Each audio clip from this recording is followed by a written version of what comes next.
Very good morning.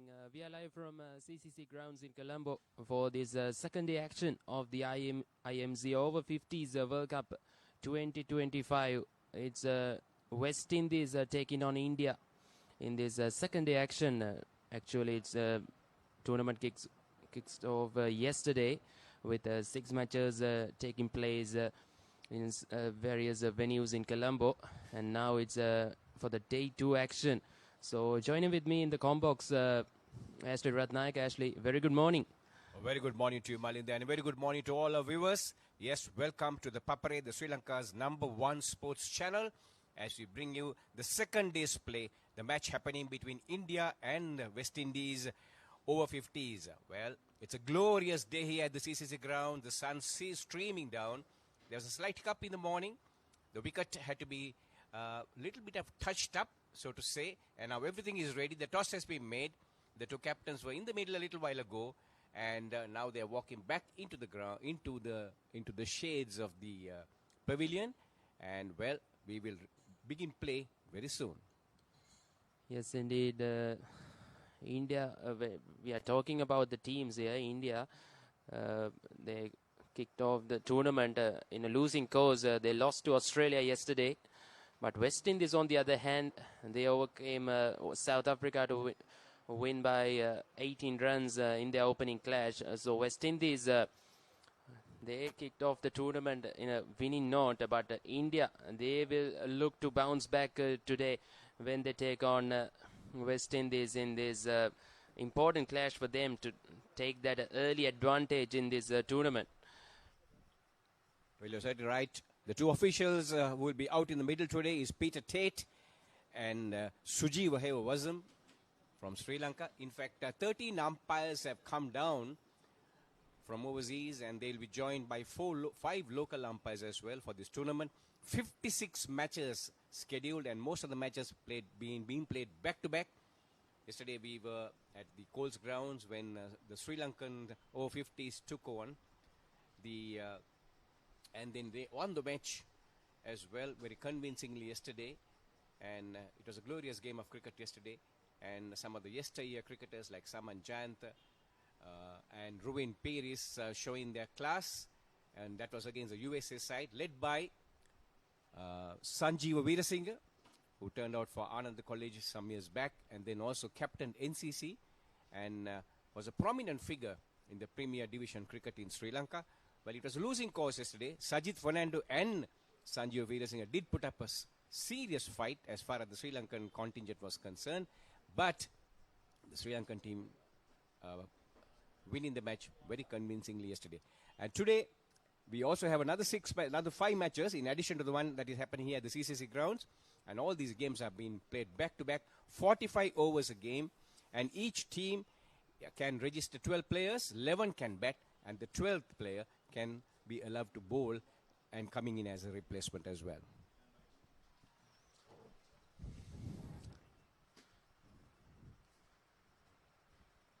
Yes, indeed.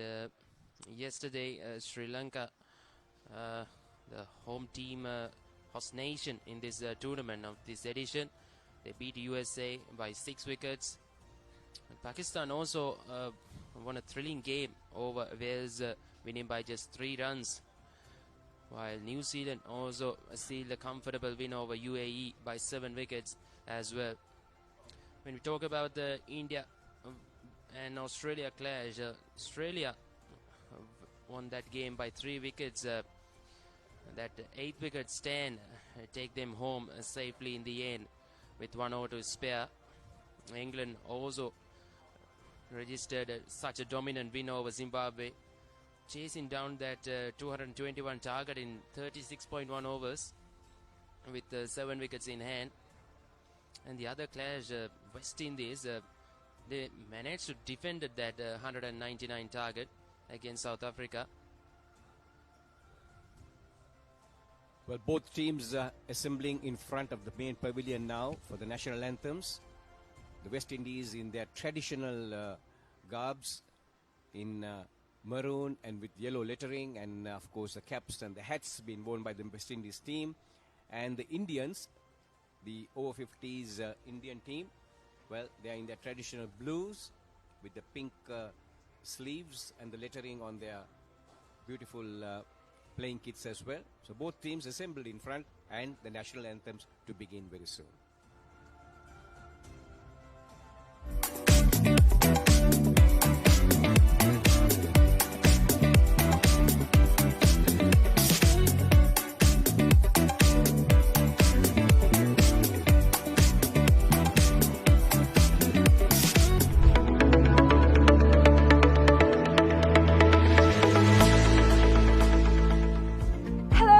Welcome to Pusa Leisure Private Limited, Sri Lanka's premier destination for cricket enthusiasts and sports tourism. So, Pusa Leisure Private Limited is actually the only leisure company in Sri Lanka with its own cricket ground. We're here at the ground right now, and it's the second largest cricket ground across Sri Lanka in playing area. This is tailor-made to conduct tours across Sri Lanka, and we are here today to witness about the specialties it has to offer.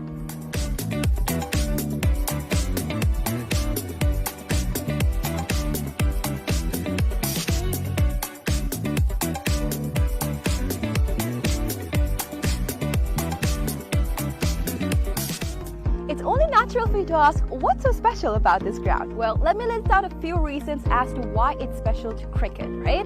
So this is situated in a 30-acre land, meaning you have plenty of space to walk about, have a look, and relax yourself. Second of all, this land is situated by so much of vegetation that the amount of wind that comes into this land is quite limited. So as you see, whenever we watch a cricket match, we've seen plenty of occasions where certain calls on cricket are interfered because of the wind. Now, that issue will be limited in this ground due to the vegetation that surrounds this place, which is beneficial for anybody who comes to play cricket. Third of all, the lighting is just perfect, right? So it's well lit throughout the day, and the amount of sunlight that you get into this land is much more compared to any other cricket ground around, again because of the location it's situated in. And another specialty about this cricket ground is its grass, right? So usually whenever you go to any other cricket ground, the grass is quite smaller compared to the grass that you would be seeing in this special cricket ground when you come here. It's because we have actually taken a grass that is quite special to Sri Lanka. Why? Because it's easy to maintain, we know how it works, we can make sure that it's well watered, well cut. All of this is easily maintained because of the fact that this grass is special to Sri Lanka. So these are just a few specialties as to why this cricket ground is special for you.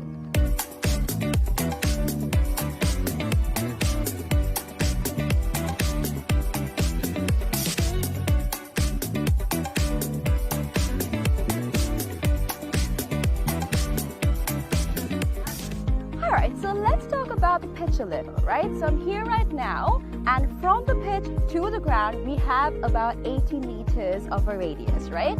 And something special about the pitch is that it's elevated, meaning that anybody from anywhere on the ground can see the pitch properly because of its elevation. So even if you stay in that corner of the ground, the pitch very clearly because of the elevation that it has.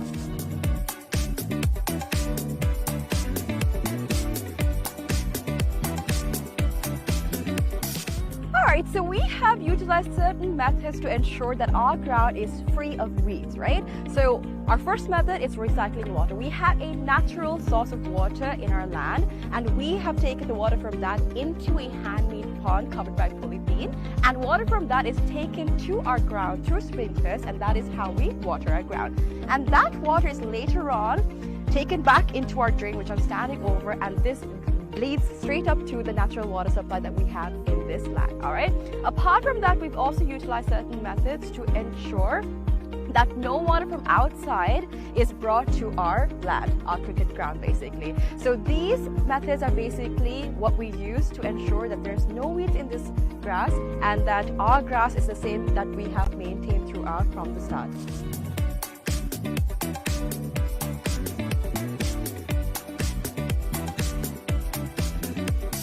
Alrighty, so another specialty about this ground and how we're connected with nature, right? A fun fact.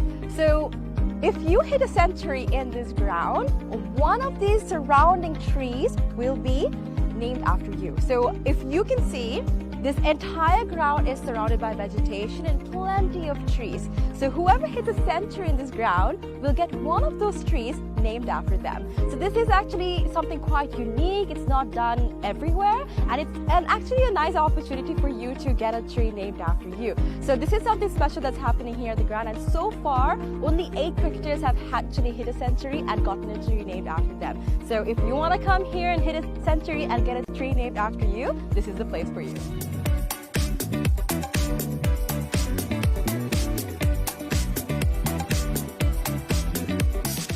Alright, so you must be wondering what PUSA stands for. PUSA stands for Pujitha Uduvana Sports Academy. Pujitha Uduvana is actually the single owner of this cricket ground, and we actually have some exciting news. We will be providing this ground and facilities to the IMC Over-50 cricket tournament, right? So 9 of their matches will be taking place in this ground starting Feb 9, and people from over 14 countries will be participating in this cricket tournament. So if you want to check out this ground and you would like to see a tournament, make sure you come and visit the PUSA cricket ground.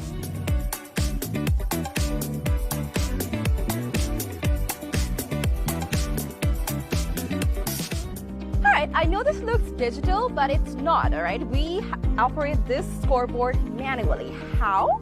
We've used door hinges, and we've painted one side and we have not painted the other side. So using this method, we are able to make the numbers appear on the scoreboard. Usually it takes about 4 people to operate a scoreboard, but using this method, we just need 1 person to do all of the work. So it's a different way, it's environmentally friendly, and you can witness this when you basically visit the PUSA cricket ground.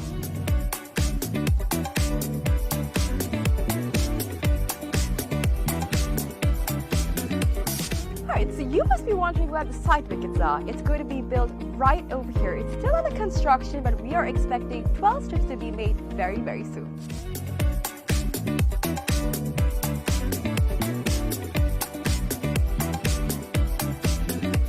Alright, so now we're about to walk into where our hotel is going to be built. So we've chosen this specific location because it is right in between the golf course and the cricket ground. So in this hotel, we'll be having 2 wings, which is the cricket wing and the golf course wing. So depending on what sport you like the most, you can choose your stay.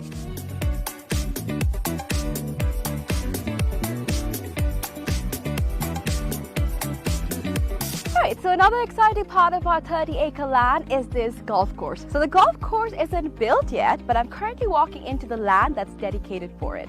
So on this road that we see over here, there will be an array of houses that will be built with a backyard facing this very golf course. So if you're interested in becoming an owner of these properties, make sure you invest right away so that you can have a house with a backyard facing this amazing golf course. So people that actually walk on the streets will not have a clear view of the golf course, except for the owners that actually reside in these houses. It will be exclusive just to y'all, so make sure you come and invest today.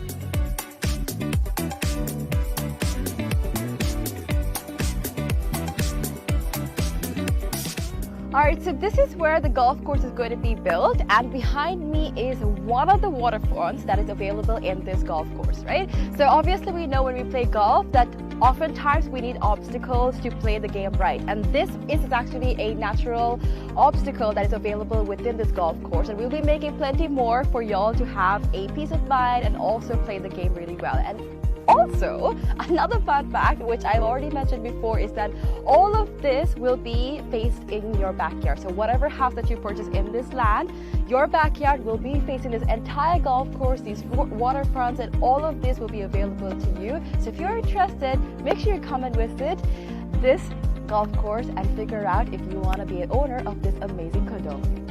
Alright, so today we've spoken about how we can leisurely spend our time at PUSA Leisure Private Limited.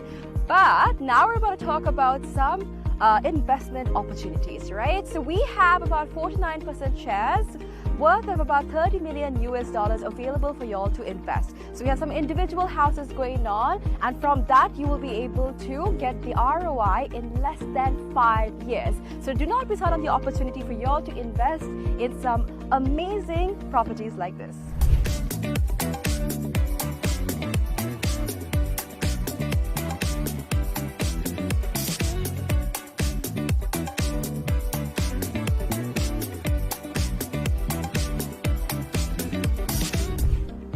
So this is Pusa Leisure Private Limited. Over here we have our very own cricket ground, we have our golf course, we have condos, we have a hotel, we have so much to offer to y'all over here. So make sure you come and visit Pusa Leisure Private Limited and grab an opportunity to invest, have some leisure time and all that you need over here. Do not forget to come visit us.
Catch the excitement real time.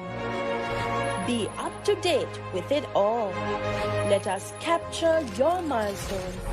Get it sizzling hot off the turf. Hear the experts break it down. Dig deep into the nitty-gritty.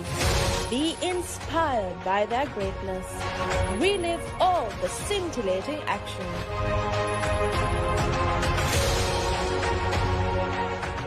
Welcome to the IMC Over-50s World Cup 2025. Experience the unforgettable moments as teams from around the globe compete for glory. 14 nations, one champion. IMC Over-50s World Cup 2025. Live on the Papare TV, Dialog View app and thepapare.com.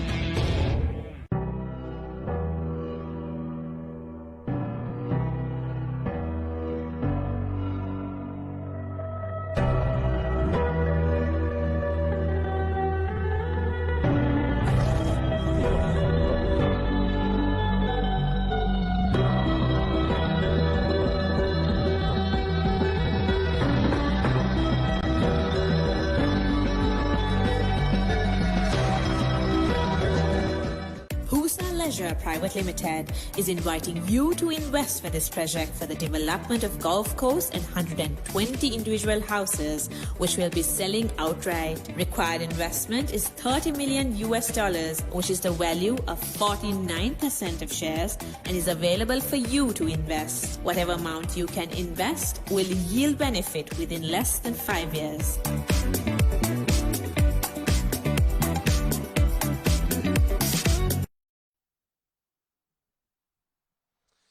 Hello, we are back at the CCC Grounds in Colombo. This is the match between West Indies and India, taking on in this second day action of the IMC Over-50s World Cup 2025.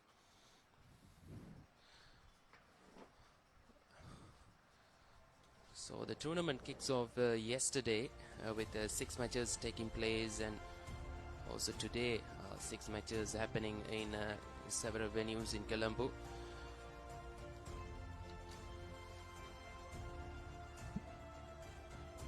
So the two captains for today, Zamin Amin is providing the leadership for the West Indies Over-50s squad, and then for the Indian Over-50s squad it's Pawan Malik, there's Ganguly, there is Dinesh Kumar Sharma, Fakir Gunagri, Nagesh Singh, Rajgopal Ayers, London.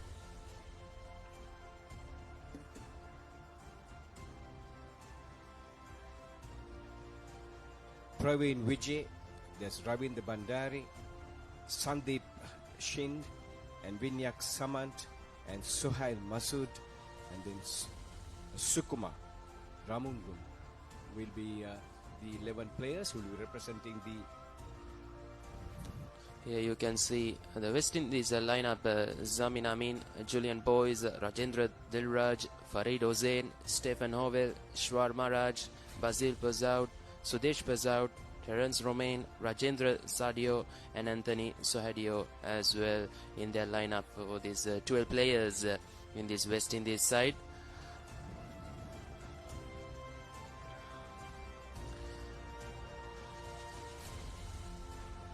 Conditions here at the CCC Grounds looking absolutely brilliant. Hardly any cloud cover, and there is this dry breeze going across the grounds as well, and certainly it's going to be stifling hot conditions here. The two pools, Pool A and Pool B. Pool A, England, New Zealand, USA, Zimbabwe, Sri Lanka, UAE and Namibia, and Pool B consisting South Africa, Pakistan, Australia, West Indies, India, Wales and Canada.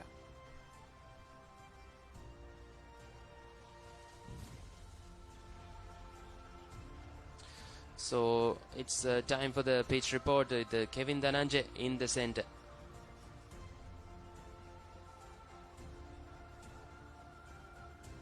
It's day 2 of the IMC Over-50 World Cup, and we are here today at the CCC Cricket Grounds, where West Indies will take on India in a very crucial matchup. With the toss just being moments away, we'll have a closer look at the playing conditions. Well, to start off with the playing surface, on the offset, you may see a bit of green patches and bit of moisture on the surface, but if you have a closer look at it, this is a very, very inconsistent pitch. There are patches in certain areas, and the pitch is pretty hard in certain areas as well.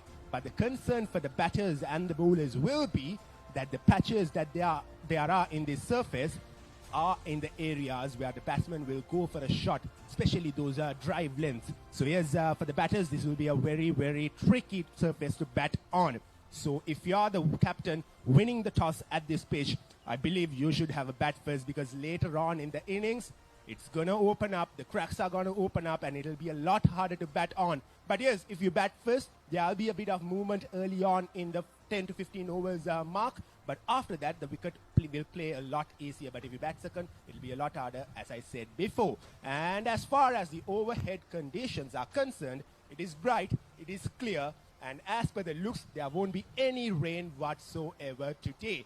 And I believe, as I said before, you should win the toss and you should bat. You should put runs on the board and put pressure when the batters come into play in the second innings, and the spinners will have a big, big say in this surface. Over to you in the commentary box.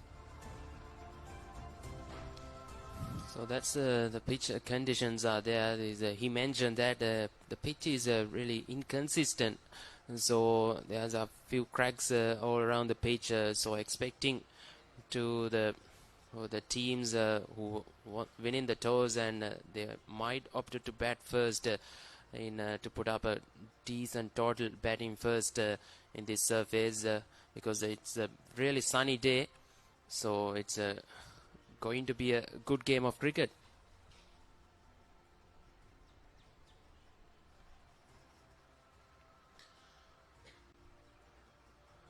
So it's when talking about the match officials for this clash, Shan Hevawasam and Peter Tate will be officiating as the on-field umpires for this clash between West Indies and India in this IMC Over-50s World Cup 2025.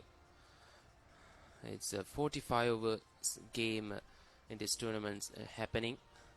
It's not easy for these players playing in back-to-back days, and there's such a hot conditions here in Colombo. They will need to focus on their game going forward to make sure they are in the tournament for a little period, but they need to take that early advantage going forward in this tournament. You're certainly right. Plenty of liquids will be required by all the players, no doubt about it. The bottles will be the water all around the boundary lines for sure, and of course it's the preservation of energy. And now we go back to the toss.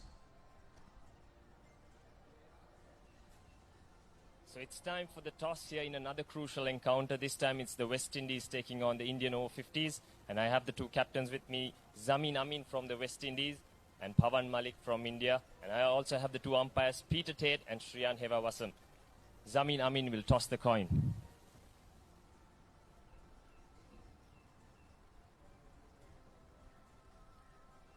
Heads is the call. It is a tail. So West Indies have won the toss. What would you like to do? We will take first strike. Okay. And what do you think is going to be a good score on this surface? Probably about 225, I reckon. That'd be a pretty decent score. Okay, and it's been a quick turnover as well. You had a game yesterday. How have the lads recovered? I think fairly well from from the information I got this morning. Still pretty sore, but most of the guys have recovered pretty well so far. So we'll see what happens during the game. Okay, all the best for the game. Thank you. So what would you like to have done if you have one? I think we would have batted first as well. Okay, and what about your team? How have you guys recovered from yesterday? It's been a quick turnaround as well. We've recovered fine. We have a big squad of reserves, so we just change around.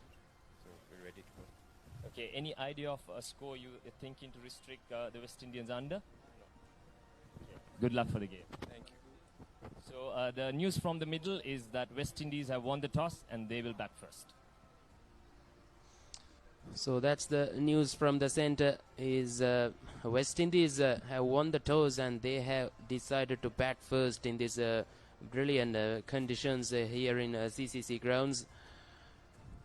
They will be hoping to put up a very good total, challenging total to put India on the back foot, because they are under pressure. India on the back of losing their opening game against Australia. So they will need to bounce back in this tournament. Well, yes, you're certainly right. So no surprises as expected. West Indies winning the toss in electing to bat first to make use of the conditions here. And well, it's going to be a very strong offside field. The Indian captain, Pawan Malik, setting the stage for more of an offside attack. 6 fielders on the offside, a third man, cover point on the boundary line, a short extra cover, mid off, and there is a solitary slip fielder on the offside, and on the onside, the mid on A short square leg. Here's the first ball. That's kept a little bit low. That's going to be a concern for the batters going forward in this innings.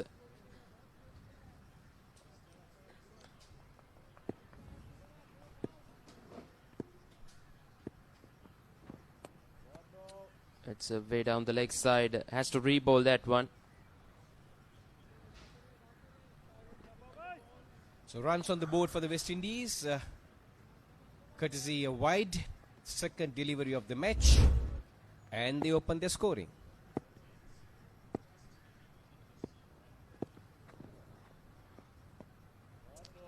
Once again, not the ideal start from Pawan Malik for India.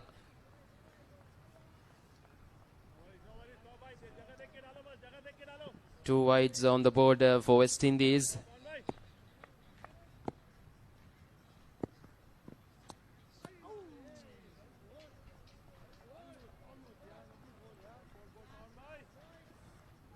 Terence Romain and Anthony Sahadio is the opening batters for West Indies.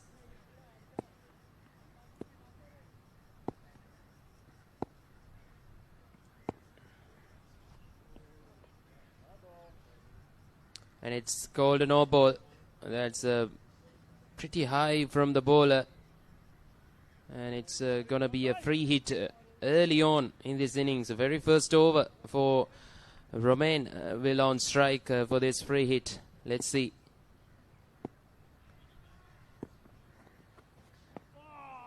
Oh, missed that. That's the better length from Pawan Malik.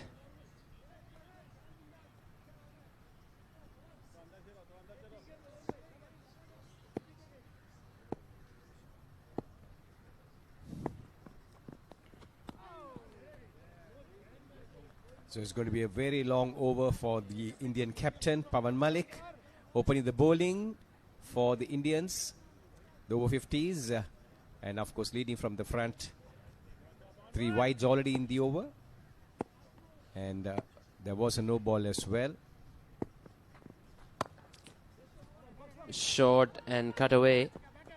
It's a quick single. First runs from the bat of Terence Romain. He's off the mark. So Anthony back on strike for the first time. 4 runs on the board in this first over. Last ball coming up from Pawan Malik. He conceded 3 extras in this first over.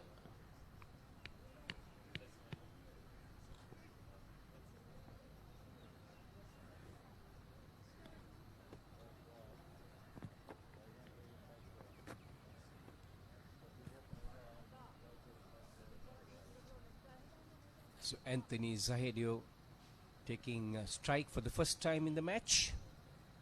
The first 5 deliveries were faced by Terence Romain. 3 extras and 1 run scored off the bat.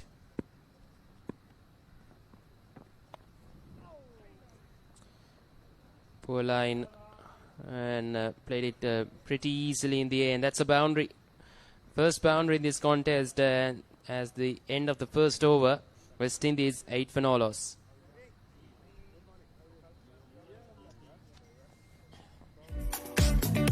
What is your plan for the next cricket tour? Here is the answer. Pusa Leisure Private Limited, Sri Lanka's only leisure company with its own cricket ground. Engage in sports tourism exclusively for cricket. Contact details. Pujitha 077 7421 842. Nishani Gunasekara 076 76 17 249.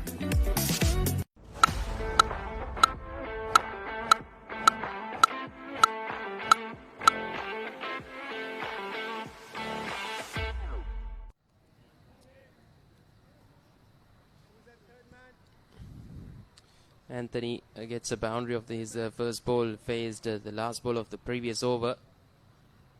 8 runs came from that first over. Bowler coming, right arm over to you. So Terence Romain back on strike on 1 of 6. Anthony, on the other hand, he's struck a superb 100 yesterday against South Africa. He'll be high on confidence going into this clash as well.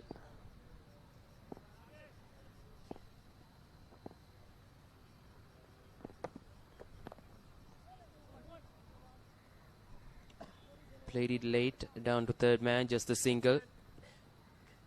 So Anthony back on strike. It's Nagesh Singh into the attack for this second over. Well, both these teams have played one match already, and they realize pace off from the very first over.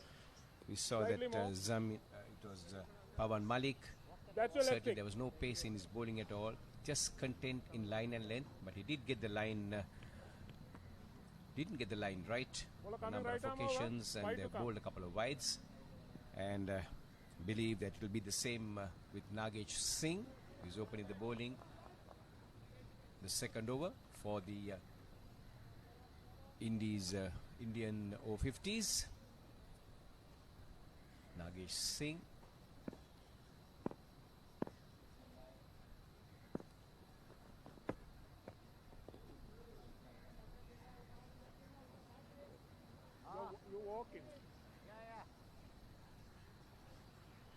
Very close call.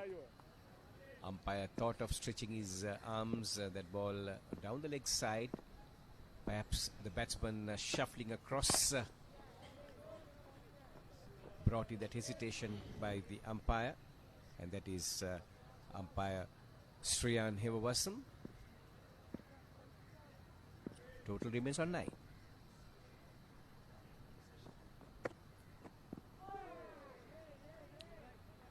That's beautifully bowled once again, Nagesh. That's the area to bowl at, going across the left-hander.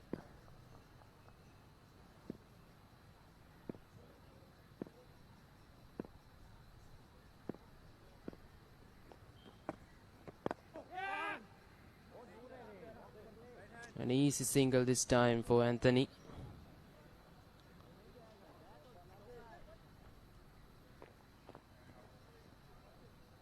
So Nagesh Singh's bowling is gentle off cutters, bowling right arm over the wicket. You saw on the previous occasion bringing that ball into the left-hander and perilously close to the off stump as he played and missed.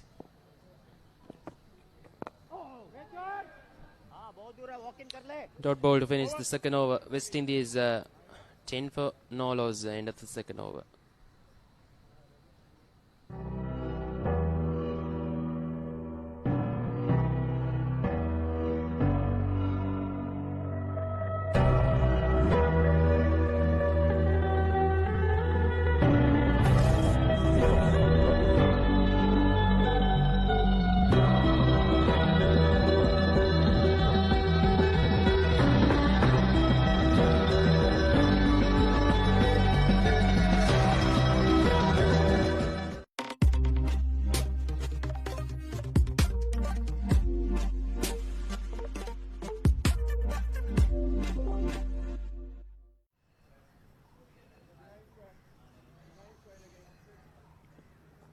Terence Romain had a brief outing yesterday against South Africa. Opened the batting, scored just 7 runs in 26 balls in an opening partnership of 31 runs with Anthony.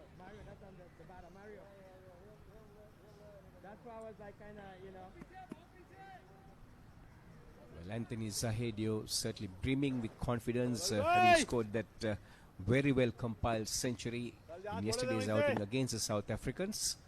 So he certainly is looking absolutely brilliant, very confident, no doubt about it. And perhaps reading the conditions here pretty well, as we see the Indians, well, in the very third over, they made the change in their bowling. So Pavan Malik has taken himself out.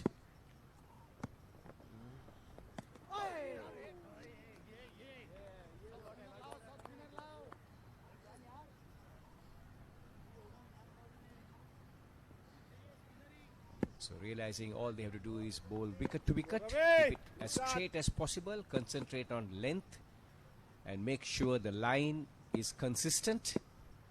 And is Bandari, who has come in at the first change, bowling gentle left arm leg spinners,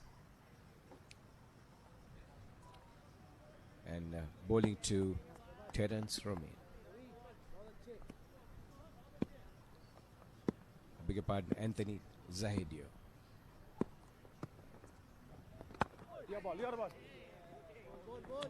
Good start so far from Bandari. 3 dots on the trot. Well,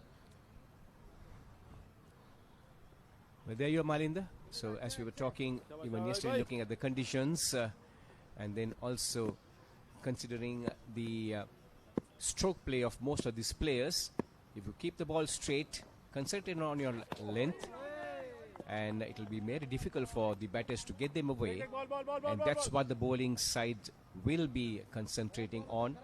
Preserve energy as much as possible in these hot, stifling conditions. Make sure that they bowl in the right areas. As you can see, though it's early days here at the CCC Grounds, the wicket, well, the bounce has been consistent. There is a little bit of movement and help to the bowlers. Slight bit of drift. That's because of the breeze that is across the grounds. But then you can see there is a little bit of bite and then also a little bit of spin and movement of the wicket as well.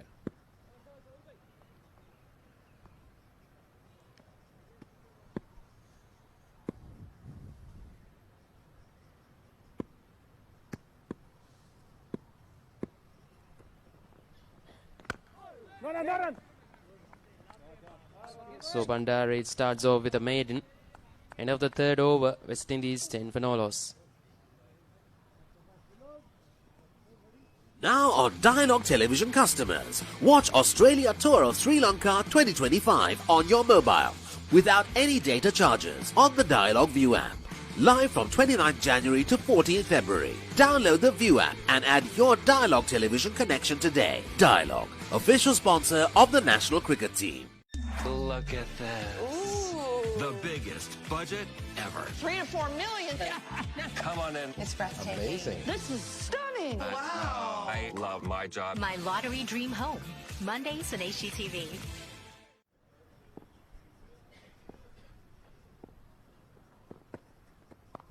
So Nagesh Singh continuing to operate from the far end, and well, the first delivery has been cut down towards the third man region, and a single to the West Indies. And well, my mind goes back to long years back. Malinda, I'm sure you were not even born then, somewhere in the late 1970s, when the West Indies toured Sri Lanka. There was an unofficial test match that was played here in this venue. And well, some of the great West Indies players of yesteryear, I still remember them standing in somewhere near the Torrington Road with my father watching that match. There was Keith Boyce, there was Alvin Kalicharan, and then there was, of course, Clive Lloyd and Michael Holding, Van Burn Hold. I don't think Michael Holding was there. No, it was Van Burn Hold. Some of the names that I could still recall maybe after about 40 years. And the great game of cricket, and there was Sri Lanka was represented by David Hine, Anurag Tendulkar, Michael Tissera, Ranjit Fernando kept keeping wickets for Sri Lanka. Well, those were the glorious early days of Sri Lankan cricket here at the CCC Grounds. Now, well, certainly these are test venue as well, and West Indies progressing. In the meantime, picking up a couple of singles to 13 without loss.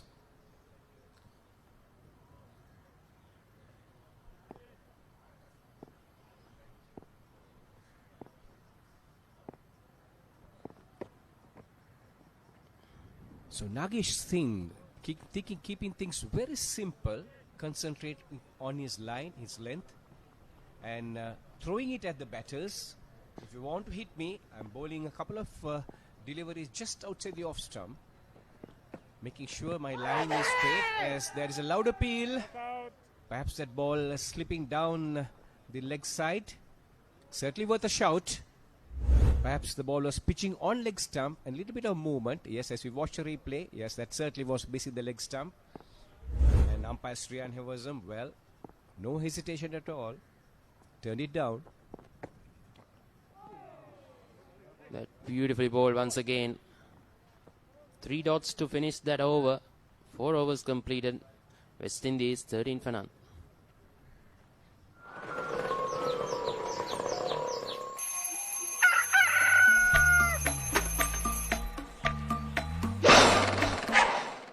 Mama Gajaman.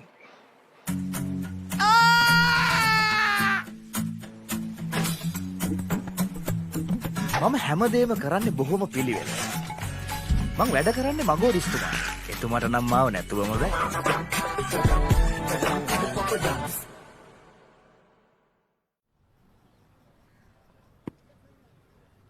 So India doing quite well after that initial loose over in the first over, which gave them the West Indies over-50s about 4 or 5 extras. As we see the very first delivery, the batsman going down on his knees there, getting under it and hammer it over the infield. 1 bounce into the mid-wicket boundary, 4 runs. Yeah, that's a very, very good shot. Take a look at this. Stand and delivered on that occasion, going towards that mid-wicket area. First sign of aggression from this left-hander. Anthony moves on to double figures. Well, that certainly looked a very good shot. Anthony Zahedo bid his time and certainly took a lot of time to take a good look at the conditions and then make sure that he read the line well and fetched that ball from outside the off stump. And there's a good comeback by Bandari. Perfect delivery, the ball pitching just outside the off stump and beating the outside edge. So good comeback by Ravindra Bandari. Excellent delivery. And now making a few adjustments on the onside as he comes into bowl.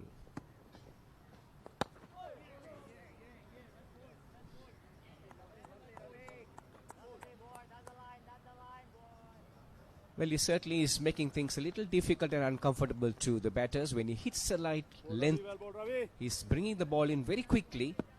Perhaps the Indian captain Pawan Malik should employ a couple of fielders close by. Once again playing and missing and stifled. Or has he been dismissed? Yes, indeed. Anthony walking back here. Bandari strikes after that boundary of the first ball. First breakthrough for India. Let's see what happened. Oh yes, making sure he sticks to that fantastic line and length. And the batsman on that occasion, Anthony, well, he was shaping to play drive on the offside, getting a thick outside edge, and the ball ballooning in the air for the point fielder to take a very, very comfortable catch. We didn't pick the initial part of the action, but then as we watched the replays, well, you could see that ball was short of length, spinning into him, and the batsman didn't get his foot across to the pitch at the delivery, went through the shot, and head was up in the air, and of course the ball hit in the toe end of the bat and ballooned in the air for a simple catch. So West Indies lose their first wicket, and India, well, the India over-50s coming back very strongly in that over. Ishwar Maharaj, the new man in.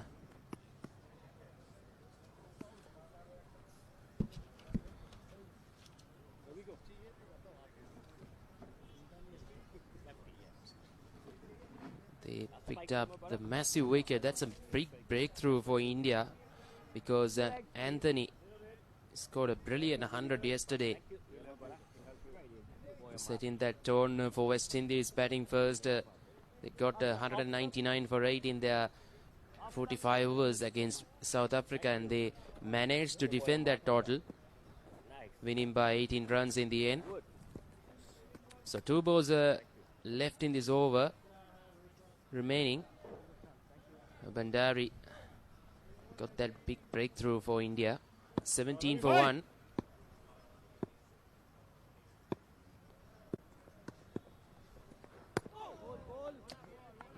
He's decided to leave that alone. Turned out to be a very good over for India. After that first over went for 8 runs with 3 extras. Last ball coming up of the 5th over. Full face of the bat. Good stop there. On the other hand, Shwar off the mark as well. Another 5th over. That's a successful over for India. Bandari got a wicket. 18 for 1 West Indies batting first.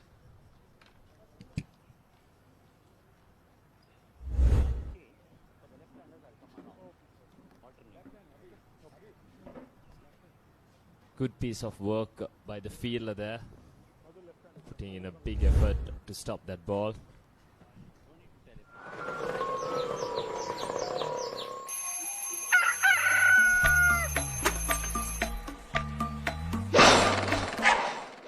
Mama Gajaman.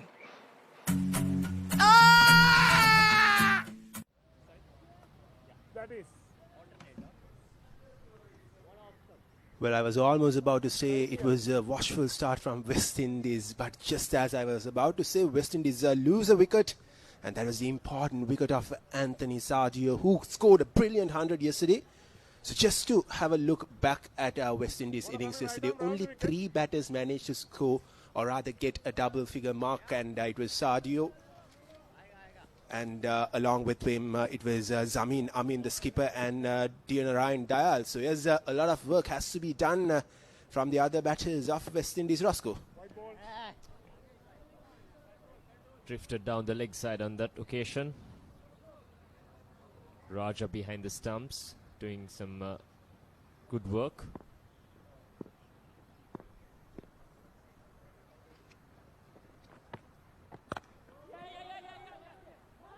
Nicely forward, and a quick single once again as well.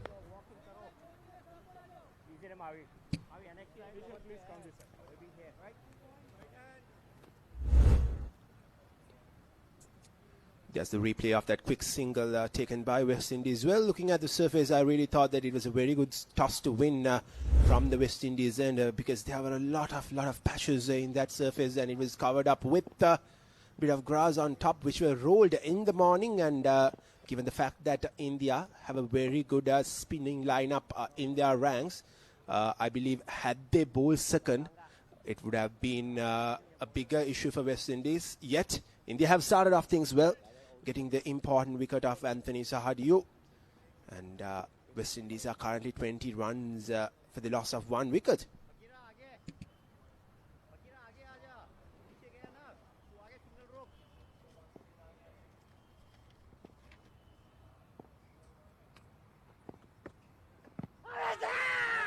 Big appeal. Once again, felt like that was drifting down the leg side.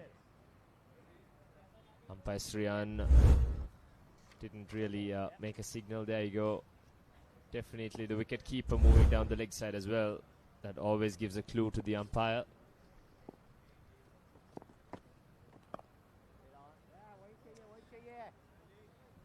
Rumain so far has not got going.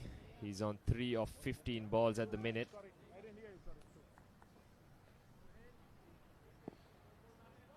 Well, it's a 45 over game, and 15 of 3 deliveries is not really good enough on any other surface. But given the fact that this is a Tampa surface, I believe he's being watchful. He wants to settle in. He wants to take his time. And we saw a spinner, Bandari, bowling from the commentary box end, and he got a lot of spin and bounce off the surface early on in the game, and that was very surprising to see. And as I said before on the pitch report, well, we'll come back to that after a short commercial break. At the end of 6 overs, West Indies are 20 for the loss of 1 wicket.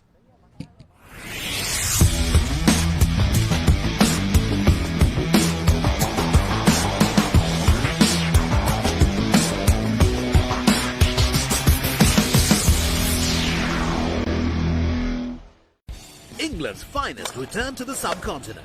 India rises to the challenge. England Tour of India 2025. 22nd January to 12th February. Live on the Papare TV HD, Dialogue View app and thepapare.com. Well, we are back live. Well, Roscoe, what I was saying before was that Bandari, who's bowling from the commentary box end, got a lot of spin and bounce off the surface early on in the game. He came into bowl in the third over mark, and that really shows how inconsistent this surface is. And as I heard, there were 2 matches played on this particular surface, a 3-day game and a 50-over game yesterday. So how do you think that it will work later on in the day? Yeah, I think it's going to be interesting to see how it pans out. But I think Bandari has been getting the spin with the help of a bit of moisture as well. That tends to happen early on during games. And I've seen a lot of club cricketers use spin early on and make better advantage of it. Nagesh, the bowler from the other end, he's bowled his 3 overs for 7 so far.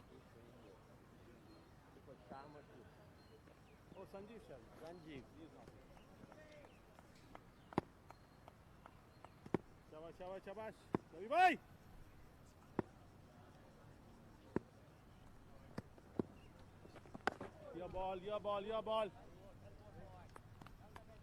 Starts off with a dot delivery. Into his third over is Bandari. He has got the all-important wicket of Anthony Sadio, who scored a brilliant 100 yesterday against South Africa. And his 100 was the difference between West Indies winning that game and losing that game. And Bandari has been bowling really well. He's not afraid to give the ball a bit of air early on in this game. Generally, spinners tend to bowl a lot quicker with the new ball. But Bandari here has been smart enough. He has read the conditions well. He's given the ball that air it needs. And it has been really difficult for the West Indies batters to get under it and play the shots. Yeah, that one was nicely bowled as well. Getting the batsman to drive against the spin. Just what Bandari wants against the left-hander.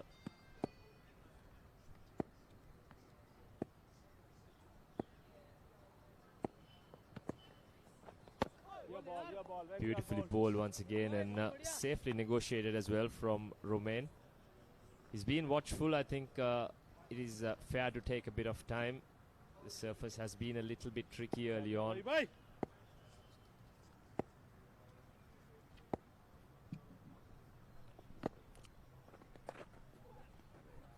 Sliding onto the pads and nicely played towards the fine leg region for a boundary. He just helped the ball. It was a quicker delivery from Bandari onto the pads. And that is a welcome boundary for the West Indies. They move up to 25 runs. And it was Romain who got that boundary. It will release a bit of pressure. Yeah, that gives us a good indication of the outfield as well. Just flew across to the boundary. Nicely helped on its way by Romain.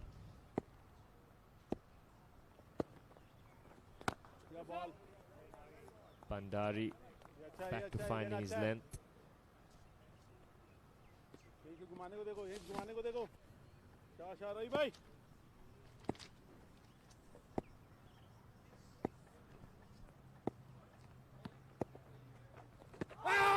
Big appeal. I think once again sliding down the leg side as that completes over number 7. West Indies 25 for 1.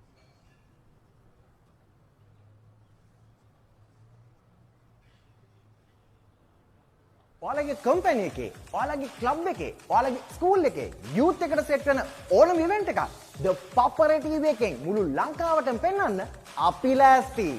ඔයාලත් ලෑස්තිද? අපිට කතා කරන්න. The Papare TV, The Papare TV HD, Dialogue Television නාලිකා අංක 63 සහ 126 ඔස්සේ ශ්‍රී ලංකාවේ අංක 1 ක්‍රීඩා නාලිකාව.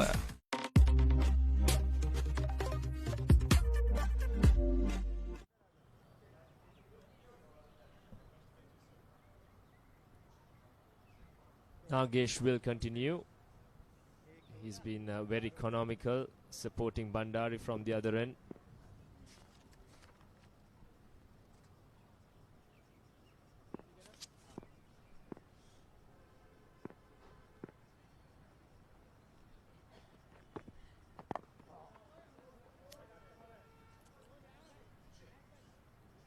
Onto his fourth over is Nagesh. He has been bowling really well, not giving anything away, while Bandari has been doing all the work from the other end. A good bowling partnership between the two. Again, another dot ball from Nagesh. Well, this is a very crucial game for India. They lost the game yesterday against Australia at one point.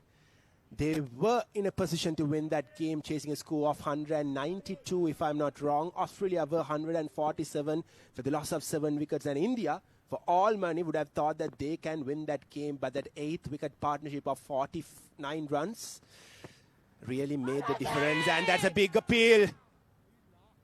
Probably sliding down the leg side. That's what the umpire says as well.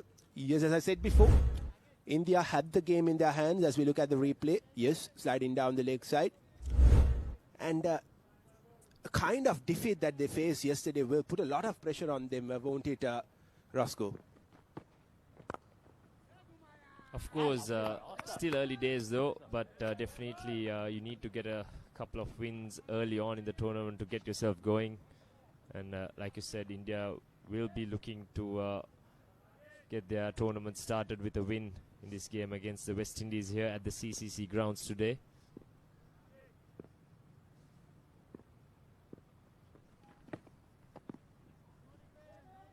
Again, ball down the leg side.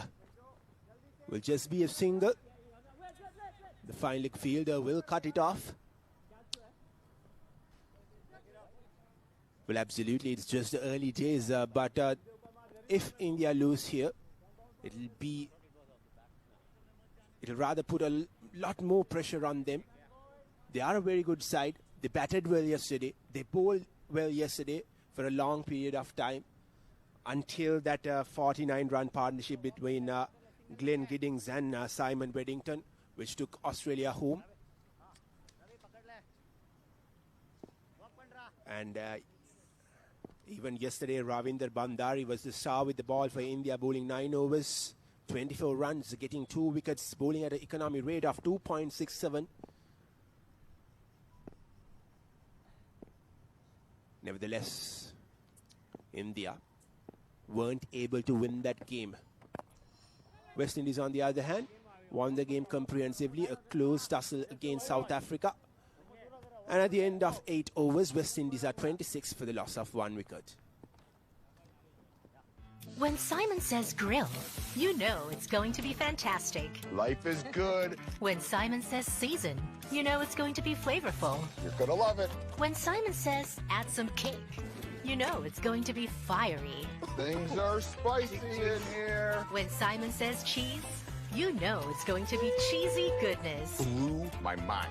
Make it like Simon does. Simon's Dinner's cooking out. Thursdays on Food Network.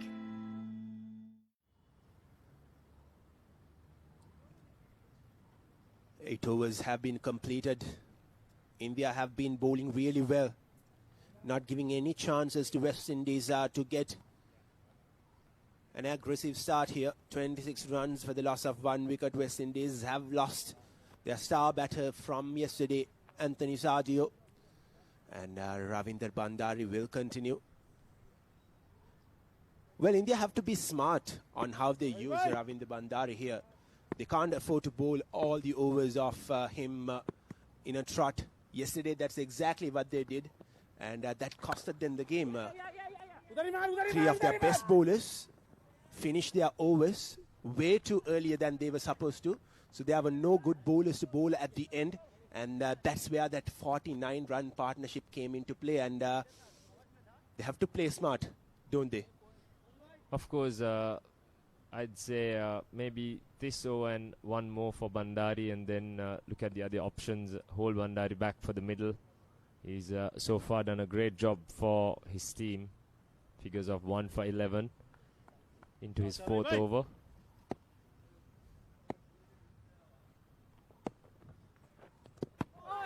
Beautifully bowled once again. Bit of turn as well, keeping Romain guessing. Well, Bandari will look to get at least another wicket before the end of his spell. as Romain is on 7 runs off 23 deliveries. He has to get a move on, a quicker delivery. Slid into the batter. Romain was lucky there. That ball just travelled quickly towards his bat. Excellent bowling. He got his bat down on time. If not, would have been curtains for him. Another beautiful delivery from Ravi Bandari. That's where those patches are, Roscoe. Right on that fuller length. It just bounced off the surface and look at the replay. Just bouncing off the surface. The wicketkeeper had no idea where the ball was, but he was good enough to collect it. Has been a very good over this from Bandari. He's got better throughout his spell.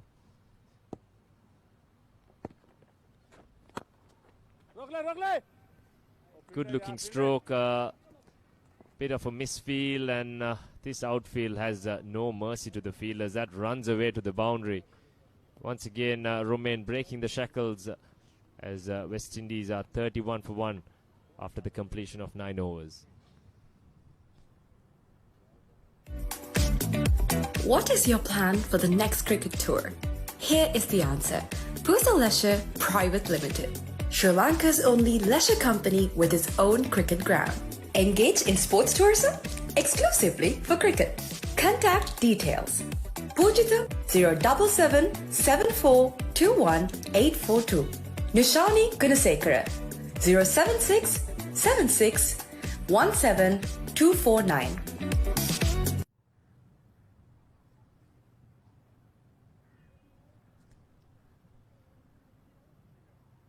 31 for 1.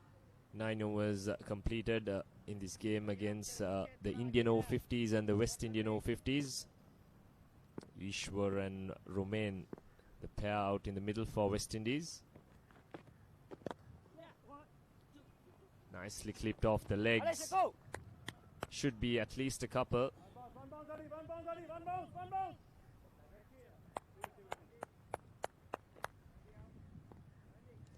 I think spin is going to be a key part in this game going forward by the looks of it.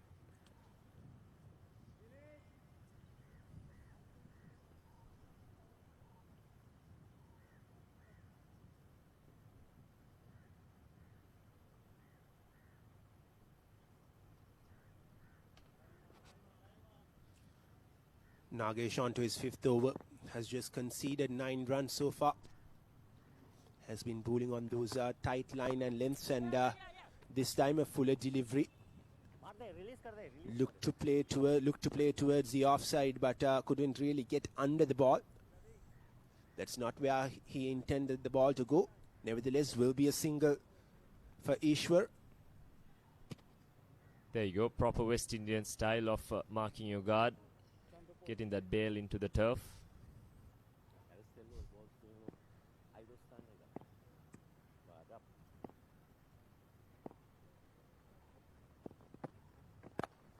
Good looking stroke. Think it was probably a drop catch as well. Ravi was the field on that occasion. Here's a replay of that dropped opportunity. Well, it's not dropped, it just fell in front of him. He made a good effort to catch that ball, but unfortunately it just dropped 2 or 3 feet in front of him.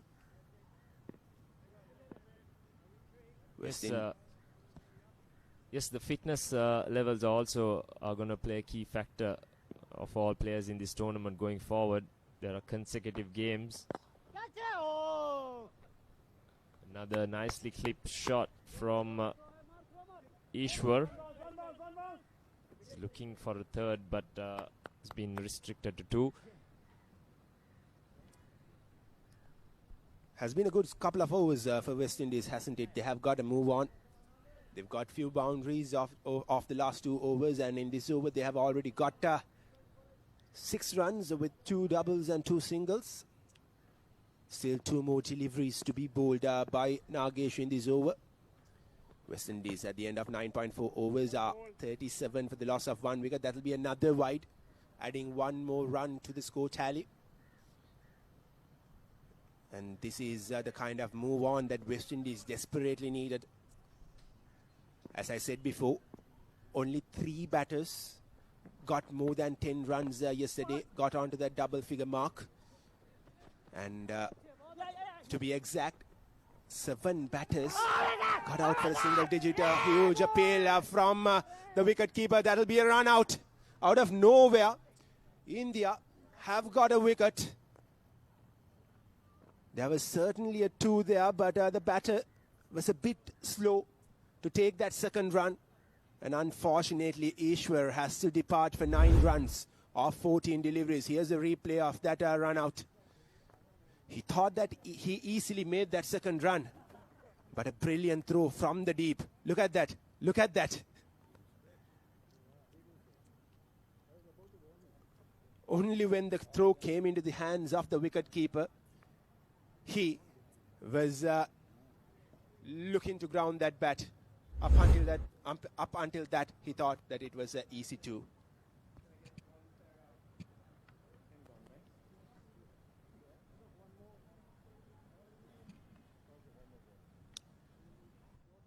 Two wickets down for West Indies. They are in a spot of bother. The second wicket was unnecessary from them. They took it a bit too easy. There was certainly a second run there. Sumer will be the new batter for West Indies.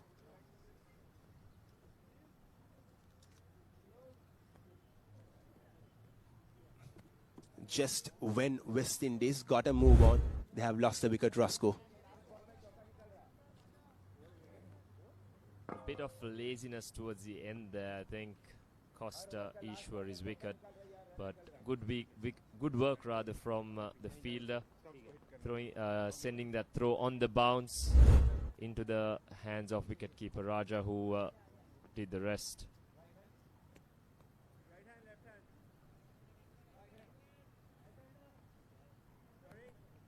Two wickets down West Indies as we see the new batter.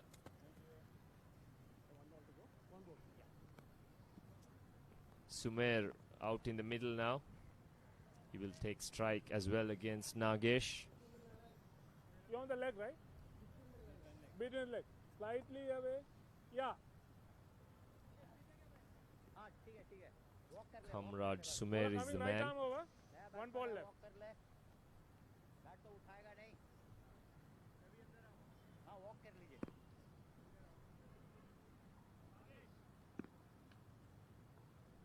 Nagesh to bowl his final delivery of the 5th over. That'll end the 10th over. West Indies have lost 2 wickets for 37 runs, and there will be a change in the commentary box. It will be Ashley and Shaminder taking over from us.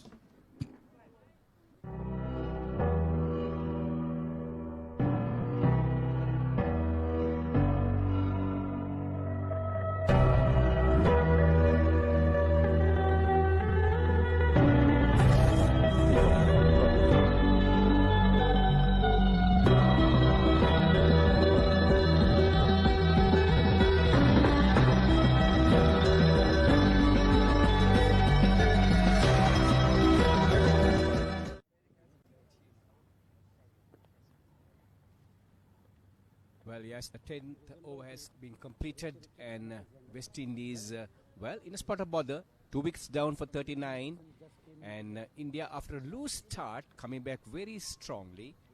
The Indian Over-50s, having lost their match yesterday, well, they want to make a mark today and make sure that they get into this winning habit, a very dangerous habit once you get to lose matches.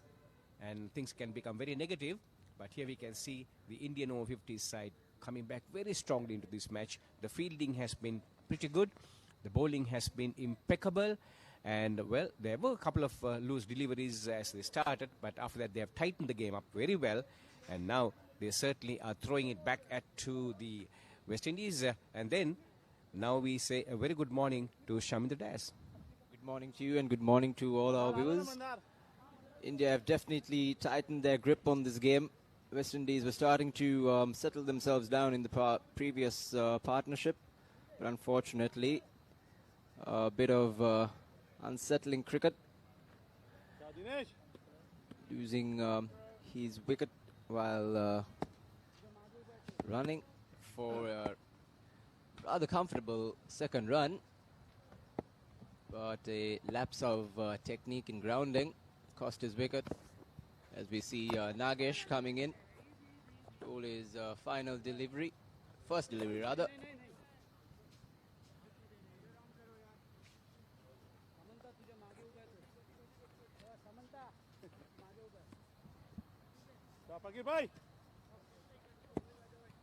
Warm sunny day here in Colombo.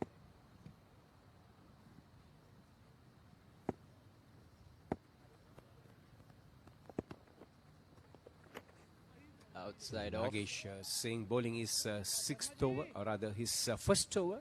It's a Sharma, is it? Sharma who is back into the attack. Yes, bowling is first over. It's difficult to pick up some of these bowlers and then also the names from where we are located. But yes, it's Sharma. That is Dinesh Kumar Sharma, who is now turning his arm, and the first two deliveries has been pretty tight and making it difficult to Romain and Kamraj, the new batsman. Romain, well, he has faced 31 deliveries. Terence Romain opened the batting for the West Indies, and now he certainly has he's seen the ball pretty well and looks confident as he settles over his bat. This time coming down the track and trying to give the charge. He missed it, and the wicketkeeper has taken the bails off. Now, well, what happened exactly there? So we watch a replays. Shamdar, do you think the wicketkeeper dropped the ball? I think it wasn't a clean collection. There you go. Took a bit of time to collect the ball and whip the bails off. Was he out there just short? Well, the replays looked as if he was short. But, well, umpire Sriyan, here was some thought. The batsman regained his ground.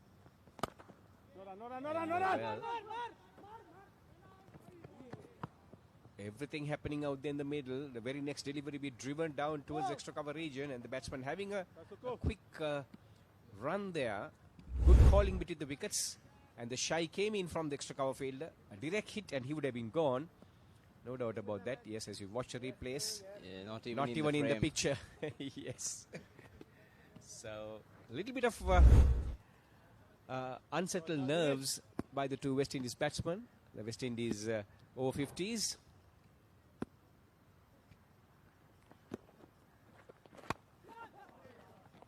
Outside of loose delivery, cut to the boundary to bring to close the first over of Sharma. West Indies 11 overs done, 44 for the loss of 2.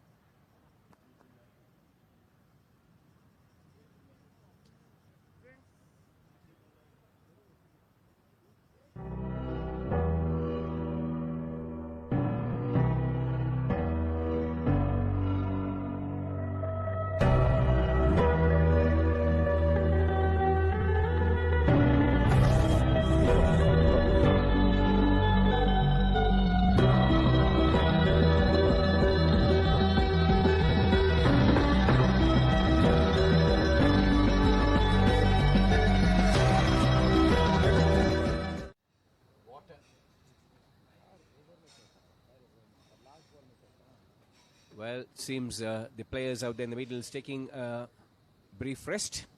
Water being called in by the umpires. 11 overs have been completed.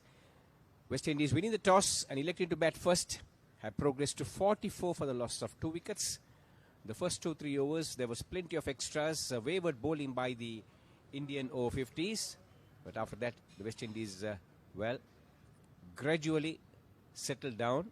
And then it was Terence Romain and Anthony Zahedo who formed the opening partnership. Zahedo was the first to be dismissed. The man who scored a century yesterday. And, well, since then, the Indians have come back very strongly, have picked up 2 wickets and have thrown everything at the West Indies over-50s side here. Well, the Indians lost the match yesterday, Shavindra, and they certainly will be wanting to get back into their winning ways.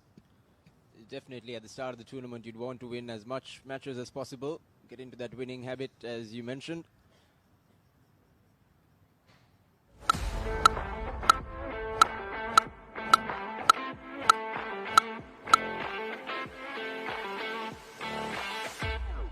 Now on Dialogue Television customers, watch Australia Tour of Sri Lanka 2025 on your mobile without any data charges on the Dialogue View app.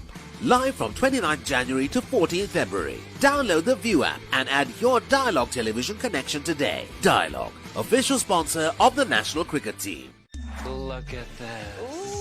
The biggest budget ever. 3 to 4 million. Come on in. It's breathtaking. Amazing. This is stunning. Wow. I love my job. My Lottery Dream Home. Mondays on HGTV.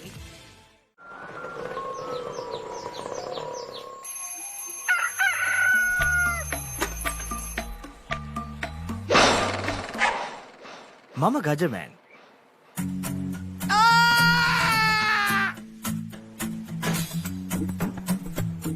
මම හැමදේම කරන්නේ බොහොම පිළිවෙල. මං වැඩ කරන්නේ මගෝරිස්තුමා. එතුමාට නම් මාව නැතුවම බෑ.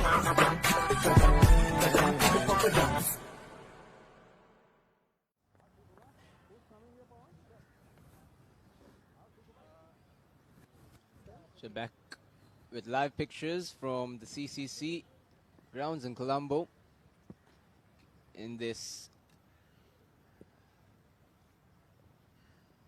Over-50s 2025 World Cup.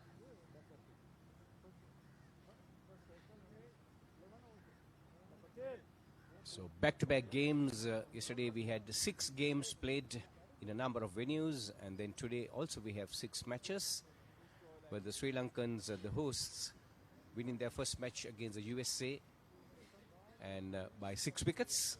Convincing win for the Sri Lankans. Coming left arm round. USA batting first, making 209, and then, well, the Sri Lankans easily get in there. It was a walk in the park for them in the 31st over, getting to 210. Some sterling knocks, Saman Jayantha making a half century, and Ruin Piris, and ominous signs for the rest of the teams taking part in this tournament. Well, and then of course West Indies winning their match yesterday, and India losing their match against the Australians. So everything happening, very competitive tournament. The IMC Over-50s World Cup happening in Sri Lanka, and all this began way back in 2018, and then of course this tournament is played with the pink ball. With in 2018, the first ever Over-50s tournament was played in Australia, in Sydney, with Australia defeating Pakistan by 3 runs, setting the stage for this fantastic tournament being played now for the 4th occasion. The second essay in 2020, it was played in Cape Town, and the tournament was abandoned halfway because of COVID. And then in 2023, it was once again in South Africa, Cape Town, and that time England defeating South Africa. England making 267, and South Africa in turn making only 202. Dungari now bowling his first over from the far end, being called into the attack by the Indian captain, Pavan Malik.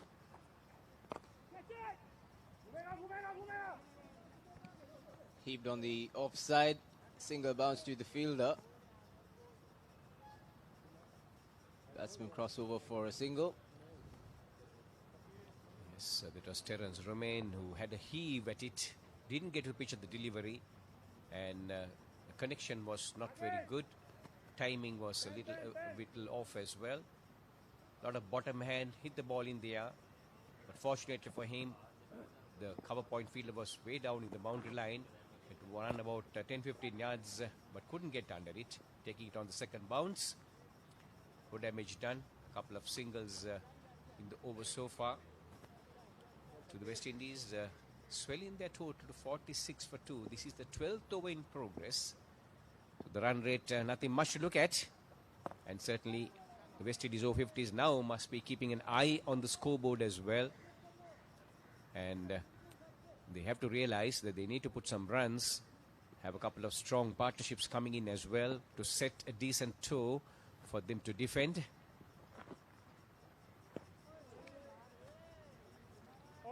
Once again, a swing and a miss, and the 12th over come to an end. West Indies 46 for 2, having won the toss. What is your plan for the next cricket tour? Here is the answer. Pusal Leisure Private Limited, Sri Lanka's only leisure company with its own cricket ground. Engage in sports tourism exclusively for cricket. Contact details. Pujita 077 7421 842. Nishani Gunasekara 076 76 17 249.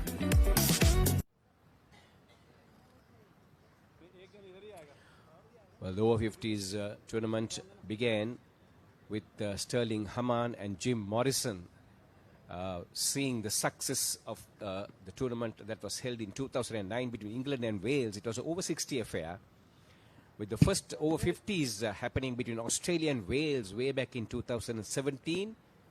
And these two gentlemen, and then realizing that this is a tournament that should be encouraged and should be played.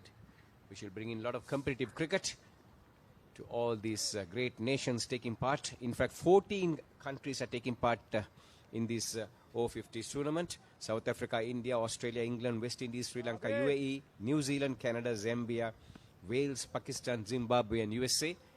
And, well, the stage was set and the first tournament began in 2018. And since then, there's been no turning back with Sterling Hamann and Jim Morrison setting the stage for this tournament to be conducted throughout, or rather selecting various countries. And then, of course, now it's a turn of the Sri Lankans to host this tournament. It's a great time for Sri Lanka to be hosting this tournament as well. So Dinesh Kumar Sharma bowling left arm round the wicket, coming in between the stumps and the umpire. The previous delivery was a beautiful delivery, and certainly he is making things difficult for the batsman out there. That's Romain, Terence Romain, having a wild swing at that. Tossed up delivery, ball pitching on middle and off, spinning away, prodigious spin for him. The more air that he's giving, he's certainly cutting down on pace, more intent in giving air and then tossing the ball up. And certainly there's a little bit of drift as well, and bite off the wicket, spinning the ball, and the batsman will be well in mind to cover the line of the delivery as it comes on the front foot. This time shoulders, arms, and taking a very close look at it, Romain, as the ball spins past him. And well, plenty of work for the man behind the stumps to make sure that he covers the line. Again, a lot of spin as soon as Sharma gives the ball some air. I think both Dungaria and Sharma have realized giving the ball some air will get some bite off the wicket. It's quite a dry surface today here at the CCC Grounds. So taking pace off has definitely, again, Tad Fuller left alone to bring Sharma's second over to a close. West Indies end the 13th at 47 for 2.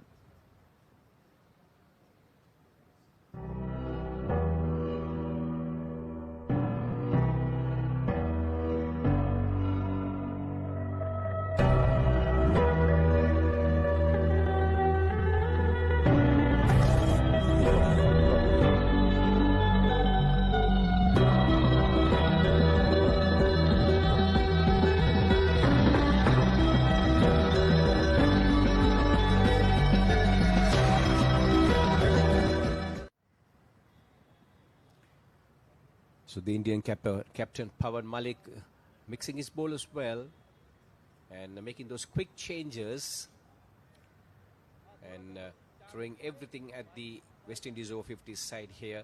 He realizes that he needs to pick up a couple of more wickets before the West Indies batsman settles down and before the conditions eases up a little as well. There's a little bit of moisture in the morning. All that has dried up now. Wicket seems to be playing true. There is a little bit of uneven bounce from the find. It's a two-paced wicket that you see, and closer to the main pavilion. The pavilion end ball seems to be very consistent in bounce. Of course, there is a little bit of movement, and well, the Indian over-50s now employing an all-spin attack, and both bowlers certainly at this time it's Sharma with the ball in hand, and certainly making things a little difficult as the field has been set. A few changes.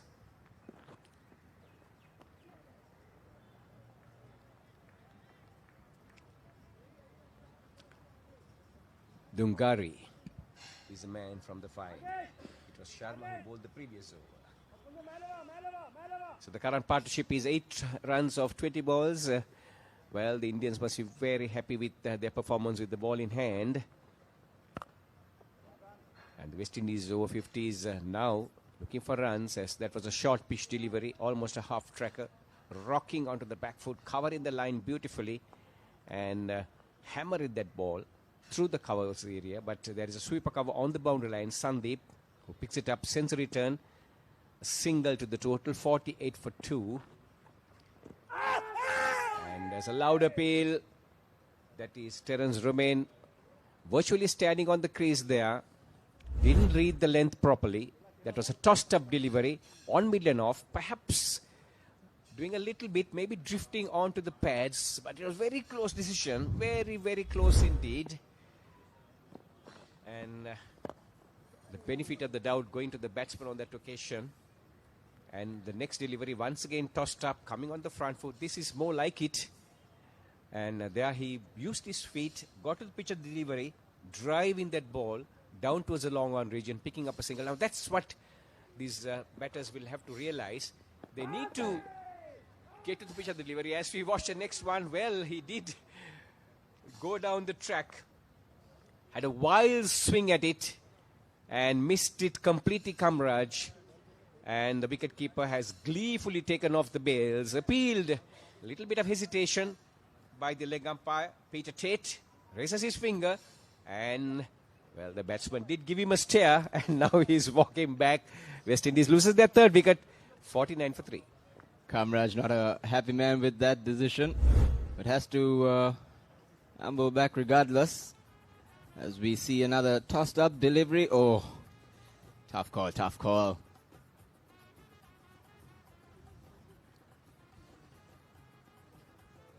Well, he was out of the crease, but you could see his bat came down quickly. Touch and go. Well, that looked a very, very close one. So, on this occasion, the decision going against the batsman. On the previous occasion, previous delivery, the leg before appeal, it was much, much more closer. And well, West Indies have lost their third wicket. The umpire having the last say. Umpire Tate, very much in the game, and raises his finger. And now, West Indies in a spot of bother. Definitely a spot of bother. The beauty of old school cricket without much technology coming into play. This is the cricket that we used to know and play. When the umpire gives you out, you have to always respect it and walk back. West Indies now a real spot of bother. India definitely on the upper hand.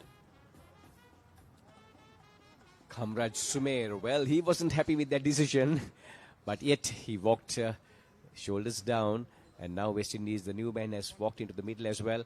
Well, talking of the good old days, CCC cricket in all his splendor is a club which goes back to a long, long way, more than 100 years.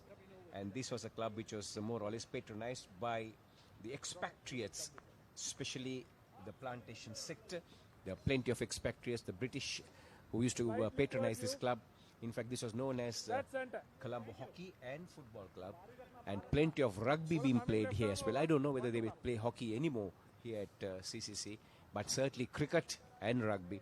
And well, these are the two games this club has made a name for themselves. And then, of course, this is also a test venue. And in the yesteryear, test venue, this was a good test venue. Many matches were played here. In fact, if I'm not mistaken, Sri Lanka recorded their first win against the Pakistanis here in this ground as well. And well, there was a lot of disgruntled Pakistani players during that match. I can remember Javad Miandad virtually charging into the spectators with his bat raised because when he was given out and he was coming back, and there was a couple of cat calls and he didn't like it. But all that was part of the game. As we see the 14th over coming to an end, we'll talk about all that, and we'll go back to the studio for a short brief commercial, and we'll come back. It'll be once again the 15th over, 49 for 3 at the end of 14 overs. What is your plan for the next cricket tour? Here is the answer. Pusa Leisure Private Limited, Sri Lanka's only leisure company with its own cricket ground. Engage in sports tourism exclusively for cricket. Contact details. Pujita 077 7421 842. Nushani Gunasekara 076 76 17 249.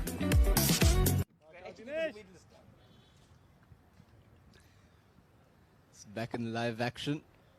West Indies facing up their 15th over.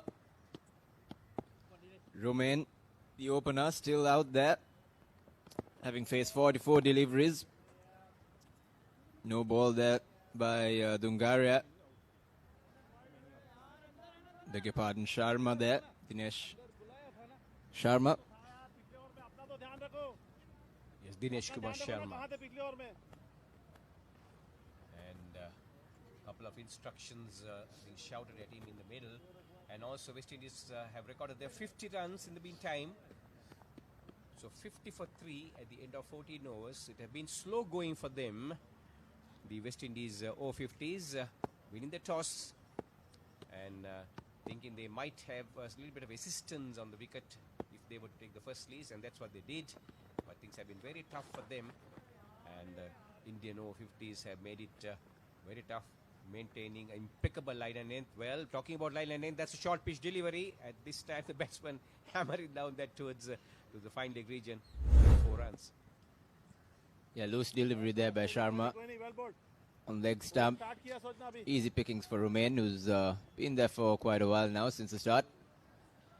What I've noticed from Romain is that he's been trying to hit the ball really hard instead of trying to place the ball and get into gaps. Quite a spread out field. Easy singles all around. It's important for West Indies to have the scoreboard ticking, given that they've lost 3 wickets, 2 in quick succession. That's certainly right. Dinesh Kumar Sharma, that time getting his length right, line right, and plenty of spin for him as well. Giving the ball air and not afraid to give the ball air at all. And the batsman will be well told to use his faith there to get to the pitch of the delivery. Yes, and certainly it will be difficult to stay rooted to the crease, because you could see the uneven bounce is causing a little bit of doubt in the minds of the batsman as well. This time well forward, gets to the pitch of the delivery, full face of the baton offering. Lovely technique on that occasion from Romain. Bat and pad very close together. Sharma giving the ball a lot of air, inviting, enticing Romain to try and go for the big shot. Setting him up quite well. Again, turn and bounce. And this bowling armory of the Indian Over-50s, so many left-arm bowlers. I'm sure many of them have represented with distinction the Ranji Trophy, I'm sure. We'll have the profile of some of these players coming up to us very soon. So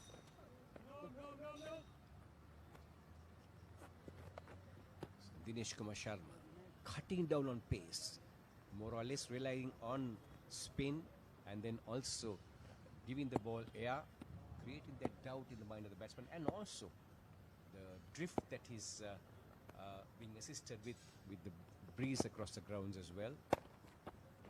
चल रोक अरे यार कोई नहीं है पीछे you come in This time the batsman waiting for the ball to spin across him and hammering that down towards the point region. Sweeper cover had no chance of covering that up, and that's a boundary, a welcome boundary. 58 for 3 at the end of 15 overs. We'll go back to the studio. There'll be a few commercials, and then there'll be change of voices.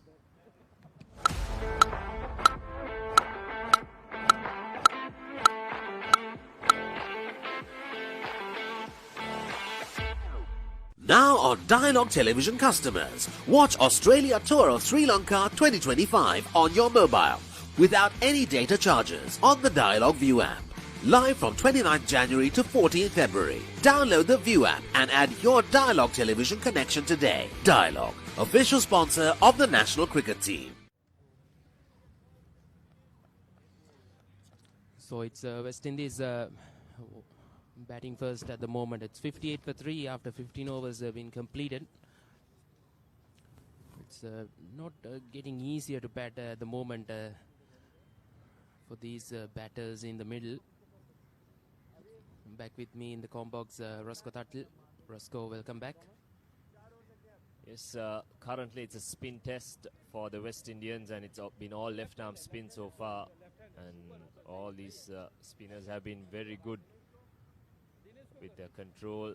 As we see Boyce, the new batter, left-hander, should be a bit more easier compared to the right-handers facing the left-arm spin.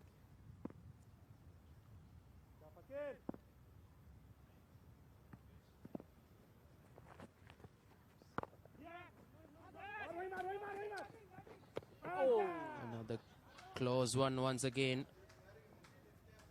Plenty of close scores happened in the previous few overs. Once again, a close call. I think a direct hit made things interesting. Good pickup and release. Direct hit definitely out. But latter having enough time to get in as the keeper had to take the bails off. Thank you. Fakir Dungaria bowling his third over, 1 for 5.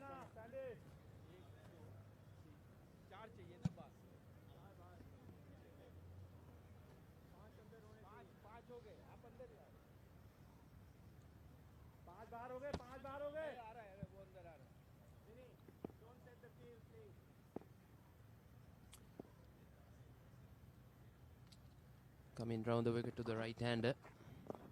No.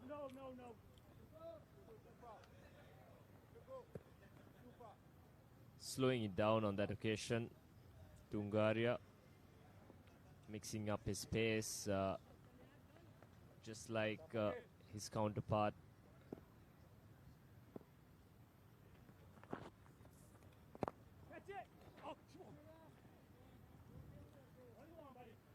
Interesting stroke, not much footwork, but hit it towards deep cover. Romain has been very watchful. He's now on 24 of 53 balls, but I think more importantly, he's still out there for the West Indians. Once again, good from Boyce, rotating the strike.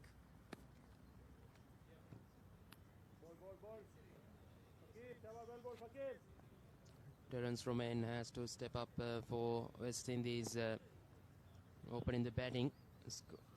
He's on 24 of 53. He gets a start.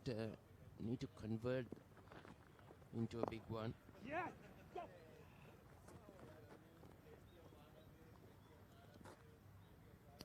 Yesterday it was Anthony who provided a brilliant start for them. Despite losing wickets at the other end, he's held firm at one end and notched up a brilliant 100.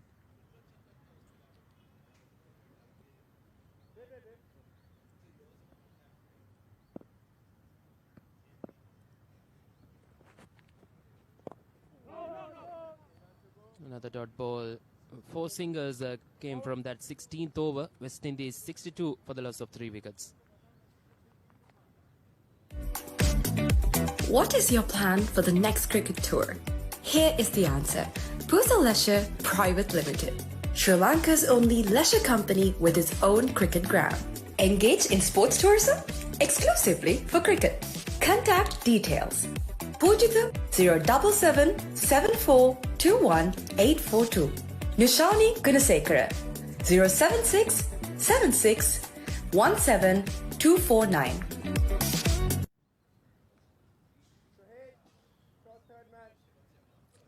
62 for 3 after 16 overs. West Indies batting first after winning the toss. Ownership 13 from 14 balls between these two batters, Romain and Boyce. Just 5 bowlers used so far for India. Pawan Malik starts off, giving away 8 runs in his opening over. Nagesh Singh, 5 overs, 1 made and none for 15. Ravindra Bhandari was the pick of the bowlers. 4 overs, 1 made and 1 for 15. Fakir Dungaria also bowled a brilliant 3 overs so far, 1 for 8. Dinesh Sharma bowled 3 overs and none for 15 as well.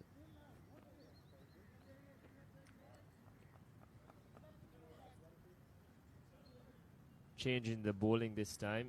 Sukumar has been introduced into the attack. I think it's right arm off spin for the first time. Short ball, nicely put away. But it's gone towards the fielder, who eventually does well to keep it down to 1. Yes, good fielding in the end. That short has to be put away. Take a look at this.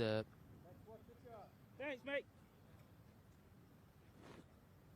Has it put down? Yes, it has.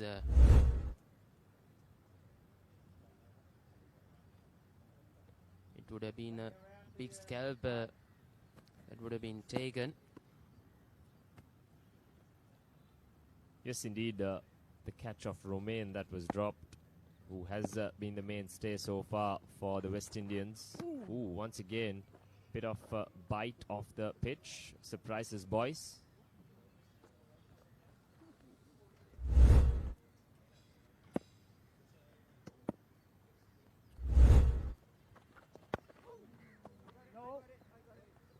Good areas once again from Sukumar.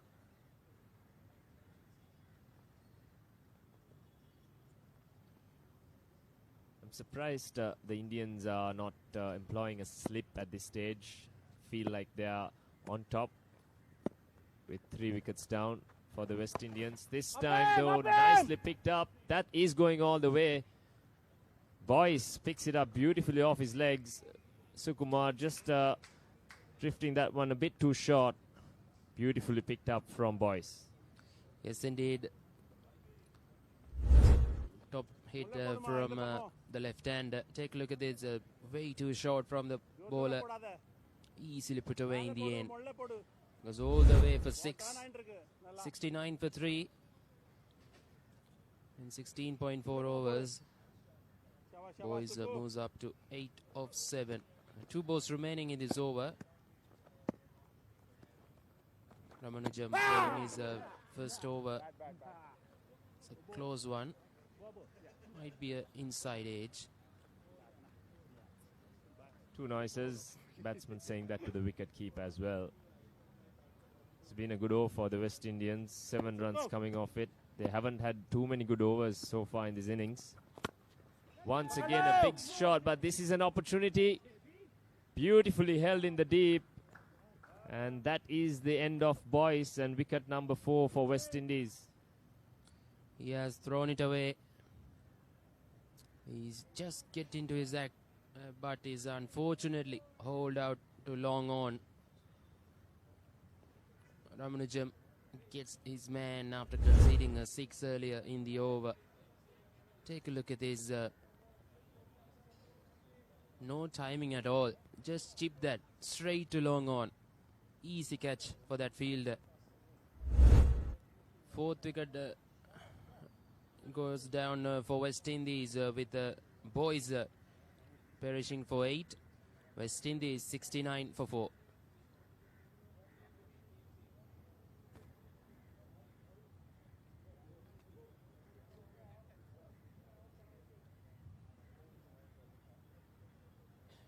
Romain still out there, just seeing his partners come and go. This time Boyce, after hitting a 6 early in the over, looking to go big again. Not sure if that was necessary. However, he holds out as West Indies have lost 4 wickets now.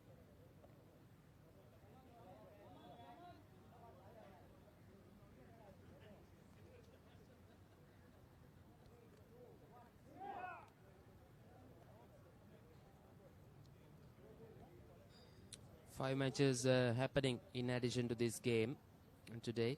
Sri Lanka taking on Zimbabwe at the moment. Zimbabwe in his spot of bother at the moment in the 25th over. They are 6 down for 85. It's going to be really tough ask for them to revive their innings against the tournament host Sri Lanka at the moment.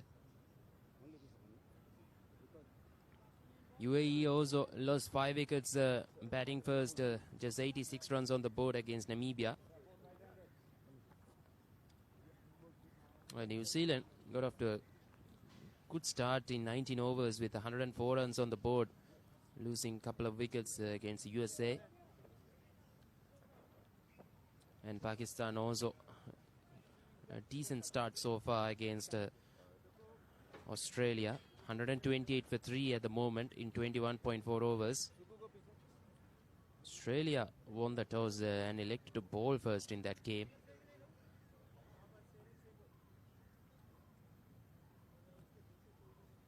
Yes, West Indies currently 69 for 4. They got 199 yesterday and managed to defend it against South Africa. So they'll still, I think, look to get once again somewhere around that mark, close to 200 or just above. But plenty of work to do currently with 4 wickets down. Yesterday they had a hero in Anthony Sahadio who hit a sparkling 100. But he was dismissed very early today.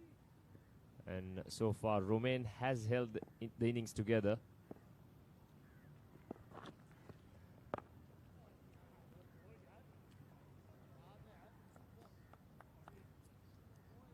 Starts off with a dot ball, this first ball.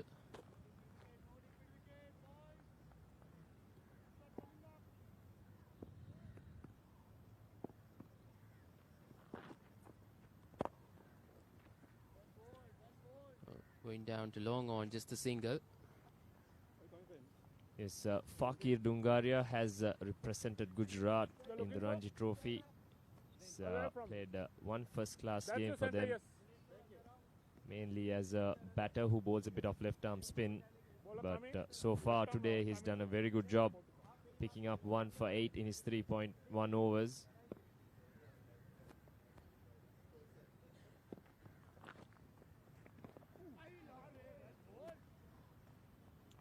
Rajendra Zadio, the new man in for West Indies, in at number 6. These two batters need to put a good partnership to taking them going over 150 would be ideal for them. He's started off with a couple of sliders against Sadio. Seen a lot of turn on this pitch so far. Nicely bowled once again from Dungaria.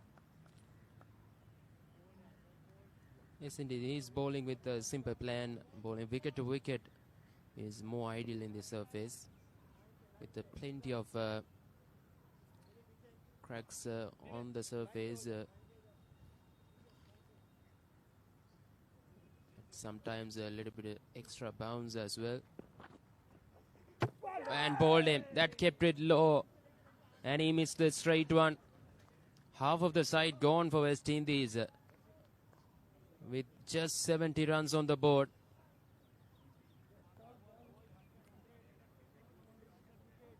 Beautifully bowled there, down on the flight. He had to get forward to that one. But hanging back and seeing his stumps dislodged. Rajendra Zadio walks back for a 4-ball duck. West Indies 70 for 5.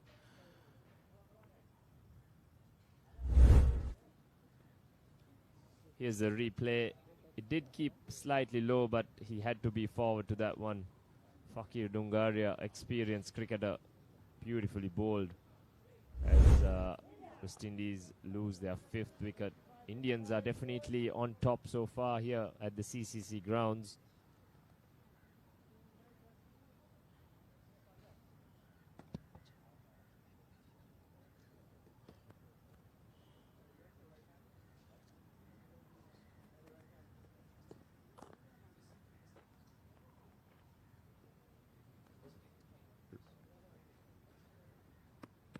I did speak about a score of 200, but it is looking quite far away at the minute as skipper Amin joins Romain. I think you'd have to think West Indies need a captain's knock from their skipper. Just hang in there with Romain, give him a bit of support. They're desperate for a partnership at this stage.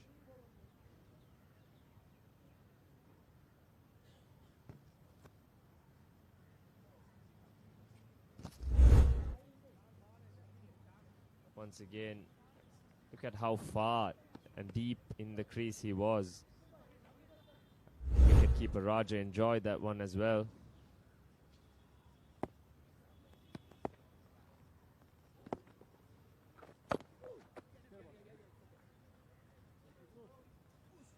Well watched once again by Romain.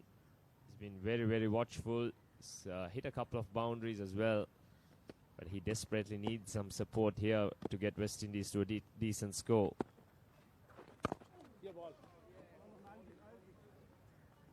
Once again, those sliders keeping pretty low from Ramanujam. There he goes, Amin, the skipper. He's a new batter, watching on from the non-strikers end.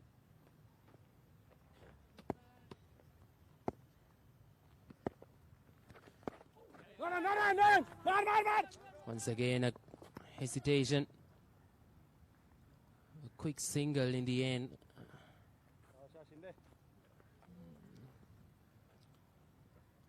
That leg? I got 2 there. That's 1 leg now. Thank you. 71 for 5 at the moment, with 3 balls remaining in this 19th over.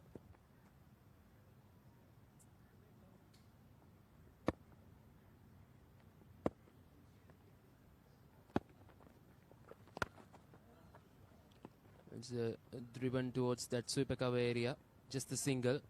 72 for 5. With the skipper Zamin Amin off the mark, very first ball he faced.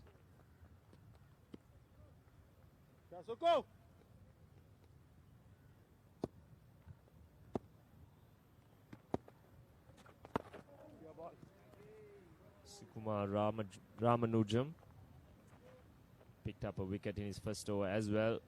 The wicket of Boyce.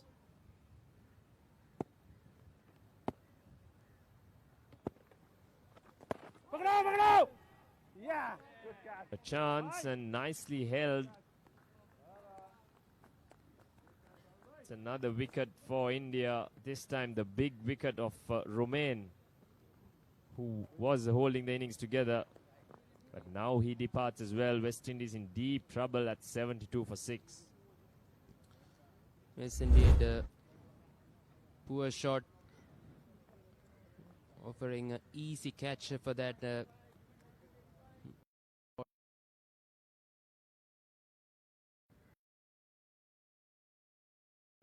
He taking a good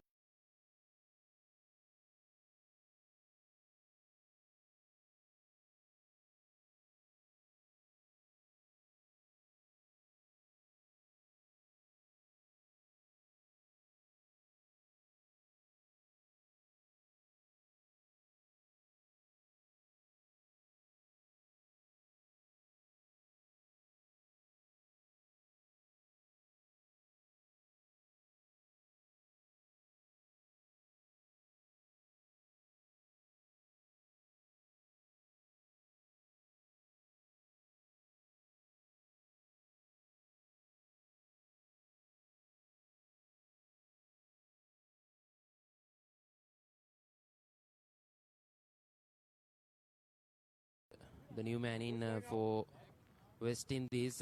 They are reeling at the moment. 6 for 72.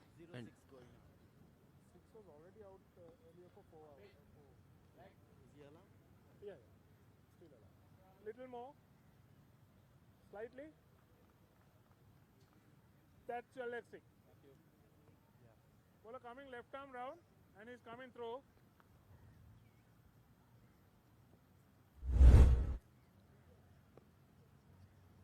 Here's the replay of the last wicket to fall. Nice catch from the skipper.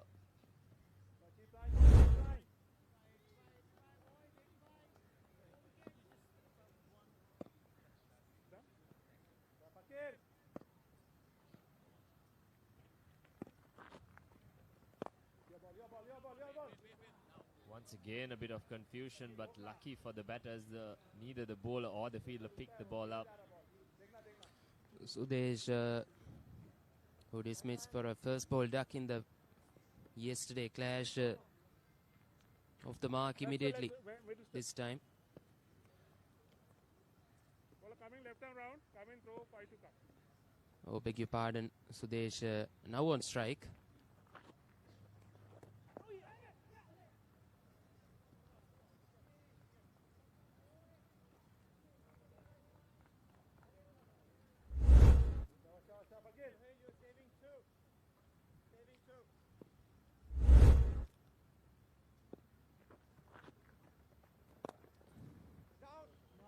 He's really throwing the ball up in the air. That's very, very slow. In fact, he's found the boundary as well with that one. Didn't seem to have hit it too hard, but very good timing and placement as well as it runs down to the boundary. Yes, indeed. In the end, he timed that brilliantly, and placement is perfect from the right hand. More useful runs for West Indies here. 77 for 6. It's just after the previous ball as well from umpire Sriyan Hewawasam. He was giving an unofficial warning to the batter for running down the middle of the pitch. I think they'll keep a close eye on it as this pitch is taking plenty of turn at this stage.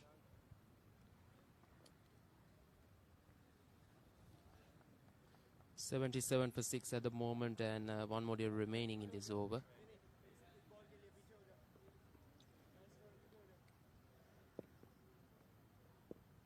They're going with 3.88, the current run rate. Now the quick single to finish the 20th over. Another a good one from India. It's 78 for 6.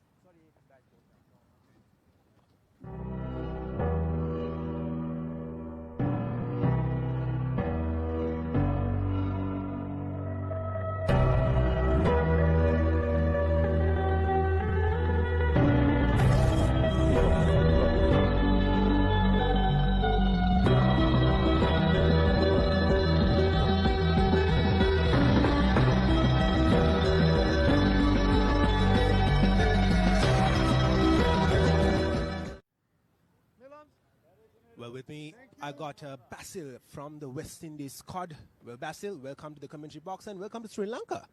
Thank you very much, my brother and Kevin. It's a pleasure to be here in Sri Lanka.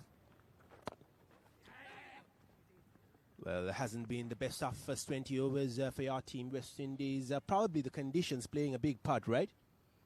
Yes, the truck is playing very slow and we are a bit set back. We're looking for a big partnership here. We have the captains, Amin and Suresh Prasad. Both two of them are good batsmen of spin off the ball.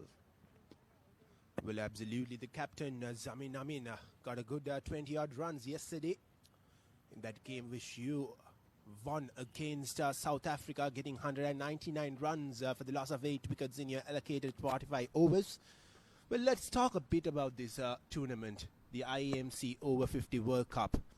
What it means to you as players playing the game that you love, even when you pass that 50 age mark. My brother Kevin, you call this the second innings of big man cricket. You know, most test nation around the world before this big man cricket was incremented, and I feel that they have no space in society doing coaching, umpiring and commentary, and we think that we have a second innings, and that's why it's all organized around the world to play the big man cricket. Absolutely. Life always gives you that second chance, and especially giving a second chance to be a part of a game that you love has to mean a lot to you. Nevertheless, West Indies are currently 80 for the loss of 6 wickets. India have been bowling really well. They have made use of the conditions. And it was really a good toss to win, wasn't it? Given the fact that India have a very deep bowling lineup, especially with all those spinners. It could have been a lot difficult to face them in the second innings. Yes, that's true, because the wicket is drying out more, and the spin will be gripping more. So it's a better option that we win the toss and decide to bat. We need partnership and very simple mistakes we made and get out.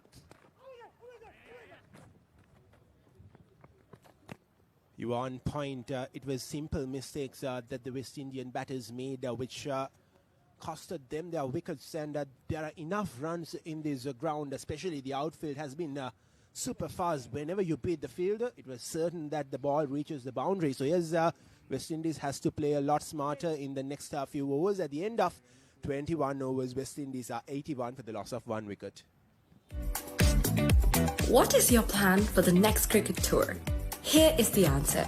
Pusal Leisure Private Limited, Sri Lanka's only leisure company with its own cricket ground. Engage in sports tourism exclusively for cricket. Contact details. Pujitha 077 7421 842. Nishani Gunasekara 076 76 17 249. Well, we talked about the Indian spinners, Basil. What about the spinners in your lineup? Yes, Kevin, we have a lot of spinner in our lineup because we look at the condition of Sri Lankan wicket. We know you have a good world-class spinner, Molituran, and we choose a lot of spinner to come on this tour. And of course, we are seeing what the wicket is playing very low to the slower bowler. So we intend to use back that same strategy against the Indians here at this wonderful ground here. 3 good deliveries from Fakir. And as you said, there will be enough purchase for the spinners in this specific wicket, given that there are a few patches, especially in those areas where the batsman tends to go and play those drives from. And we've seen it early on. There is a lot of spin and bounce. This time the ball keeping low. Fakir bowling from a round arm action, trying to slide the ball in. So what do you feel will be a good score from here on? 81 for the loss of 6 wickets at the end of 21 overs. 175 is a good target for West Indies. If we bat out the over, we should get 175, and that's a good target because in yesterday's match against South Africa, our spinner came back and do well, and our fielding was extremely well yesterday. Close call, close call. We'll come back again after a short commercial break. At the end of 22 overs, West Indies are 81 for the loss of 1 wicket.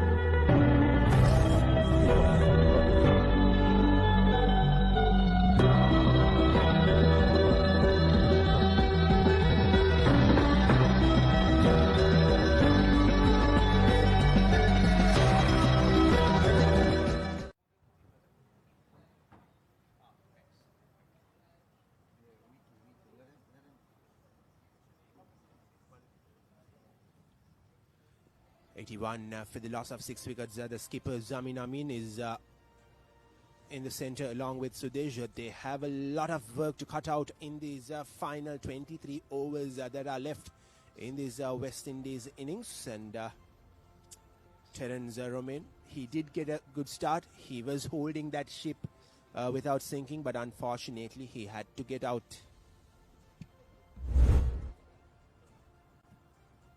So here are the replays of the fall of wickets. That was Anthony who got out. He scored a brilliant 100 yesterday. And then it was a run out followed by a stump. Sumer wasn't really impressed with that decision from the umpire, but at the end of the day, the umpire's call is the final call, and it was a unnecessary shot. And this time the ball keeping low as well. And again, that was the wicket of Romain Terence, who felt cheaply. And was a good catch from the Indian skipper. It's drinks now, and especially given the conditions here, it's really hard to play cricket, isn't it? You all are aging, and as we know, it is hard when you reach a specific age to play under this hot sun, and it's not easy for us as youngsters to play in these conditions as well. So what do you think about it? Well, after we decided to bat, after winning the toss, we think that we would have put the Indians more in the hot conditions, right? And we will go out back and feel in a fresh mood, so we can put them under some pressure. The sun is very hot, brilliant sunshine here, but the condition of Sri Lanka is similar to India and Guyana and the West Indies. So it's all about our stamina and durability to go through the 45 overs. Still 23 overs are left in these innings, and West Indies, as you said, should be looking to bat out the overs, get a score of around 160 to 175. Scoreboard pressure always plays a big part in cricket, doesn't it? Especially given the fact that this wicket is hard to bat on, and it will open up in the second innings. It will slow down.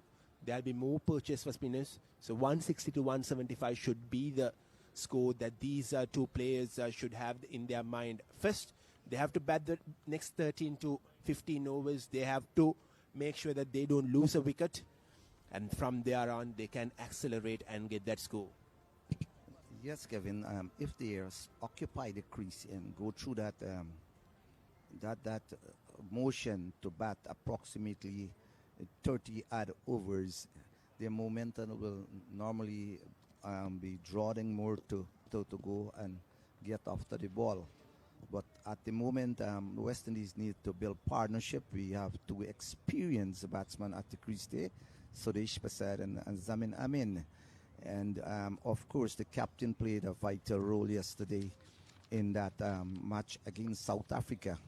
And we're hoping that those two batsmen will play a vital role to build a partnership to give India a challenge in total. Well, Zamin Amin, as I said before, scored 26 runs off 21 deliveries yesterday against South Africa. It proved out to be vital in West Indies getting that score of 198.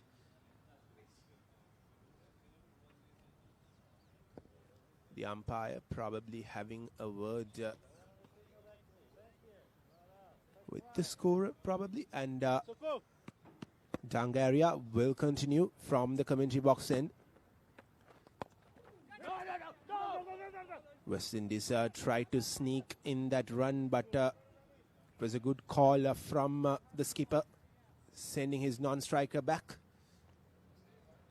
Well, we are looking to maintain, rotate the ball into the ground, but we will not like to have any run out at this moment.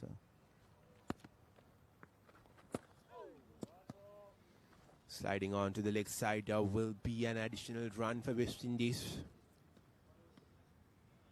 Well, absolutely, they should make sure that they don't give away their wicket easily. There was a run out early on, And that was a cheap wicket from the West Indies, and there was clearly a second run. He took it way too easier than he should have. He was a bit lazy in grounding that bat. Yes, that's true. And we plan is that we occupy the crease at this moment. A good single from the skipper. And that's exactly what he should look to do. Get those singles, play along the ground and find the gaps, place it towards the gaps, get those couple of runs and singles as much as you can without taking much risk, because they've already lost 6 wickets and they should wait for the loose ball to go for the big shots rather than going at it all over.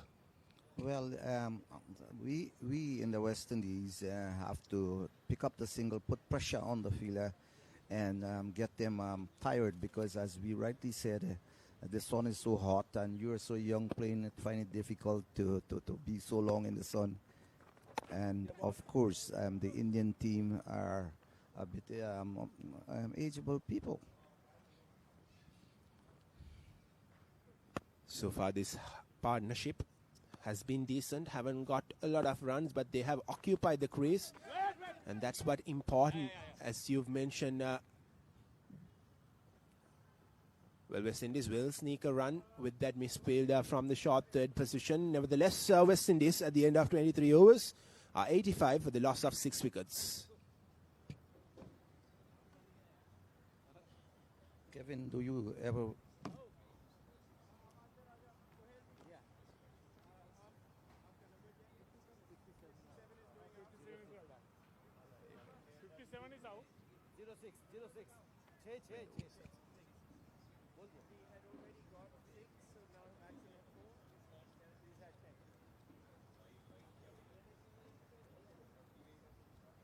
Dinesh is done with that. Yes, Kevin, did you ever went to the West Indies or you follow West Indian cricket? Well, I do follow West Indian cricket, but unfortunately I haven't had the chance to be there in the West Indies. I'd love to be there, especially St. Lucia, if I'm not wrong, because I've seen the pictures, I've seen the sceneries out there, and I love the culture out there in the West Indies as well. So fun and vibrant, and you bring that to the cricket, and that's the best part of West Indian cricketers, I believe. Yes, well, West Indies made up of a lot of islands in the Caribbean and Guyana. So we have a lovely love for cricket in the Caribbean, and also lovely culture. Is a drama of arts and culture, especially our food parents came from different parts of North America. A flighted delivery played down the ground. Will switch ends for a single, if I'm not wrong.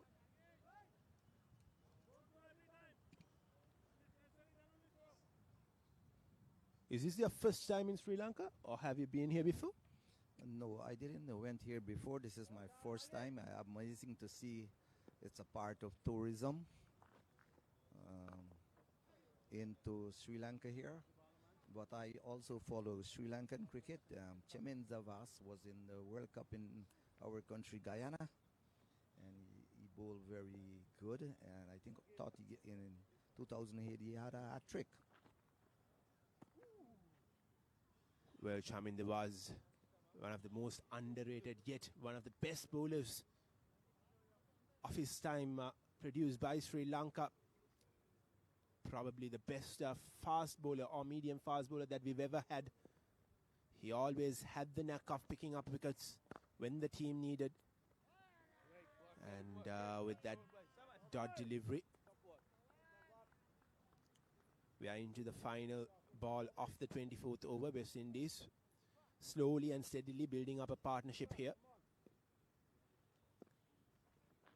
And they have been smart enough to not take unnecessary risks.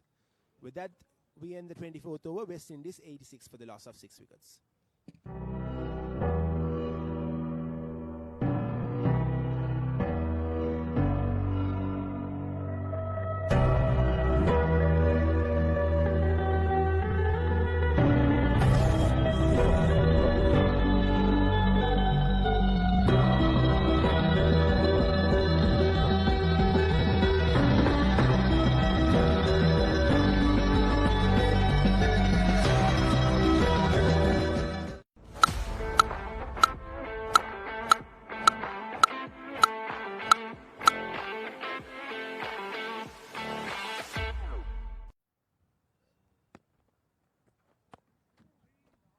Well, we are into the 25th over.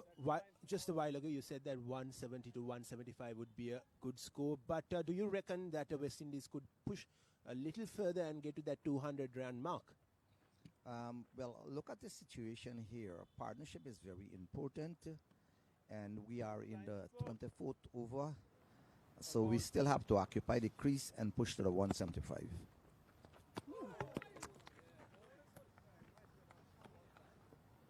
Well, Basil, what are the wickets like out there in the West Indies? Are they a lot similar to the wickets that are here in Sri Lanka? Yes, Trinidad and Tobago is similar like Sri Lanka, more spinner environment, and also in Guyana, more spinner environment. But other territory in the Caribbean like Barbados, St. Lucia, and Jamaica, you have more bouncy, pacey wickets. Here's the third delivery of the over, 3-dot balls. Amin playing defensively, waiting for that loose ball.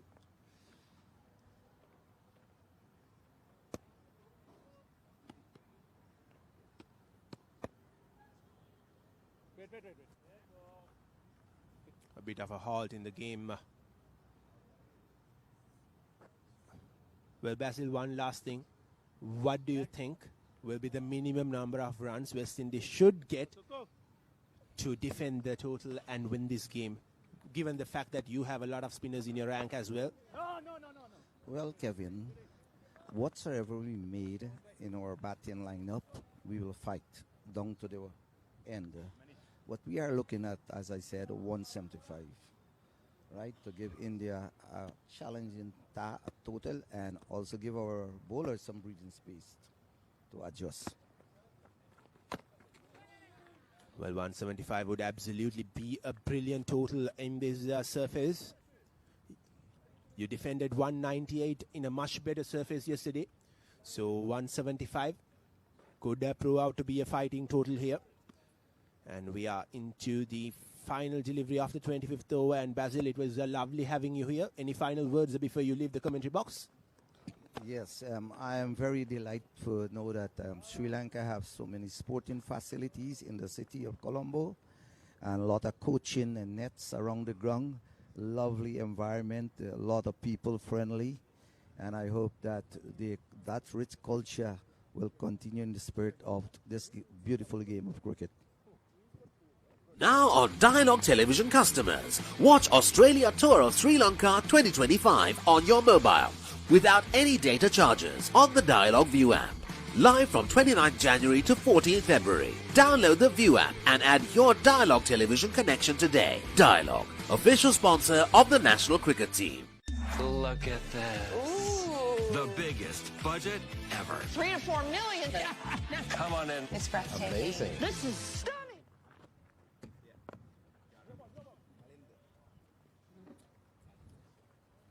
Welcome back.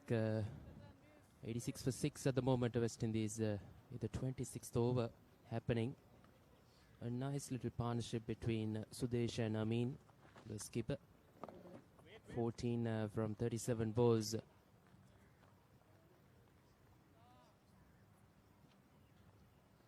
Both batsmen have faced a decent number of deliveries.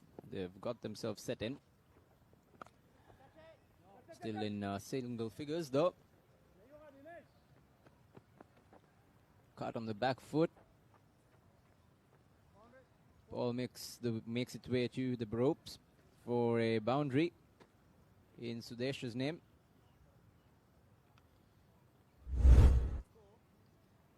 It's beautifully cut away towards that backward point area. Easy pickings for the right hand at that occasion.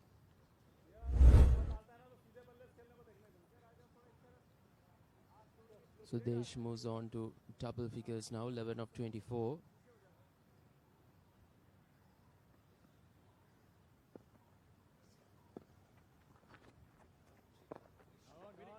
Overs left in the West Indian inning.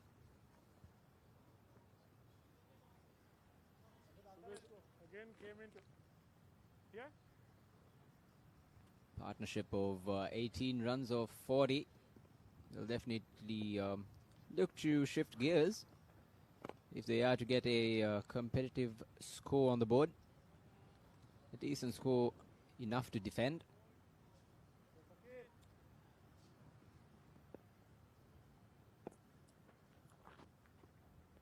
Tungaria continuing to give the ball some air as he brings his 8th over to an end. He ends with his 8th over with figures for 2 for 20 as the West Indians end their 26th at 90 for 6.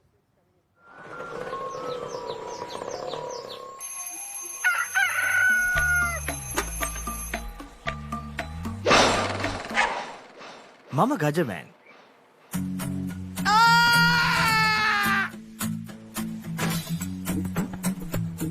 මම හැමදේම කරන්නේ බොහොම පිළිවෙල. මං වැඩ කරන්නේ මගෝරිස්තුමා. එතුමාට නම් මාව නැතුවම බෑ.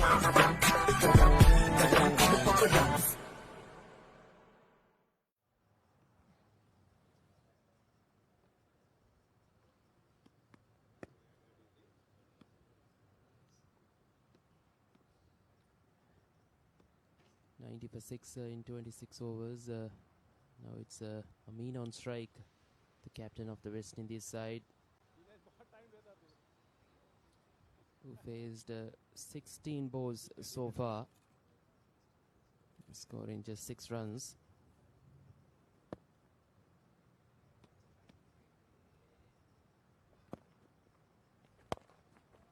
Short and cut on the offside.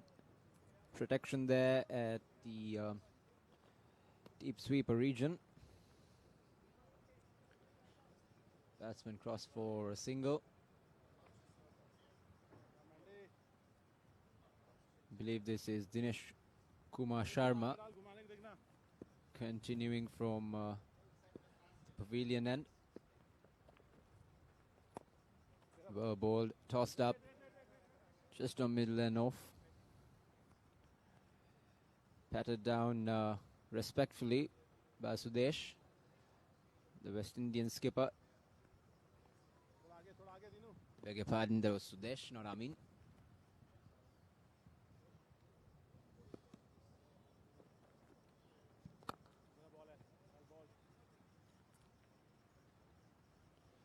Sharma was brought back into the attack from this end. He bowled just 3 overs before this. 91 for 6, getting close to that 3-figure mark. Very tight line and length by Sharma there. Not giving the batsman any room for shot making.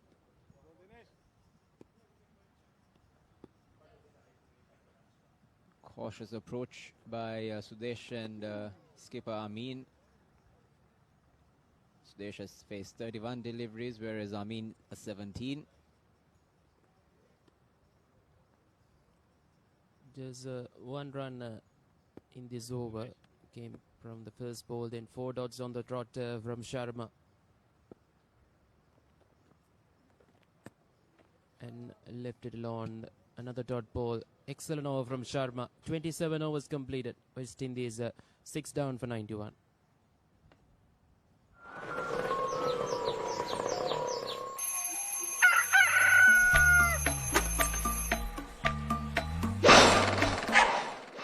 Mama Gajaman.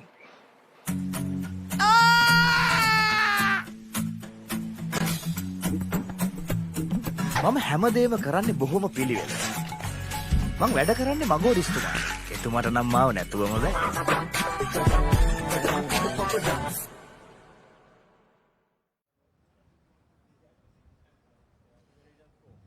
Currently West Indies side on top of the points table in Group B. having won their first game against South Africa by 18 runs yesterday. In Group A, New Zealand on top with Sri Lanka at second place.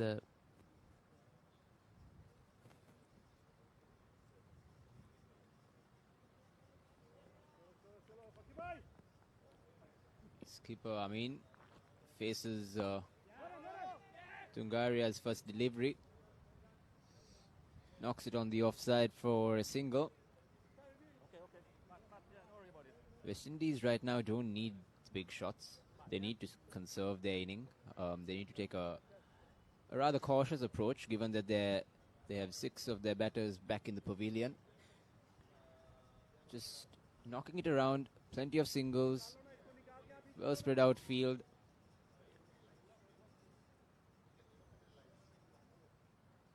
Just keep the scoreboard ticking. Get at least 150 runs on the board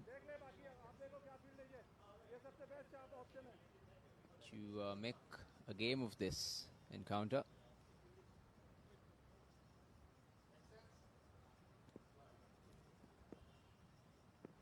Tungaria comes in. Slighter delivery. Seemed to clip the pad of Sudesh. Was it bat or pad? Seems to be off the bat. So 2 runs to Sudesh. 3 runs so far in the first 2 deliveries of Dungaria's over. A fresh change for the West Indies given the previous couple of overs.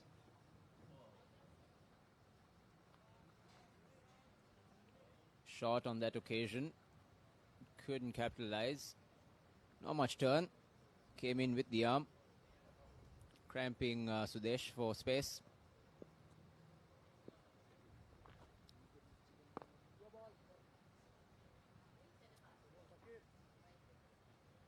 Again, tossed up. Managed well on the front foot. No bothers there.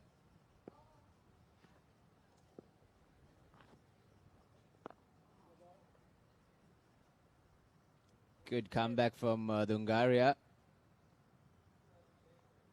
3 dots in the previous 3 deliveries. The first 2 going for runs. So 3 runs so far in this over. Again, good delivery to end his 9th. West Indies at the end of 28. 94 for the loss of 6. When Simon says grill, you know it's going to be fantastic. Life is good. When Simon says season, you know it's going to be flavorful. You're gonna love it. When Simon says add some cake, you know it's going to be fiery. Things are spicy in here. When Simon says cheese, you know it's going to be cheesy goodness. Blew my mind. Make it like Simon does. Simon's Dinners Cooking Out. Thursdays on Food Network.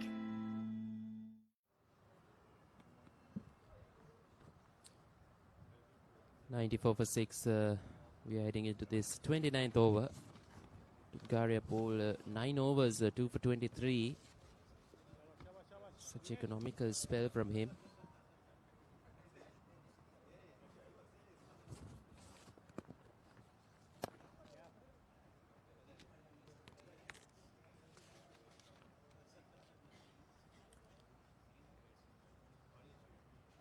Single of the first ball for Amin, moves on to 9.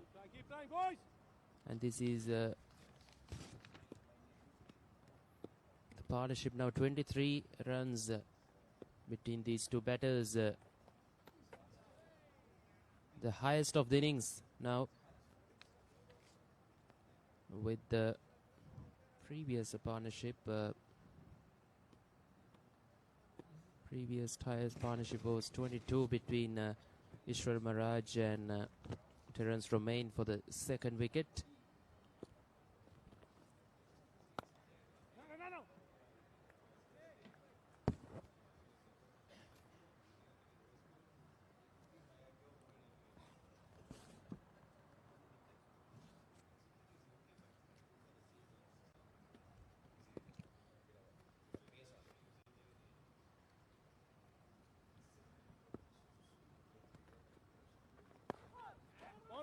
The IMC Cricket Over-50 World Cup. 14 teams taking part. Matches going on till the 23rd of February. A lot of cricket action coming Sri Lanka's way. Sri Lanka, Australia. One-day series coming up. The school's cricket season is on. The big matches, March Madness around the corner.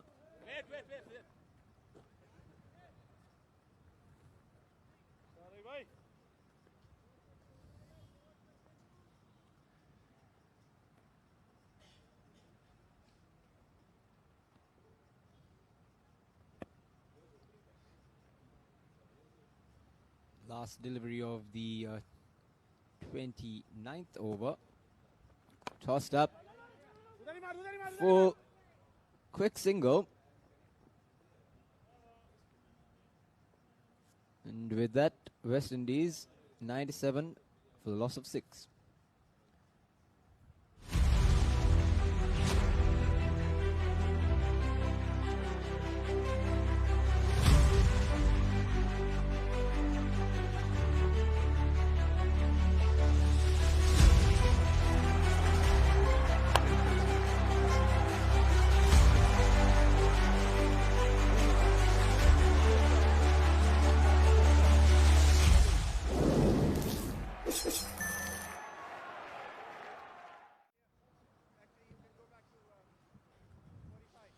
Seven for 6 in 29 overs with just 16 overs remaining in this innings.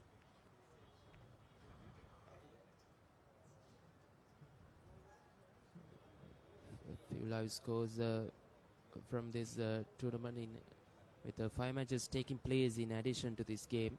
Wales 133 for 6 so far against Canada. With Pakistan in a good position, 178 for 5 after 31 overs. New Zealand, on the other hand, 148 for 5 against USA, batting first after winning the toss.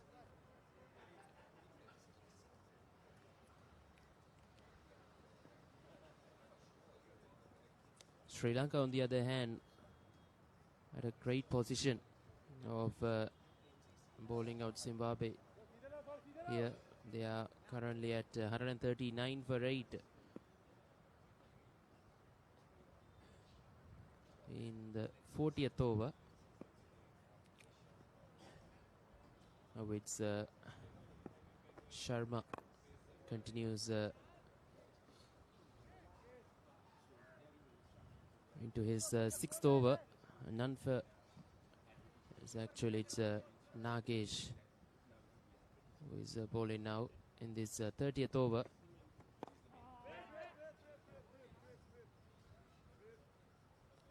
Nagesh Singh into his 6th over, 1 made, none for 15.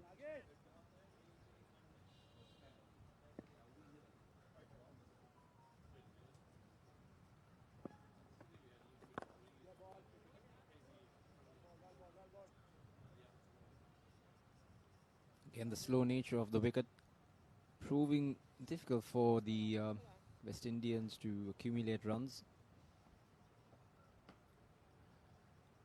Also some strict lines and lengths by the Indians. Not help the cause either. 4 dots this over thus far by Nagesh.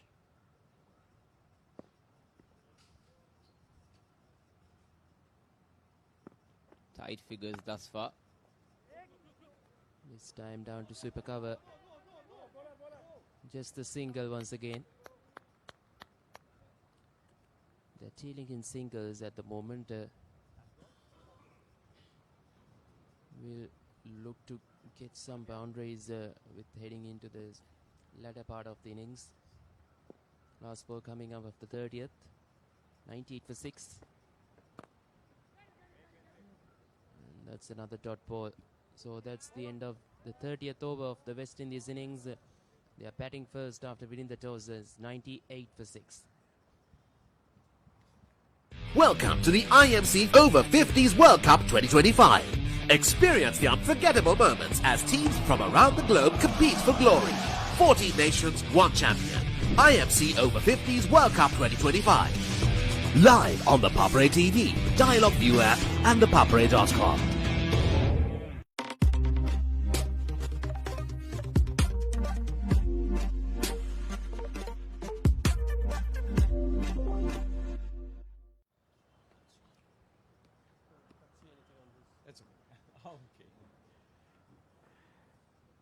So welcome to the IMC Over-50s World Cup happening here in Sri Lanka. The match between India Over-50s and the West Indies Over-50s.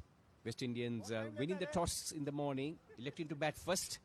Well, it has been a struggle for them. And now they have got to 98 for the loss of 6 wickets. 30 overs have been completed. Not much of a run rate to look at. But they probably will feel that they can, if they can get about another 20-30 runs, they might be able to put some sort of pressure on the Indians, the Indian Over-50s. A strong batting lineup for the Indian Over-50s as well. And they certainly, after the setback they suffered yesterday, will want to come back and bound themselves in and make sure that they get into a winning situation here. And the Indian captain, most certainly, Pawan Malik, will have certain things in his mind as we watch Sharma coming into bowl. And we also welcome to the commentators box Krishnan, the manager of the Indian Over-50s. A very good afternoon to you, Krishnan. Thanks for welcoming me back. Is it on? Right. We have Dinesh bowling from the pavilion end. Played a delivery outside the off stump. Played straight to him.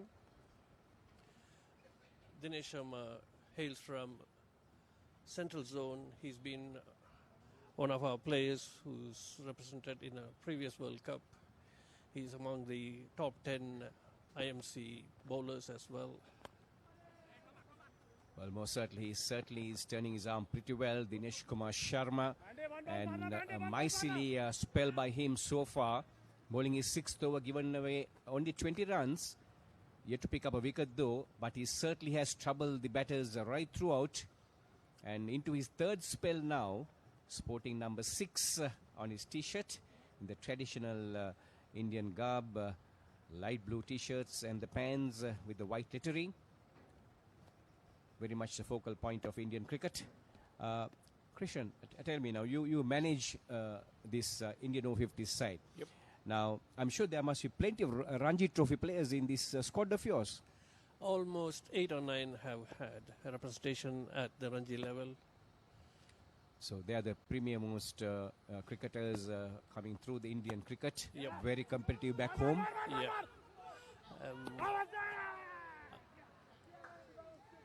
So there we see another West Indian batsman running himself out there. Misunderstanding between the two batters. It was a call of the striker. He did play the shot into the gap to the left of the field at point. And you could see it was a gentle push, more or less, towards the short extra coverage. He just trotted across. He did call early, but there was no response from the non-striker. Rooted to the crease. He was more or less looking where the ball was going. A cardinal mistake by the non-striker on that occasion. And the striker not being able to get back at all and ruled run out as the throw came in.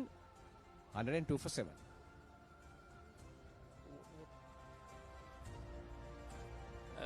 This year's team has been formulated well in November when we had our zonals.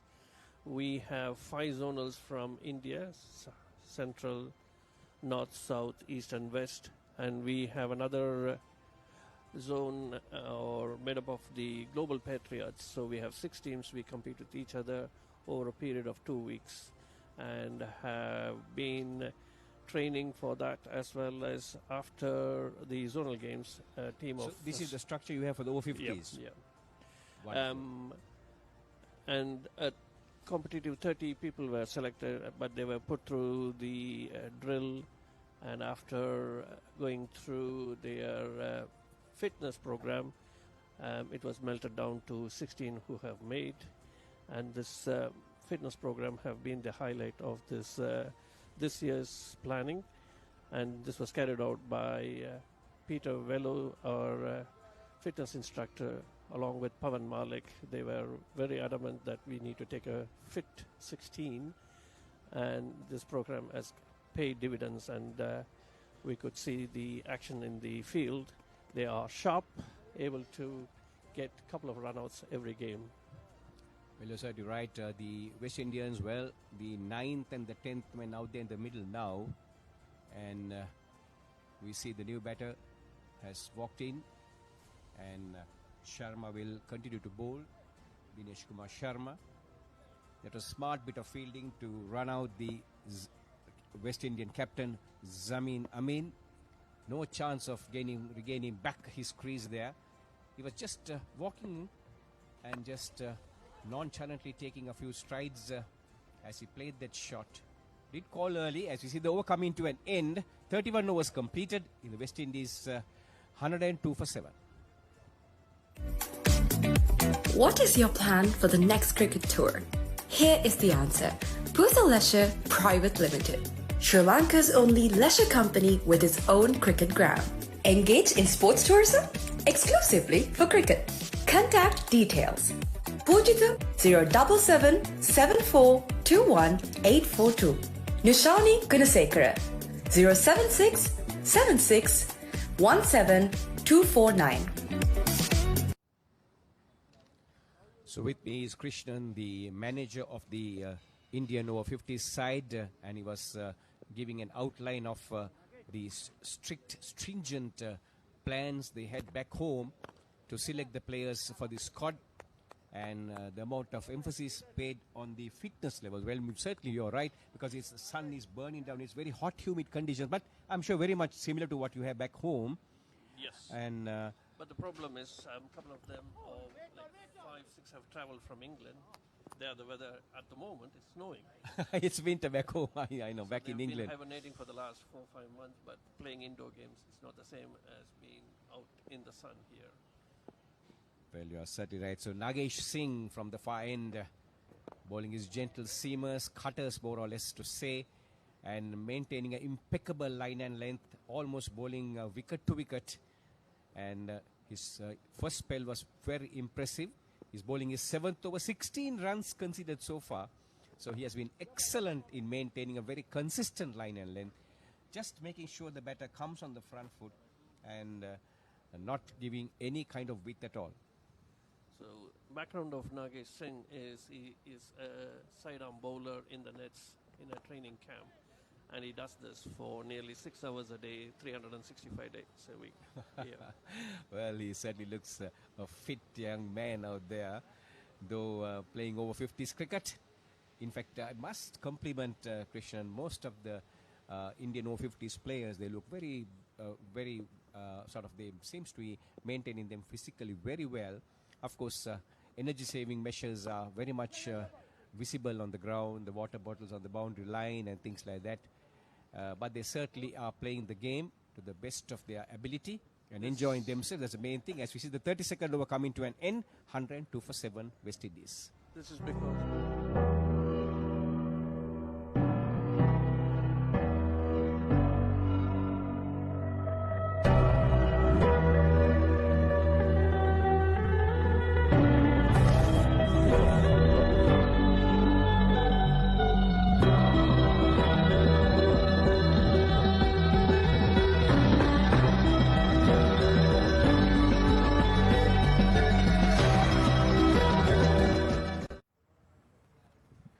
So it's hot, humid conditions. Krishnan, you were talking about the conditions back home and here and the difference between the two. Yeah, even though humidity is main factor here, even the heat we can manage, but the humidity here, because it's an island, it's quite high. And fortunately, I traveled with my Somerset Over-50s team last year, and we went through the same grill. It was in peak March, playing 6 games at a temperature of 34, 35 degrees. I knew what is in store, so there was a lot of instructions about cooling themselves down. Teams definitely having cool boxes, water, and a towel, cold towel to put in their neck or in their forehead. because last time when I was around, I almost bowled with a cool towel under my cap. So there we are. Interesting stuff from Krishnan. Yes, maintaining those liquid levels is very critical for anyone who's over the age of 50. It's something very important indeed. As Dinesh Kumar Sharma, goodness me, he certainly is an excellent bowler. You could see he is not afraid to give air. He's certainly getting the assistance of the wicket as well. Though the conditions are very dry, the wicket has more or less evened out now. It's an even pace wicket now. The bounce has dropped down. In fact, he's keeping a little low as well. And he's certainly, because he's giving, there's so much of air, he's getting the drift, and he also is getting some bite of the wicket as well. And he's spinning the ball across the batter. And then there is a dot ball which comes in as well. He certainly has things under control.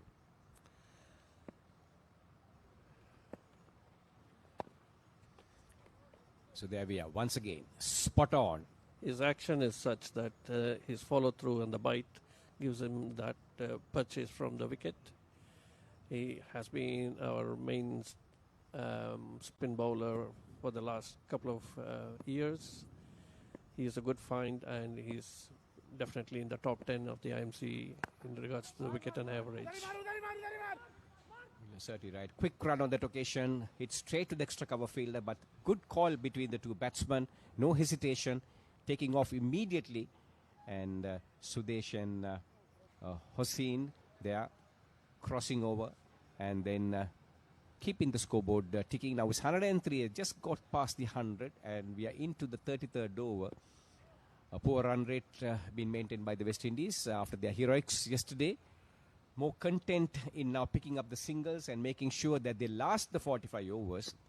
That is what probably is going through the West Indies camp, and the captain certainly would have given the instructions. Just make sure that you last the 45 overs. The runs will come. And there we see, once again, the ball spinning across the batter. Playing and missing, taken in by the wicketkeeper. Bales taken off. And 33 overs have come to an end. West Indies winning the toss and wanting to set up a good, daunting target to the Indians to follow. Have got to 103 for the loss of 7 wickets. Now on Dialogue Television customers, watch Australia Tour of Sri Lanka 2025 on your mobile without any data charges on the Dialogue View app. Live from 29th January to 14th February. Download the View app and add your Dialogue television connection today. Dialogue, official sponsor of the national cricket team.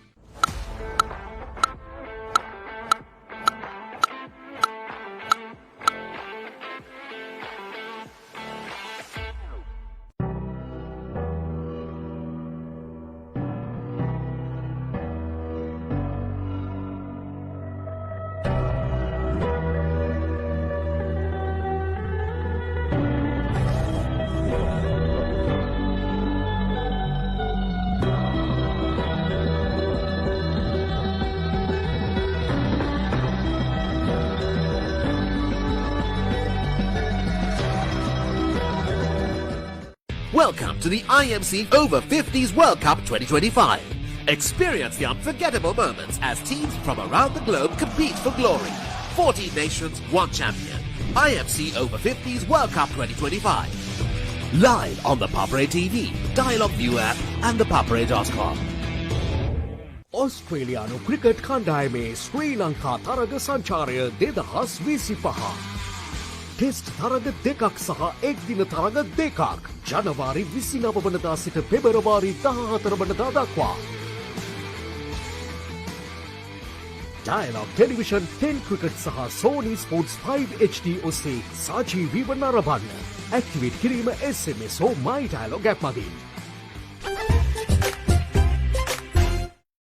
You don't want to miss it. Life is good. Things are spicy in here. Blew my mind. Simon's Dinner's cooking out. Thursdays on Food Network. So viewers, if you're tuned in, well, you're watching the Papare, Sri Lanka's #1 sports channel. And as we bring you this live coverage from the CCC Grounds in Colombo, the match, the IMC Over-50s World Cup the second day's games happening.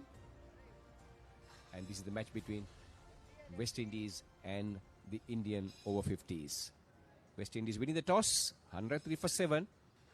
And the Indian Over-50s making it extremely difficult for the West Indians to get them away. And they have been maintaining an impeccable line and length.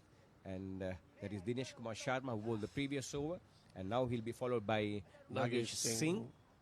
Nagesh Singh too has been bowling very impressively. And certainly making it very difficult for the West Indians to pick runs off them.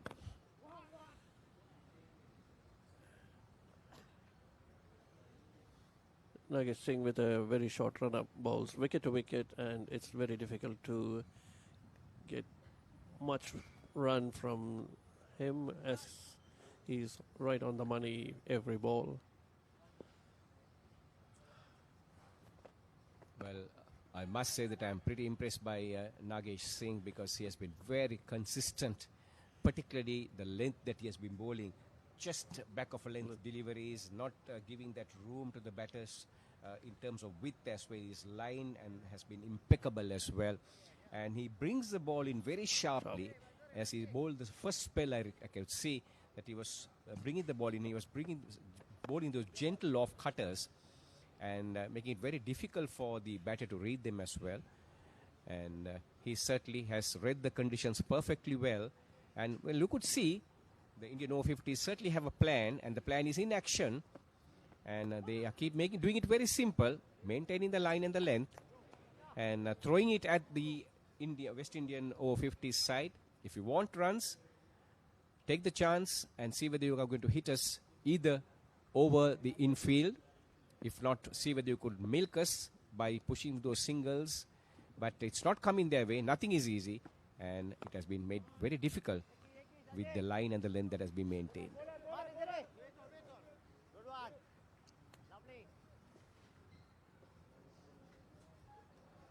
Christians, you can see that I'm sure this has been the second day that you're playing here. You have read the conditions well now and pace off in most occasions the bowlers, and all what they're concentrating is line, length and bowling wicket to wicket. Yeah. They're learning the art by day. Against Australia yesterday, most of our spinners were bowling flat. They could have been a little bit tossing it up and getting more purchase of the wicket. So we had to go back to the drawing board and instruct them to just toss it up, and the wicket will do the rest of the things, which is what we have achieved today. Most of our spinners have tossed it up, and there have been plenty of wickets amongst them. Spot on. As we see the 34th over coming to an end, 106 for 7.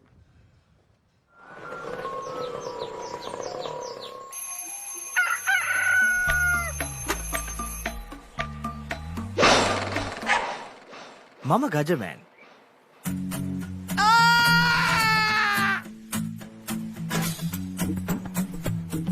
මම හැමදේම කරන්නේ බොහොම පිළිවෙල. මං වැඩ කරන්නේ මගෝරිස්තුමා. එතුමාට නම් මාව නැතුවම බෑ.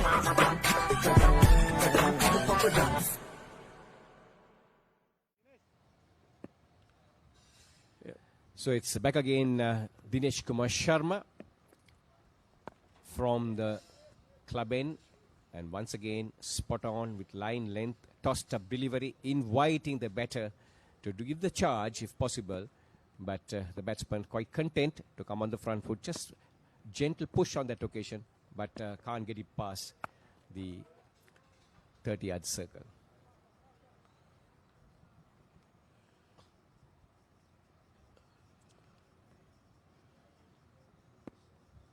So hardly any pace has been used. Only the very first over, the captain Pawan Malik bowled his gentle medium paces and then immediately took himself off. A couple of our pace bowlers have been rested today. We know the West Indians can play the fast bowlers very well, and they have a bit of a problem with the spinners, and we are loaded with spinners. And as it is a self-funded match, most of them have to be given a chance, so it's a sort of a rotation policy as well followed. Well, you're certainly right. Well, you're packed with some brilliant bowlers, and many of them are left-arm leg spinners as well.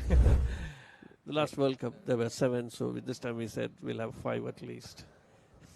So plenty of southpaw bowlers being utilized by the Indian Over-50s as that ball played into the cover region. The batsman thought of a run. In fact, the striker took a couple of strides, but seeing the ball going straight to the extra cover fielder, the bowler also making a valiant effort to move to his right quickly, pick it up, and change the decision of the batters. Final delivery of the 35th over.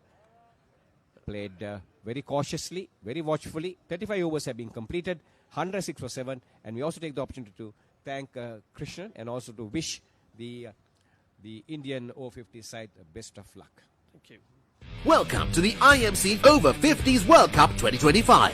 Experience the unforgettable moments as teams from around the globe compete for glory. 14 nations, 1 champion.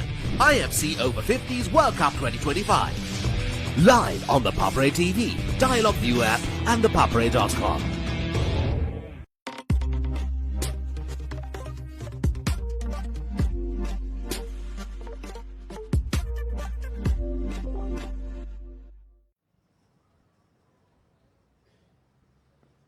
West Indies 106 for 7 after 35 overs. 10 overs left in this innings.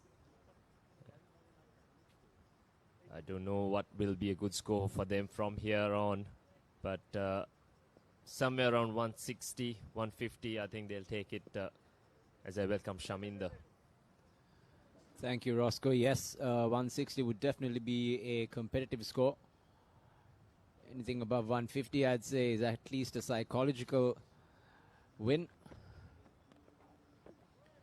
as the Indian bowlers keep tightening the screws on this West Indian inning.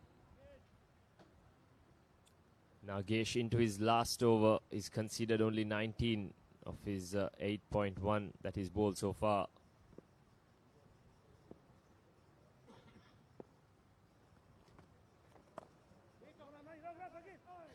Good looking stroke. He's got it past the point fielder. Should get at least 2, if not 3. Decide to go against the 3rd run. Useful runs down the order coming in for West Indies. Definitely valuable runs. They'll take anything at this point. 7 wickets down. 35 overs spent. Sudesh is quite set now. He's faced up 55 deliveries for his 20 runs.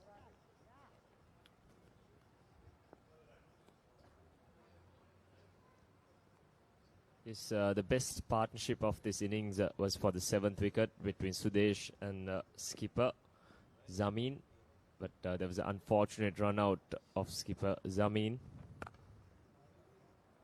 Good looking stroke once again. The running has been good and bad at the same time. They've put pressure on the fielders, but they've thrown a couple of key wickets away to run-outs as well. We just leave it at questionable.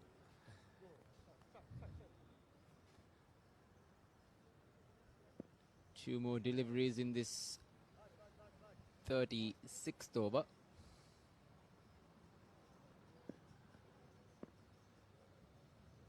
Nagesh has conceded 3 runs thus far. Clipped onto the leg side. Could be an easy 2.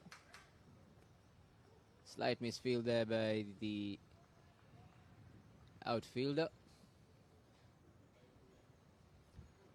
Farid Hussain, the number 9 batsman for West Indies, has moved on to 5 of 17 balls now. I don't think balls really matter at this stage. They'd love to bat out the 45 overs. 36 overs gone. It's 1-1-1 for 7. England's finest return to the subcontinent. India rises to the challenge. England Tour of India 2025. 22nd January to 12th February. Live on the Papare TV HD, Dialogue View app and thepapare.com.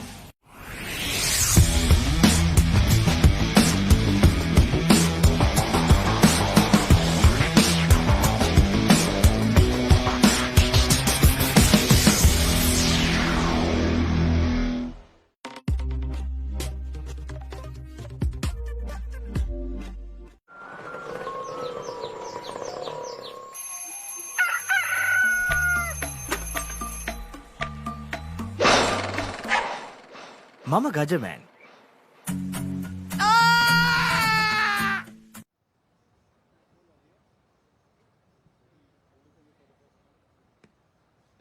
36 overs completed in this innings.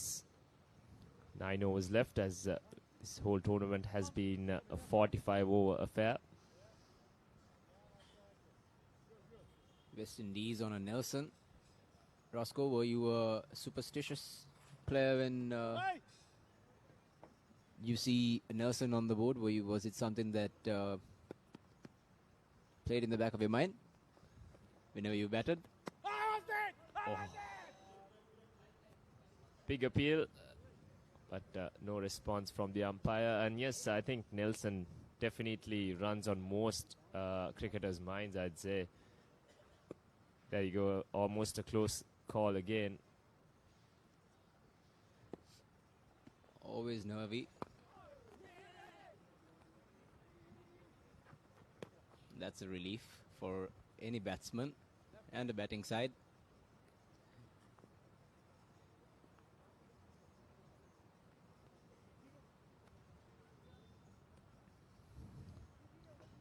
Partnership moves on to 10.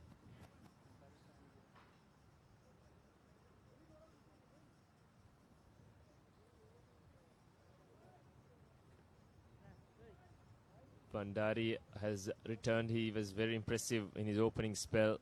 Picked up the key scalp of the centurion of West Indies, Anthony Sahadio, from yesterday.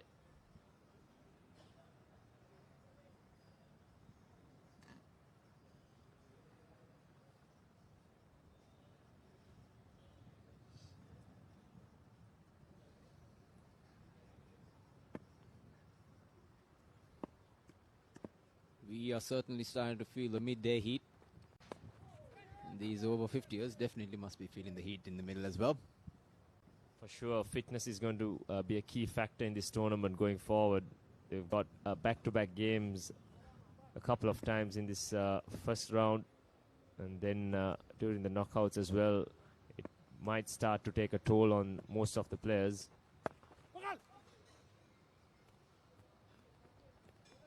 Just beyond the grasp of the mid-wicket fielder rather. Comfortable single.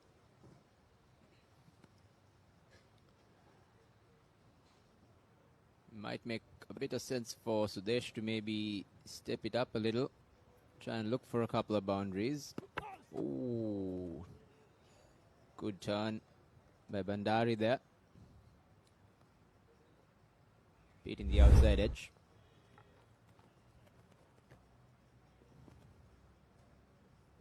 Sharp work there from the wicket keeper.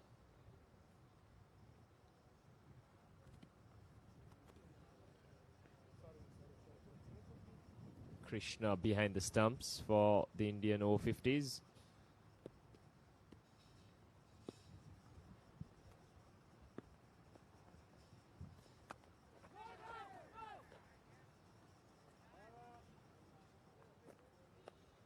That's the end of the 37th over. West Indies 113 for the loss of 7. Husa Leisure Private Limited is inviting you to invest for this project for the development of Gulf Coast and 120 individual houses, which will be selling outright. Required investment is $30 million, which is the value of 49% of shares, and is available for you to invest. Whatever amount you can invest will yield benefit within less than 5 years.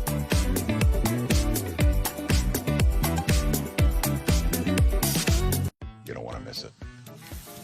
Life is good. Things are spicy in here. Blew my mind. Simon's Dinner's cooking out. Thursdays on Food Network.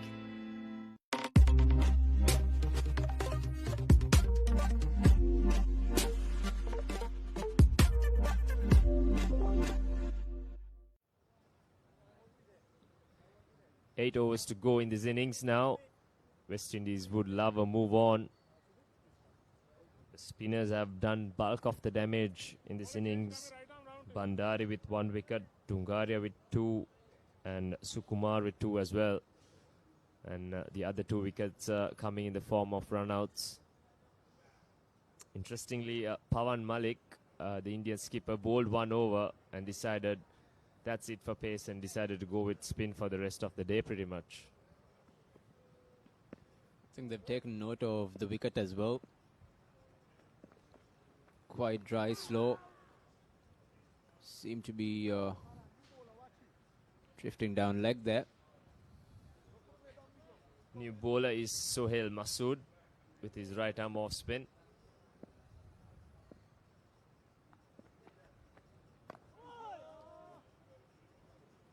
Coming in with the arm on that occasion. Farid keeps it out. I think the West Indians need to at least rotate the strike at this stage. 7 to go after this over. That looked very close. And it's given. That's the end of Hossain's well-fought inning.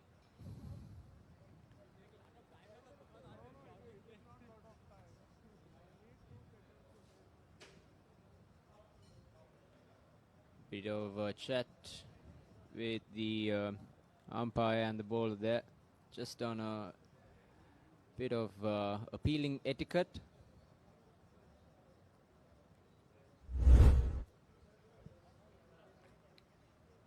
Tossed up again, not much turn, came in with the arm, seemed like it would hit middle and off. That's another nail in the coffin for West Indies. They lose wicket number 8 with just 113 on the board.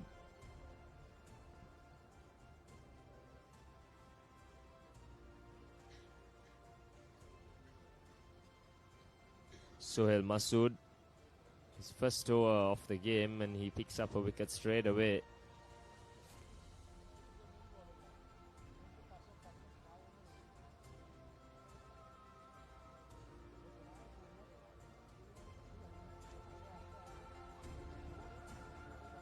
Players have been having plenty of drinks as they're trying to get used to the hot and humid conditions in Colombo.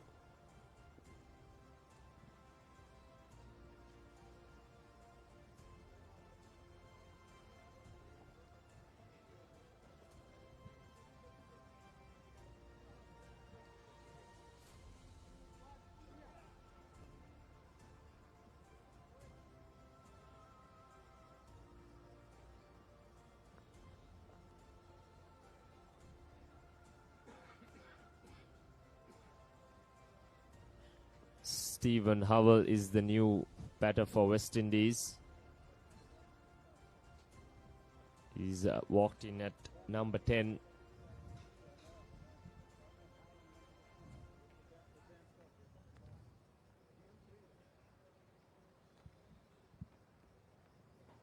Sudesh still unbeaten on 22. He's batted for quite a while. He's faced 61 balls. Taking on the role of an anchor right now, Sudesh. Trying to hold one end of the fort.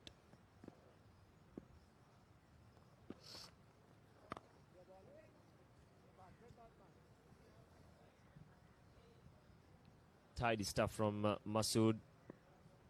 Haven't conceded a run in this over so far. Got the scalp as well.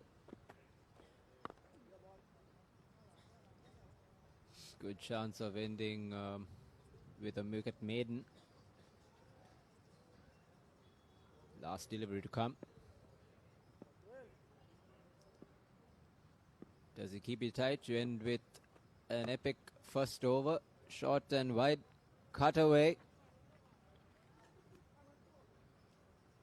2 runs to end the 38th over, and that takes the West Indian scorecard to 115 runs for 8 at the end of 38.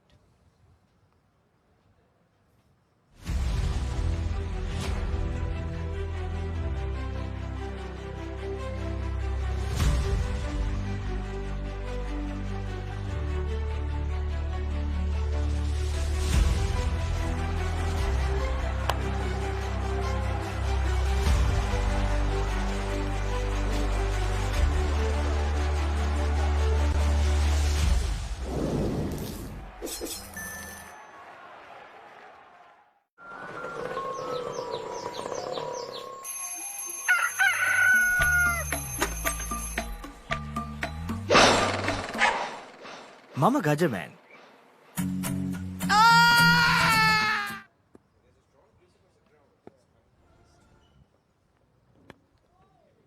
Bandari once again on the mark. I think it's going to be spin till the end for the West Indies to face.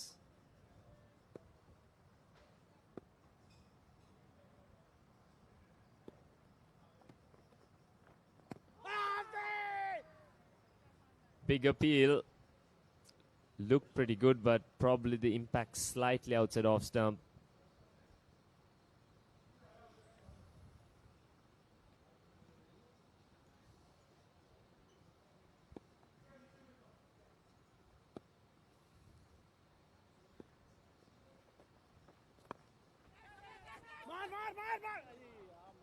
Clean pickup would have been interesting. It was almost a hit and run situation. Howell was quick to call that and get to his end. Fortunate for him, it was a misfield there.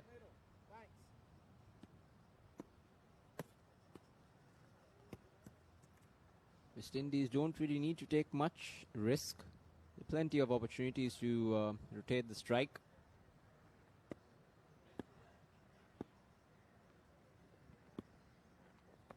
Tossed up again. Good delivery there by Bandari.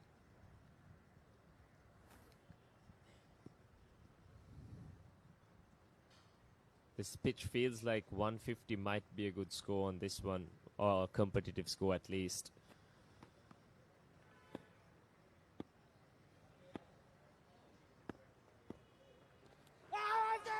Big appeal. This time it felt like we're sliding down the leg side. Howell going for a really big stroke there.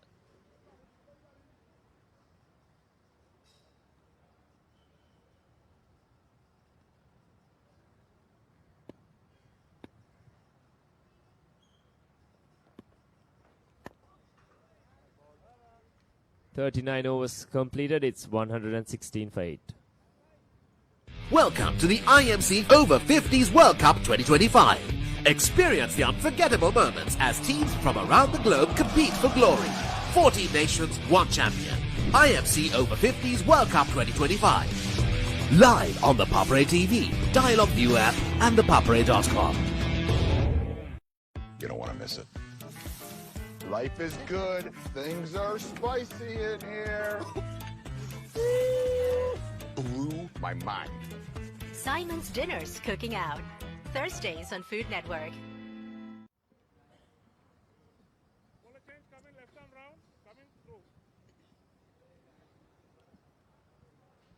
Commencing the 40th over of the West Indian inning.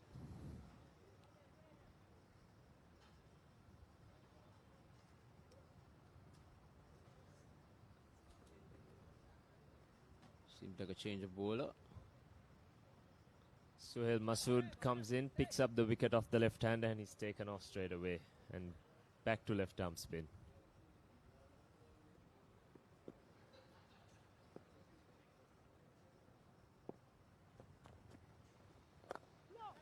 Tossed up. Good looking stroke. Goes to the boundary for 4 vital runs, and very welcome indeed for West Indies. Hopefully this is the shift in gears that we've been talking about. Sudesh there taking the taking a heave off a well tossed up delivery by Sharma. Outside of almost no risk in stroke play there.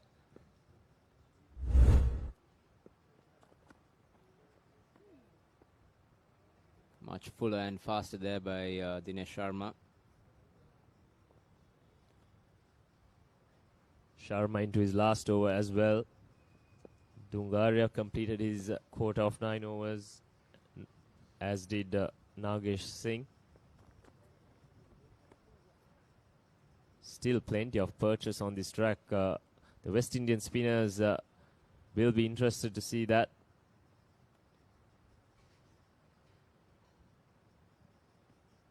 The minute they've taken pace off, the ball there has been turned.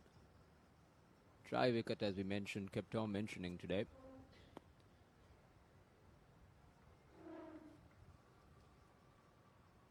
Haven't really seen too many sweep shots or the reverse sweeps for that fact. Known to be a good ploy when the ball's spinning big. It's something that we saw the Australians take good effect of in goal over the Test series.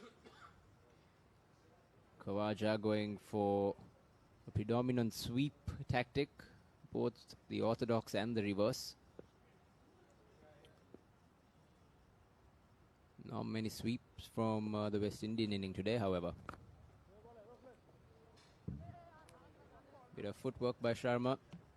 Isn't able to keep it to himself. Batsman crossover for a single. End of the 40th over. West Indies a 121 for the loss of 8. What is your plan for the next cricket tour? Here is the answer. Pusa Leisure Private Limited, Sri Lanka's only leisure company with its own cricket ground.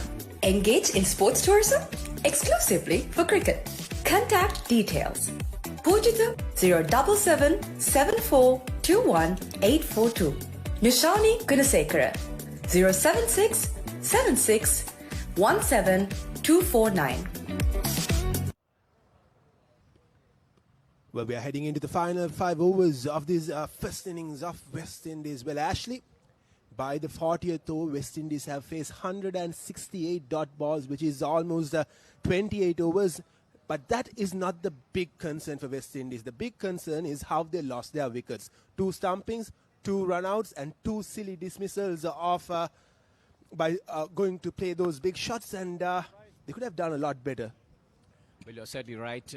They're into the 41st over now. Nothing much in terms of a score. 121 for the loss of 8 wickets. Now their intentions would be to bat through the 45 overs. Well, you're certainly right. There was a couple of loose shots. There was plenty of yawning gaps on both sides of the wicket, which the batsmen did not make use of. They were going in for the big shots. And then also, the poor calling between the wickets costed them those 2 wickets, which has now made it very, very difficult for them to post a challenge in total. Absolutely, anything over 160 could have been a challenging total, but 160 looks well far ahead at this moment for West Indies, as they have lost 8 wickets, 122 on the boards with just 28 more deliveries to go. As I said before, they faced 28 overs. All those 28 overs have been dot deliveries out of the 40. They've scored 122 runs off just 12 overs. A big heave. Does that have the legs to go towards the boundary? Yes, it has. A welcome boundary for West Indies. They are on the move now. Howell just looked like a player who could play those big shots, and West Indies desperately need those big shots. Well, Stephen Howell certainly strongly built. They are coming on the front foot and then making that little bit of room and adjustment for himself, and taking that ball from outside the off stump and hammering that down towards the mid-wicket region. Connected it well, got his timing right. And maybe he didn't try to hit that too hard. All that he was doing was to make sure he gets bat onto ball, and that's what he did successfully, and 1 bounce into the boundary for 4 runs. Well, that was a rare loose delivery from Bandari as well. He has been on point throughout the day, but the last delivery was a lot slower, and it was way outside of the off stump, so the batter had the room and had the time to go for that big heave. Here's Bandari to bowl his 4th delivery of the over. Howell goes big again, but this time doesn't get the connection that he got the previous delivery. Bandari bowling very intelligently. That time he held it back, inviting for the batsman to go for the big shot there. Cut the pace off on that occasion and gave the ball a little bit of air and held it back as well. So batsman playing a little bit too early on that occasion. Lucky to survive. So very intelligent bowling indeed. And 1 more delivery of the 41st over remaining 126 for 8. And the West Indies over-50s must be now thinking, fancying their chances of maybe getting into 150 if these two batsmen can continue. Played down, and 41 overs have been completed. Winning the toss, West Indies opted to bat first, 126 for 8.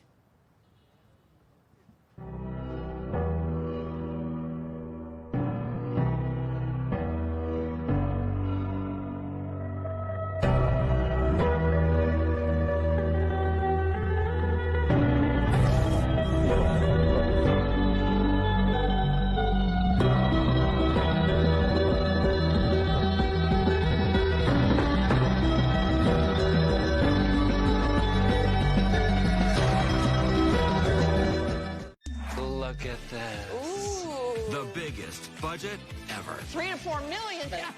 Come on in. It's breathtaking. Amazing. This is stunning. Wow. I love my job. My Lottery Dream Home. Mondays on HGTV. So interesting times for the Indian captain, Pawan Malik.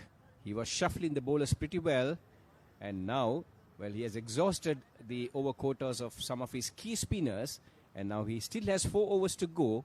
He certainly will want to maintain the pressure and make sure that he keeps the West Indies scoring to minimal. Well, that's a huge 6 off the bat of Sudesh.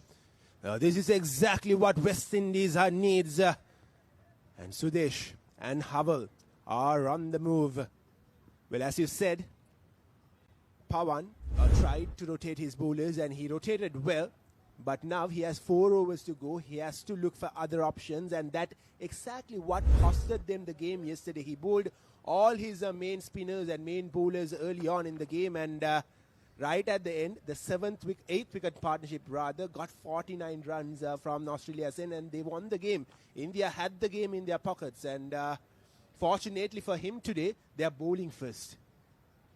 Sohail Masood, well, firing that ball, that last delivery very quickly, and making sure that he doesn't give that much room or width to the West Indies batters.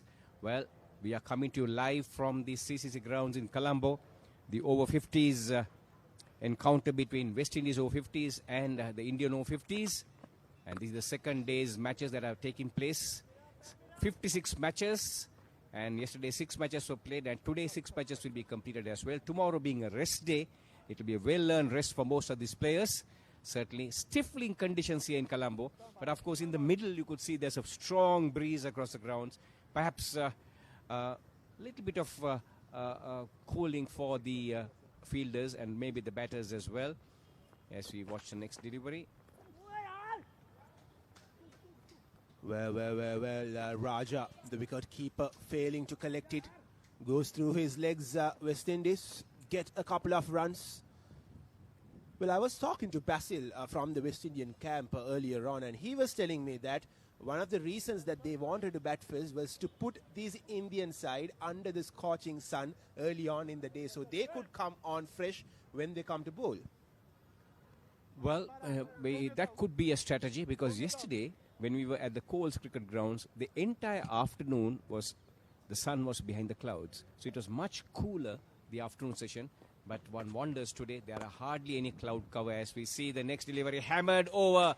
The bowler said down the ground. Now that's a very, very good shot, powerful shot by Havel. Couple of bouncers into the boundary, it goes for 4 runs. Quickly. Well, just a while ago, 150, 160 looked well within the reach, or rather, well far away from the reach of these West Indies batters. But now it is well within the reach. At the end of 42 overs, West Indies 139 for the loss of 8 wickets.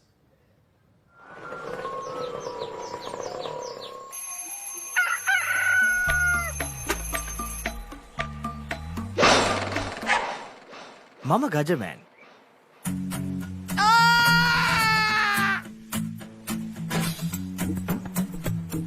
මම හැමදේම කරන්නේ බොහොම පිළිවෙල. මං වැඩ කරන්නේ මගෝරිස්තුමා. එතුමාට නම් මාව නැතුවම බෑ.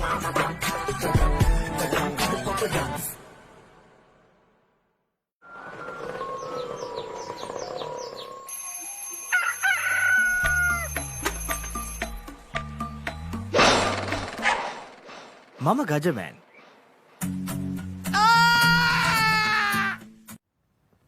We are into the final 3 overs of this West Indian innings. For West Indies, the biggest concern over the last 2 days has been their middle order has not been getting runs. Even yesterday, only 3 batters got more than 10 runs. And today, even though there has been 5 batters in the middle order, the scores have been Ishwar getting 10, Kumar getting 7, Julian getting 8, and Rajendra getting 0. And that's not good enough. Nevertheless, their tail-enders are firing here. Another boundary, 143 on the board for them. So yes, moving on in the tournament, their middle order has to get their groove back, and they can't depend on 1 or 2 batters to win you games every time. Yesterday, Anthony scored 100, and that was a match-winning knock. But you can't expect that every day, can you? You're certainly right. Sudesh on that occasion, making use of the pace of the delivery. They are opening the face of the bat, running it down towards the third man region. A brilliant shot given the circumstances and the conditions, and picking up 4 runs and 143 for 8 now. Perhaps 160 now possible, and it's looking much better for the West Indies over-50s. Their tail-enders and the middle order has clicked. Well, you said they didn't do much yesterday, and only very few of them got into double figures. But here we see that Sudesh is holding this innings together. He has been the nucleus behind this West Indies over-50s batting innings, and making sure the middle order contributes handsomely, and they certainly have now got into a much more respectable score. A quicker delivery onto the pads. A rare dot delivery in the last few overs, and at the toss, the captain of West Indies said that he was looking for a score of 225 runs. But 30 minutes before, they wouldn't have expected that they'd get somewhere close to 150. So they'd be way much happier with the score that they are in right now. And they have some good spinners as Howell goes down the ground yet again. Will just be a single. But the intent is clear. He is going after the bowling. You said at one stage, being 6 wickets down for 80, there were perhaps signs that they could even be bowled out for less than 100. But now it's looking pretty good as far as the West Indies over-50s is concerned. Many a interesting duel has taken place in these grounds, this being a test venue for Sri Lanka as well. Of course, the last test match was played in 1992 between Sri Lanka and Australia. Not a very happy situation as far as the Sri Lankans were concerned. They lost that match by 16 runs. But before that, they did post a victory against the mighty Pakistanis.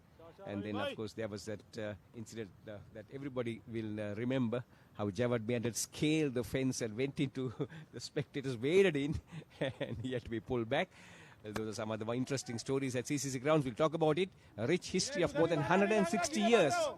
A club which was set and then established way back in the 1940s by the expatriates who were very much a part of the sporting events of Sri Lanka during that period. 43 overs have been completed, 146 for 8. England's finest return to the subcontinent. India rises to the challenge. England Tour of India 2025, 22nd January to 12th February. Live on the Papare TV HD, Dialogue View app and thepapare.com.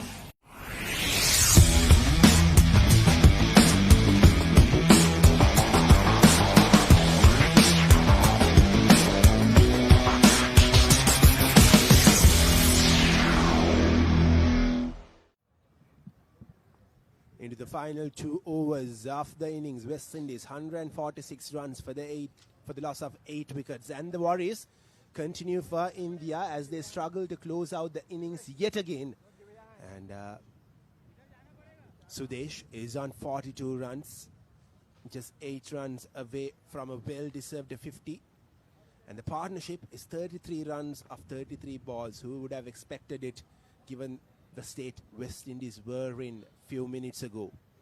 Well, you're certainly right. 113 for 8 wickets, and this partnership has now bolstered their position, and the opportunity also now is there for the West Indians to carry forward this advantage. A couple of more overs left. We are into the 44th over now. In fact, 11 deliveries left. Yes. And it's Masood back again.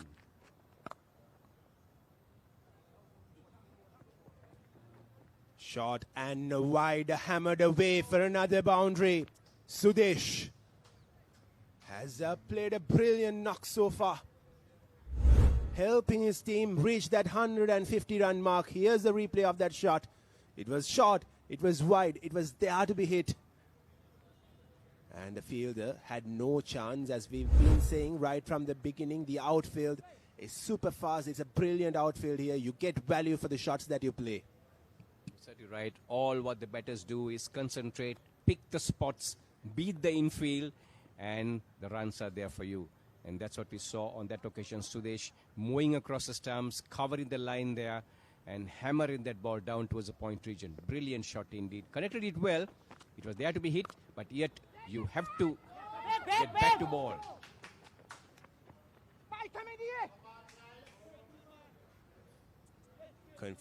Confusion in the center. Hubble wanted the single. Sudesh sent him back.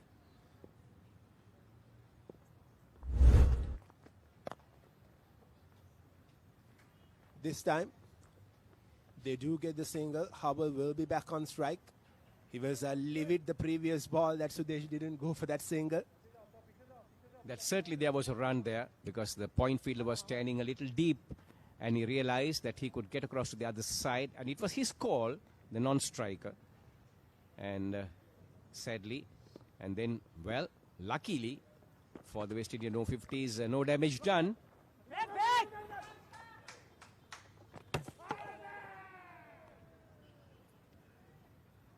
That was a close call. He didn't ground his bat. Would be interesting to see a replay of it. Here's the replay. And the throw goes straight towards the stump. Well, he has grounded his bat. For a while, it looked to me as if though he didn't ground his bat, but he has done a good job reaching the crease as Hubble will face the final delivery of the 44th over. Masood. Balls it flat and Hubble goes big. And Hubble goes long. Another huge six for West Indies. Yes, and they close the 44th over with that huge six, 157 for 8 West Indies.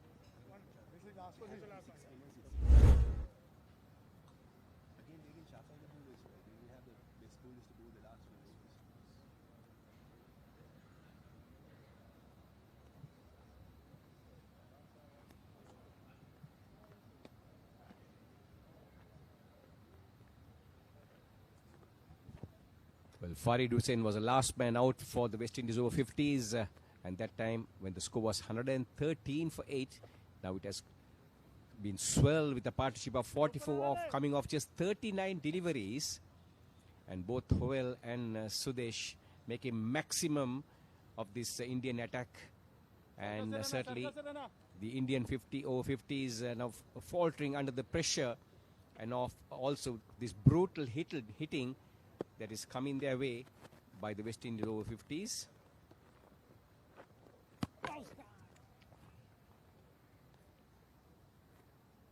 A good delivery to start off the over from Bandari.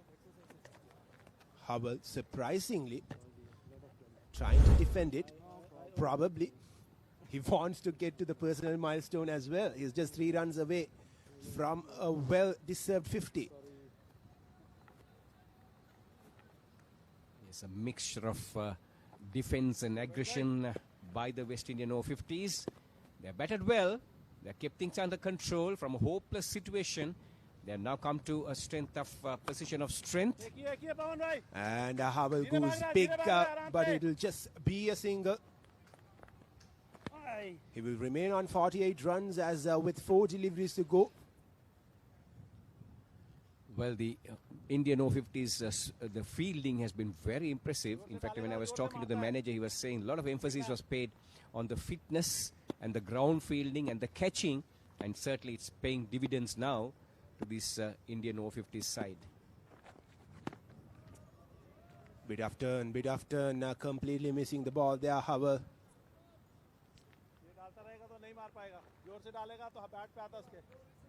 Well, Howell straight after missing that shot, playing a shadow shot inside out. Probably that was the option that he should have gone for. And here's the fourth delivery, and this time Howell goes up big, and it'll find the boundary.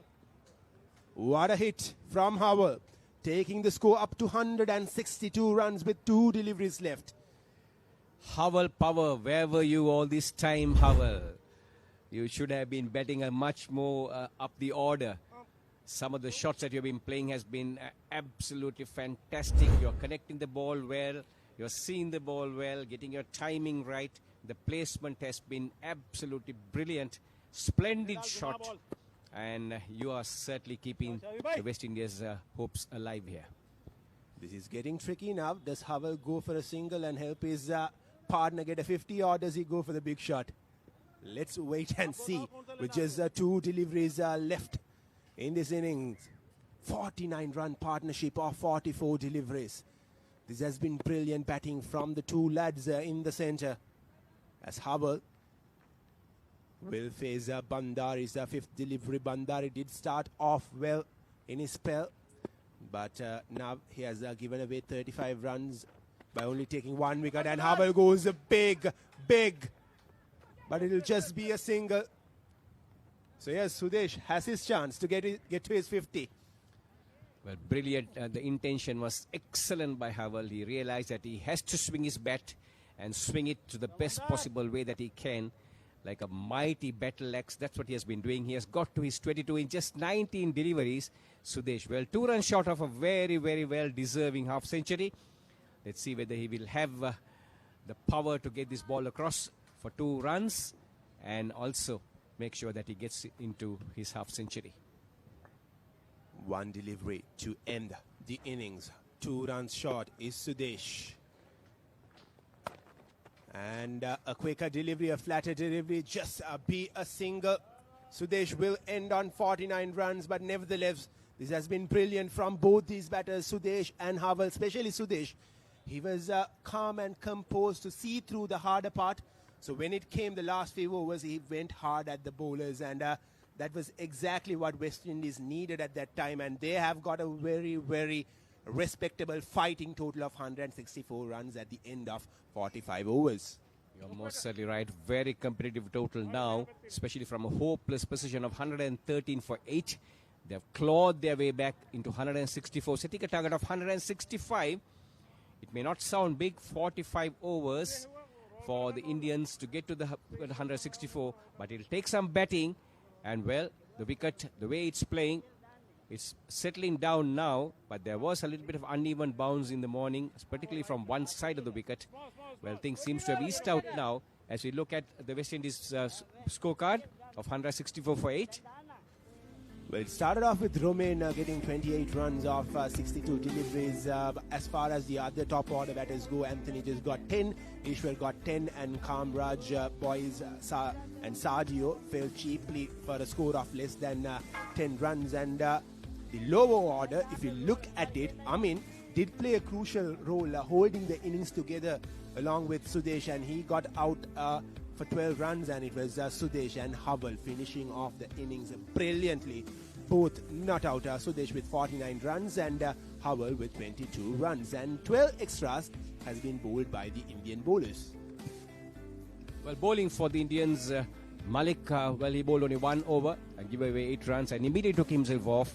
Nagesh, well, I thought he bowled brilliantly well, bowled 9 overs, a miserly spell by him, 2 maidens, giving away only 24 runs, economy rate of 2.67, held the West Indians back at that stage. Bandari, well, he picked up 1 for 37 of his 9 overs. Sharma, 29, once again, a very good spell by him, didn't give that many runs, didn't give the width that the batsmen are looking for, and kept it very tight. And Dungari, well, he picked up 2 for 23, the best bowling by him, or rather, I think it's Ramjunam who picked up 2 for 15. So he perhaps will record the best bowling as far as the Indian Over-50s is concerned. 2 for 15 for him. 1 for Masood, and well, it was absolutely brilliant bowling by the Indians. But apart from the latter part of the West Indian innings, the Indians kept things very much under control. And here we are set to look at the highlights of the game. India started off brilliantly, getting crucial breakthroughs in regular intervals.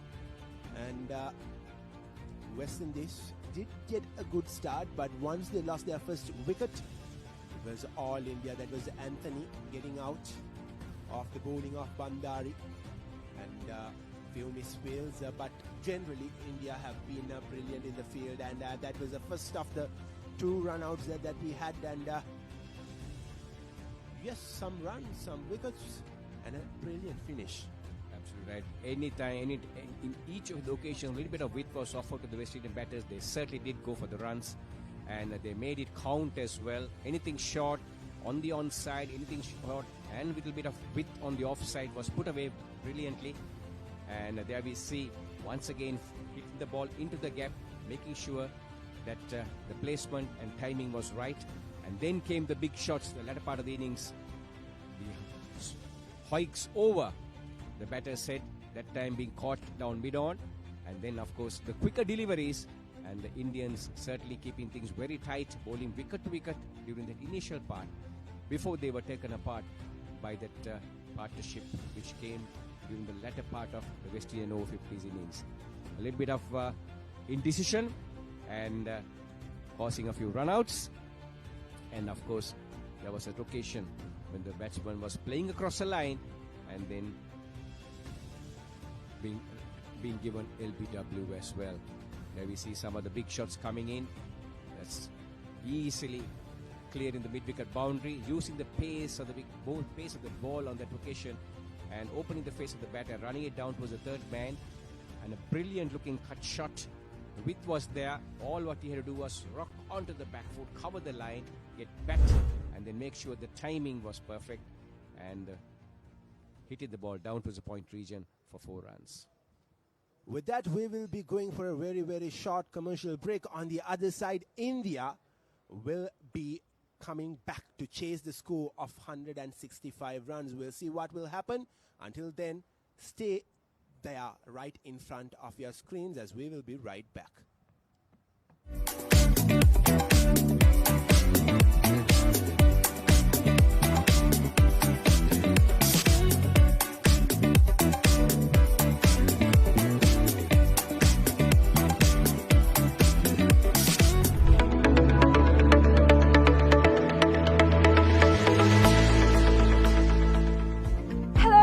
Welcome to Pusal Leisure Private Limited, Sri Lanka's premier destination for cricket enthusiasts and sports tourism.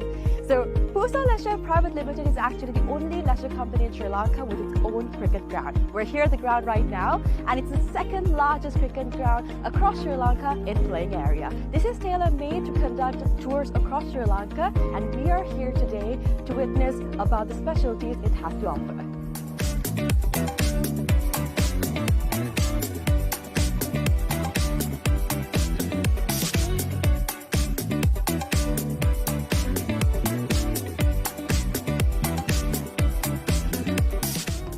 Only natural for you to ask, what's so special about this ground? Well, let me list out a few reasons as to why it's special to cricket, right? So this is situated in a 30-acre land, meaning you have plenty of space to walk about, have a look, and relax yourself. Second of all, this land is situated by so much of vegetation that the amount of wind that comes into this land is quite limited. So as you see, whenever we watch a cricket match, we've seen plenty of occasions where certain calls on cricket are interfered because of the wind. Now that issue will be limited in this ground due to the vegetation that surrounds this place, which is beneficial for anybody who comes to play cricket. Third of all, the lighting is just perfect, right? So it's well lit throughout the day, and the amount of sunlight that you get into this land is much more compared to any other cricket ground around, again because of the location it's situated in. And another specialty about this cricket ground is its grass, right? So usually whenever you go to any other cricket ground, the grass is quite smaller compared to the grass that you would be seeing in this special cricket ground when you come here. It's because we have actually taken a grass that is quite special to Sri Lanka. Why? Because it's easy to maintain. We know how it works. We can make sure that it's well watered, well cut. All of this is easily maintained because of the fact that this grass is special to Sri Lanka. So these are just a few specialties as to why this cricket ground is special for you.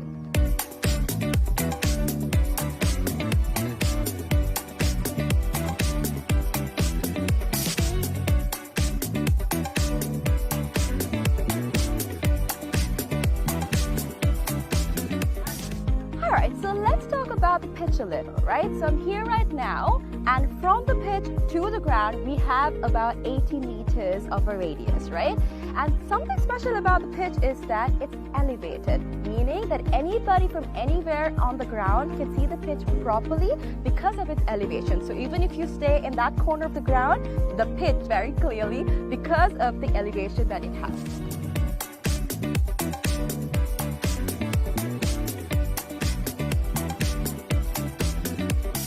Alright, so we have utilized certain methods to ensure that our ground is free of weeds, right? So our first method is recycling water. We have a natural source of water in our land, and we have taken the water from that into a handmade pond covered by polythene, and water from that is taken to our ground through sprinklers, and that is how we water our ground. And that water is later on taken back into our drain, which I'm standing over, and this leads straight up to the natural water supply that we have in this land. All right.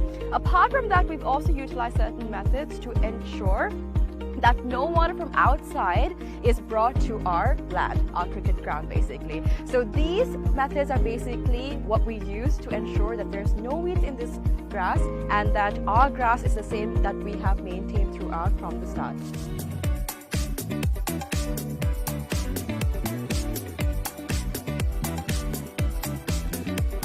Alrighty, so another specialty about this ground and how we're connected with nature, right? A fun fact.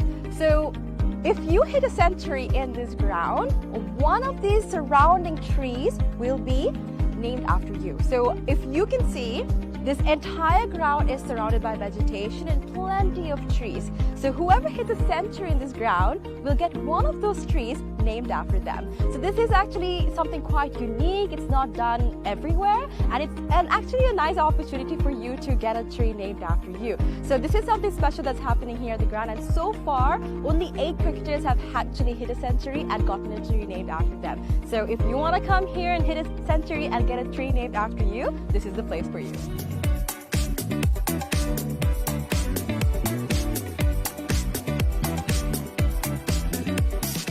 Alright, so you must be wondering what PUSA stands for. PUSA stands for Pujita Udavana Sports Academy. Pujita Udavana is actually the single owner of this cricket ground, and we actually have some exciting news. We will be providing this ground and facilities to the IMC Over-50 cricket tournament, right? So 9 of their matches will be taking place in this ground starting Feb 9th, and people from over 14 countries will be participating in this cricket tournament. So if you want to check out this ground and you would like to see a tournament, make sure you come and visit the PUSA cricket ground.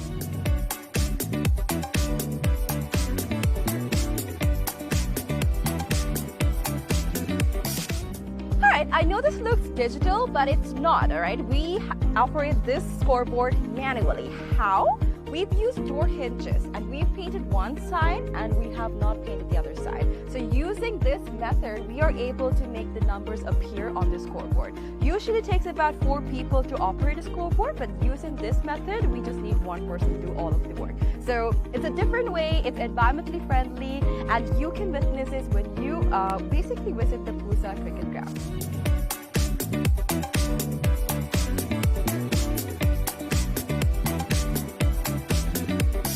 Alright, so you must be wondering where the side wickets are. It's going to be built right over here. It's still under construction, but we are expecting 12 strips to be made very, very soon.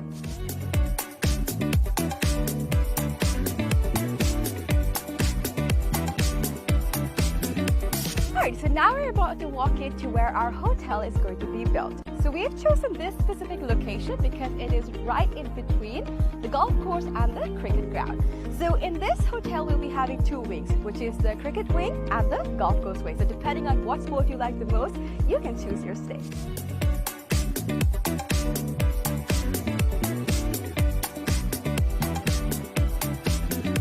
Alright, so another exciting part of our 30-acre land is this golf course. So the golf course isn't built yet, but I'm currently walking into the land that's dedicated for it.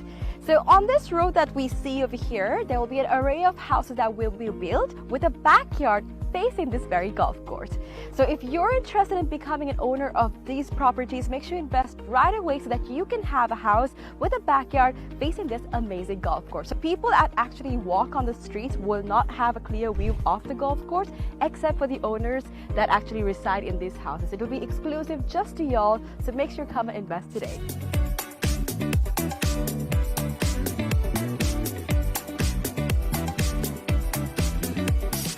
Alright, so this is where the golf course is going to be built, and behind me is one of the waterfronts that is available in this golf course, right? So obviously we know when we play golf that oftentimes we need obstacles to play the game right, and this is actually a natural obstacle that is available within this golf course, and we'll be making plenty more for y'all to have a peace of mind and also play the game really well. And also, another fun fact, which I've already mentioned before, is that all of this will be faced in your backyard. So whatever house that you purchase in this land, your backyard will be facing this entire golf course, these waterfronts, and all of this will be available to you. So if you're interested, make sure you come and visit this golf course and figure out if you want to be an owner of this amazing condo. Alright, so today we've spoken about how we can leisurely spend our time at Pusa Leisure Private Limited. But now we're about to talk about some investment opportunities, right? So we have about 49% shares worth of about $30 million available for y'all to invest. So we have some individual houses going on, and from that you will be able to get the ROI in less than 5 years. So do not miss out on the opportunity for y'all to invest in some amazing properties like this.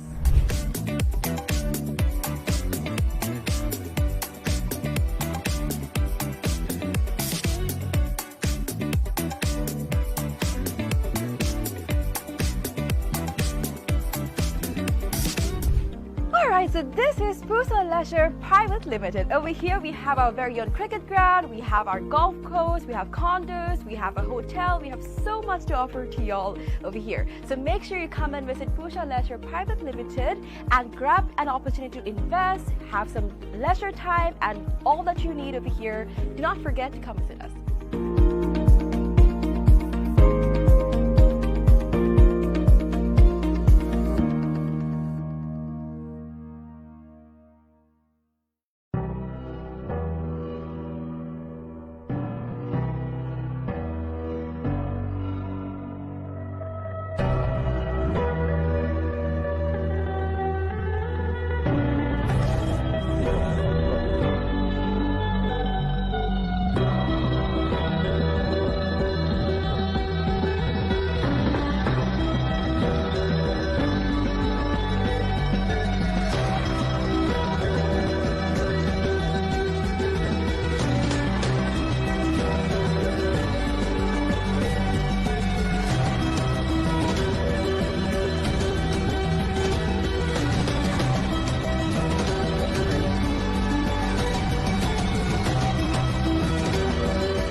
What is your plan for the next cricket tour?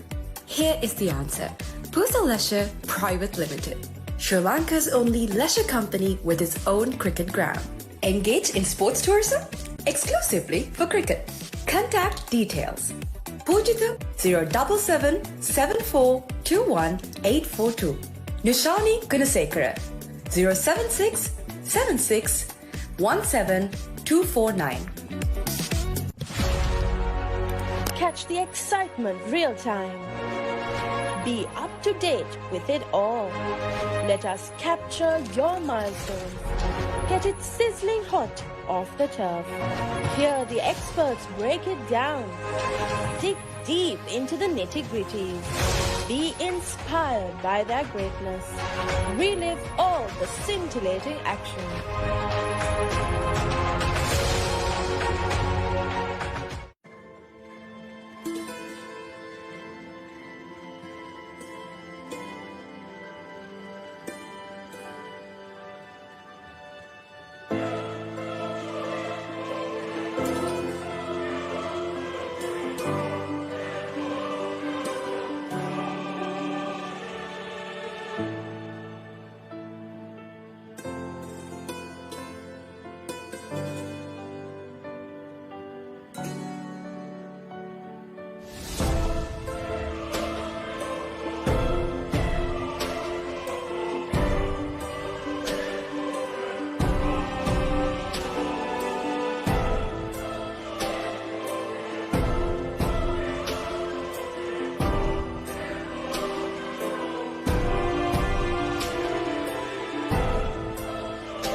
catch the excitement real time.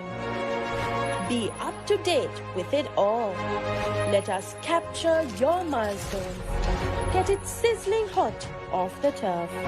Hear the experts break it down. Dig deep into the nitty-gritties. Be inspired by their greatness. Relive all the scintillating action.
Welcome to the IMC Over-50s World Cup 2025.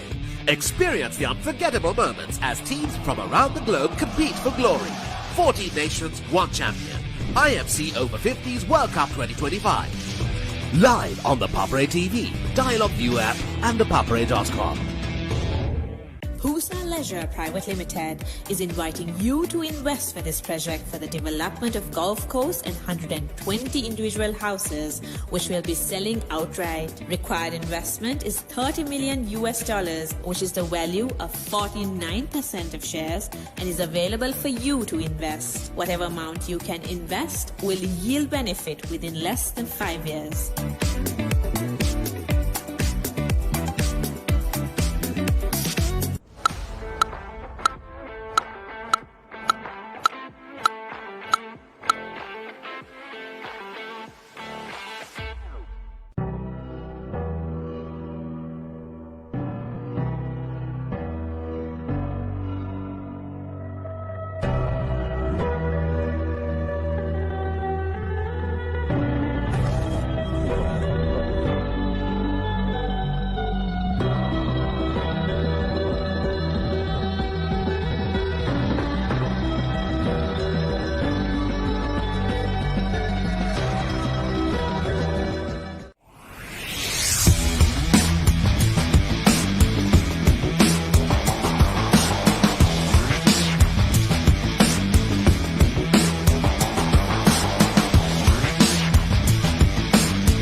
England's finest return to the subcontinent.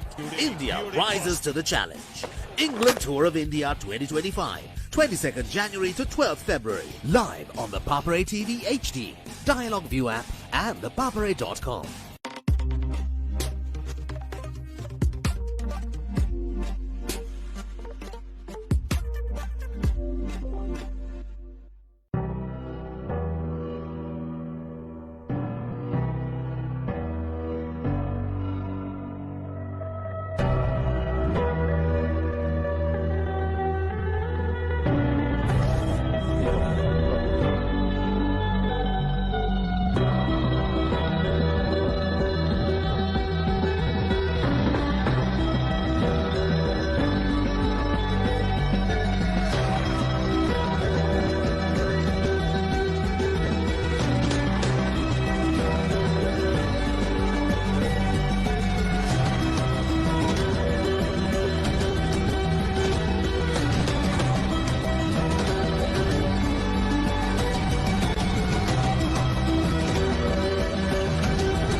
welcome to Pusa Leisure Private Limited, Sri Lanka's premier destination for cricket enthusiasts and sports tourism. So Pusa Leisure Private Limited is actually the only leisure company in Sri Lanka with its own cricket ground. We're here at the ground right now, and it's the second largest cricket ground across Sri Lanka in playing area. This is tailor-made to conduct tours across Sri Lanka, and we are here today to witness about the specialties it has to offer.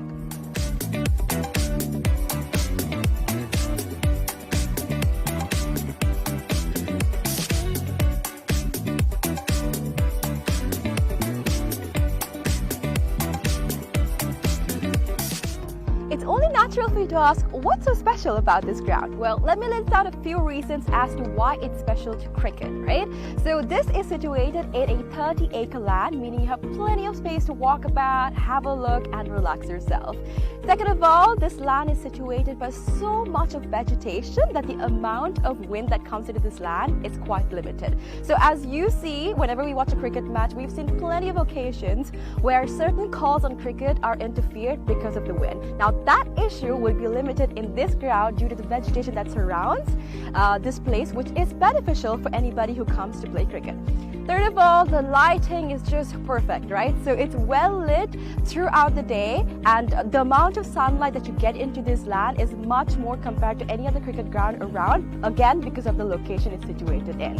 And another specialty about this cricket ground is its grass, right? So usually whenever you go to any other cricket ground, the grass is quite smaller compared to the grass that you would be seeing in this special cricket ground when you come here. It's because we have actually taken a grass that is quite special to Sri Lanka. Why? Because it's easy to maintain, we know how it works, we can make sure that it's well watered, well cut. All of this is easily maintained because of the fact that this grass is special to Sri Lanka. So these are just a few specialties as to why this cricket ground is special for you.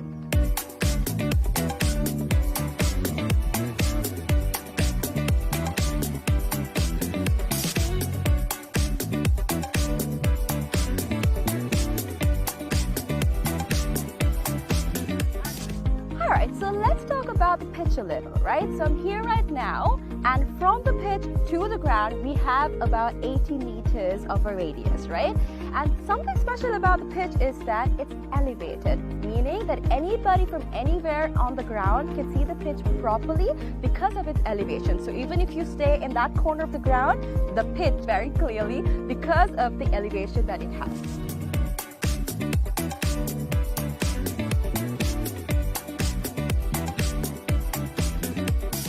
Alright, so we have utilized certain methods to ensure that our ground is free of weeds, right? So our first method is recycling water. We have a natural source of water in our land, and we have taken the water from that into a handmade pond covered by polythene, and water from that is taken to our ground through sprinklers, and that is how we water our ground. And that water is later on taken back into our drain, which I'm standing over, and this leads straight up to the natural water supply that we have in this land. All right.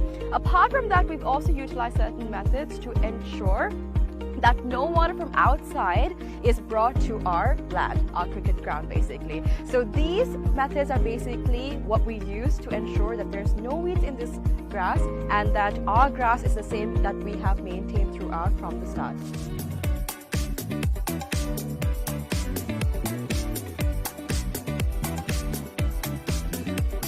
Alrighty, so another specialty about this ground and how we're connected with nature, right? A fun fact.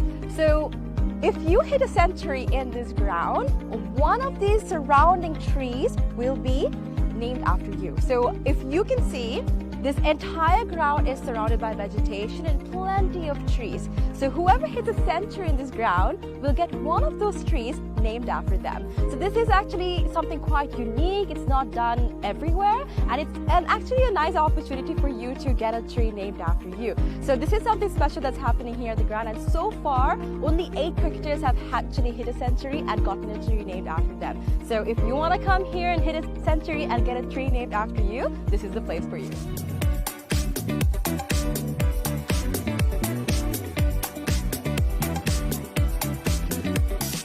Alright, so you must be wondering what PUSA stands for. PUSA stands for Pujita Udavana Sports Academy. Pooja Urubar is actually the single owner of this cricket ground, and we actually have some exciting news. We will be providing this ground and facilities to the IMC Over-50 cricket tournament, right? So 9 of their matches will be taking place in this ground starting Feb 9th, and people from over 14 countries will be participating in this cricket tournament. So if you want to check out this ground and you would like to see a tournament, make sure you come and visit the Pooja cricket ground.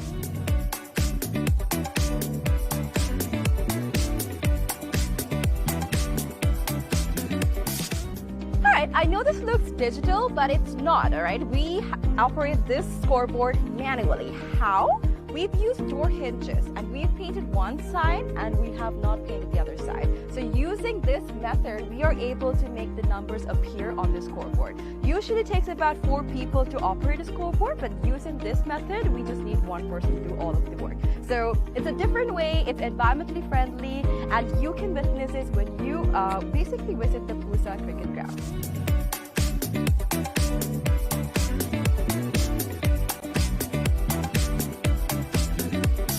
Alright, so you must be wondering where the side wickets are. It's going to be built right over here. It's still under construction, but we are expecting 12 strips to be made very, very soon.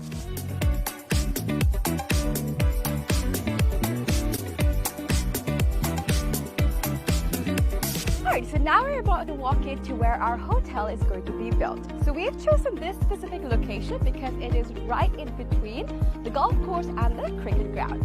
So in this hotel, we'll be having 2 wings, which is the cricket wing and the golf course wing. So depending on what sport you like the most, you can choose your stay.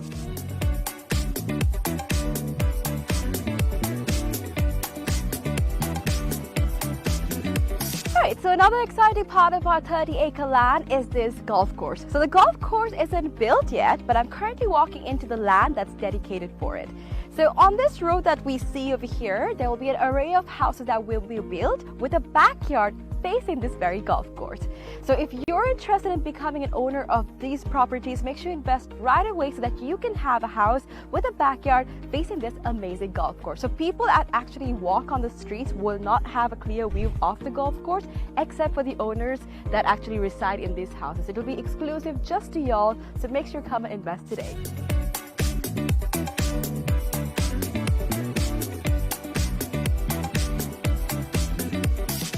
Alright, so this is where the golf course is going to be built, and behind me is one of the waterfronts that is available in this golf course, right? So obviously we know when we play golf that oftentimes we need obstacles to play the game right, and this is actually a natural obstacle that is available within this golf course, and we'll be making plenty more for y'all to have a peace of mind and also play the game really well. And also, another fun fact, which I've already mentioned before, is that all of this will be faced in your backyard. So whatever house that you purchase in this land, your backyard will be facing this entire golf course, these waterfronts, and all of this will be available to you. So if you're interested, make sure you come and visit this golf course and figure out if you want to be an owner of this amazing condo.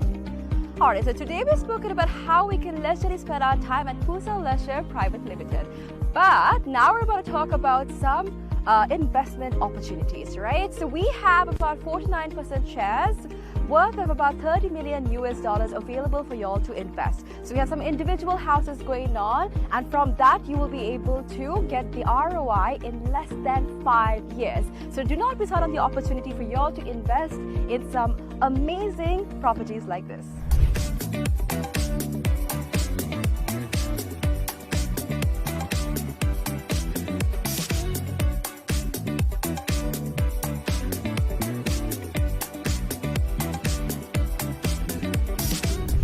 Alright, so this is Pooja Leisure Private Limited. Over here we have our very own cricket ground, we have our golf course, we have condos, we have a hotel, we have so much to offer to y'all over here. So make sure you come and visit Pooja Leisure Private Limited and grab an opportunity to invest, have some leisure time, and all that you need over here. Do not forget to come visit us.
Catch the excitement real time. Be up to date with it all. Let us capture your milestones. Get it sizzling hot off the turf. Hear the experts break it down. Dig deep into the nitty-gritties. Be inspired by their greatness. Relive all the scintillating action.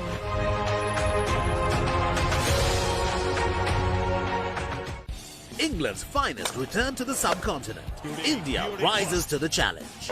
England Tour of India 2025. 22nd January to 12th February. Live on the Papare TV HD, Dialogue View app and thepapare.com.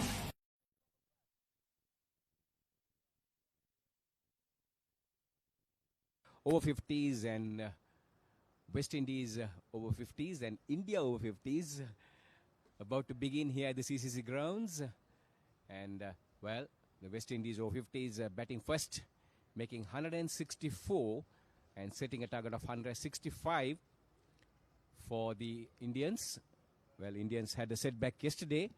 And, well, we will be talking you through to see how they perform in making this chase of getting through to 165.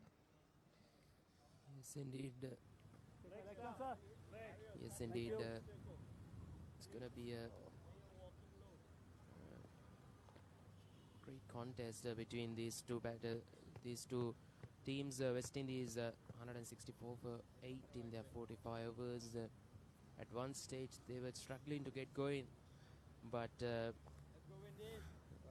they found some momentum going forward at that latter part of their innings with Sudesh Pazaud and Stephen Howell playing a gem of innings altogether. Here's the first ball of the second innings. Off the mark immediately. Well, you're certainly right. It was fits and starts for the West Indies. Started slowly. And, well, there was plenty of extras during the initial period of the Indian bowling.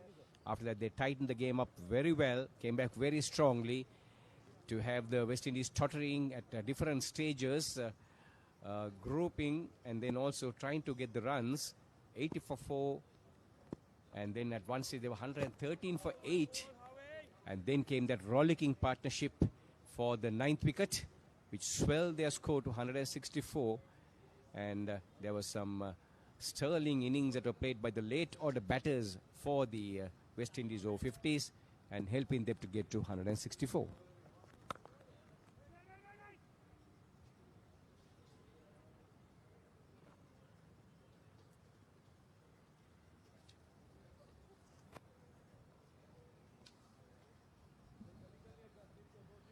So Fakir Dungari out in the middle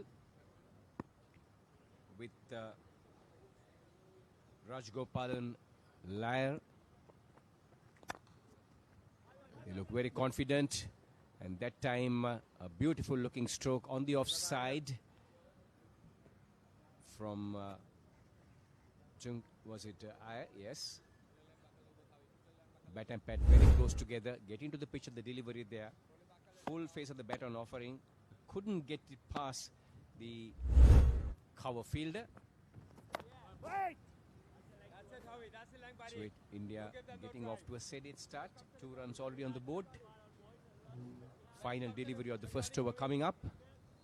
Howell, who used a long handle for the West Indies Over-50s with a punishing innings of 22 of just 19 deliveries by him.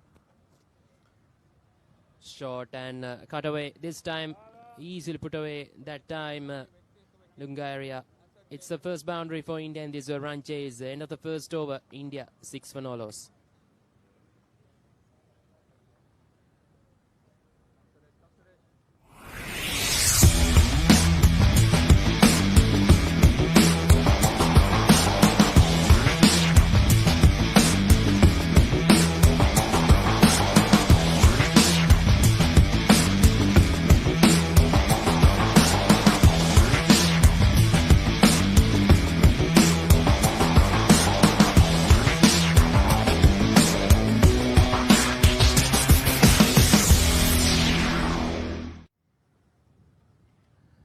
Fakir Dungaria on that occasion, mowing across the stumps and punching that ball on the back foot and getting it through that infield, and the ball just going like a tracer bullet.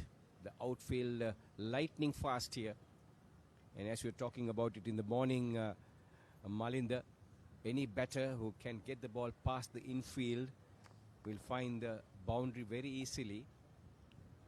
Dry conditions here at the CCC Grounds, CHNFC. And the wicket has now evened out. The conditions extremely good for batting as well. Well, with the pace he's on, that is, at least the medium pacers, one would see how the wicket will behave moment the spinners come into play. Well, we have a spinner coming in now. Yes, indeed, it's Sudesh Prasad into the attack on the back of a fine knock down the order for West Indies when they're batting.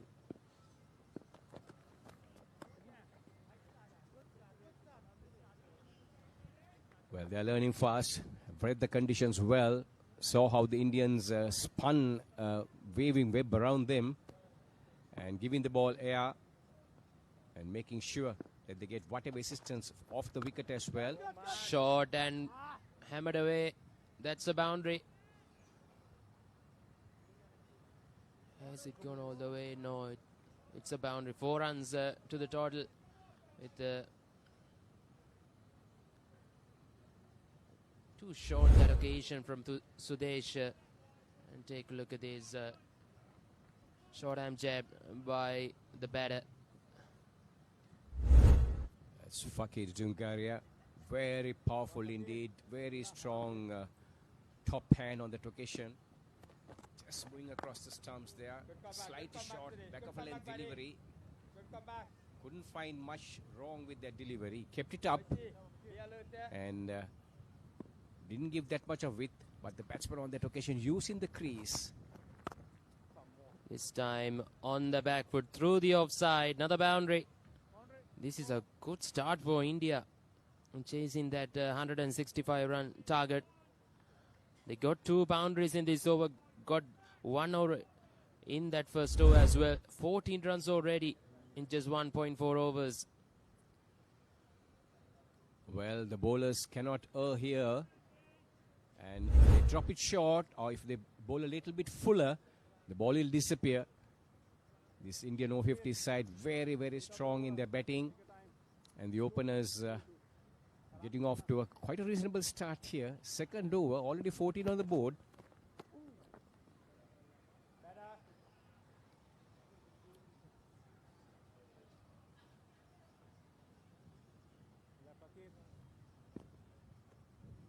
So Sudesh pursued, bowling from the far end.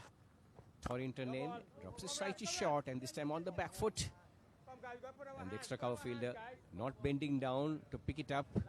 Trying a little bit of football, misses it, and conceding the single. 2 overs have been completed, and India Over-50s chasing 165 to win, as 15 for no loss. What is your plan for the next cricket tour? Here is the answer. Pusa Leisure Private Limited, Sri Lanka's only leisure company with its own cricket ground. Engage in sports tourism exclusively for cricket. Contact details. Pujitha 077 7421 842. Nishani Gunasekara 076 76 17 249. 15 for none after a couple of overs being completed in India's run chase. They need 150 runs in 43 overs left in this innings. So it's going to be Havel.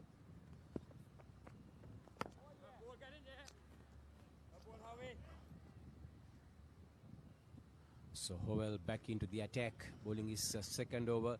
Strongly built, very powerful batting performance by him, enabling the West Indies Over-50s to post that formidable total, at least a challenging total from what they were, 113 for 8, and they got to 164. his contribution was he's chipped that 19. down the ground. He goes. Not really timed it. Couple of runs quite easily for India. 17 on the board. Well, the safest place to hit the ball over the bowler's head. No captain will set a field there. So the intention was excellent. The execution was perfect. And 2 runs. That's way too wide from Havel. Has to re-bowl that one first. It's 18 for none now. Take a look at this. Lost his mark completely. So the West Indies Over-50s will realize it will be very difficult for them to defend this total if they are to bowl the entire quota of 45 overs. And if they are to win this match, they have to pick wickets. And 10 wickets we are talking here. That's a better looking delivery from Howell. Wicket to wicket, ball pitching on mid and off. Line, good length. Drawing the batsman forward. Tentative stroke play, but covered it well. No damage done.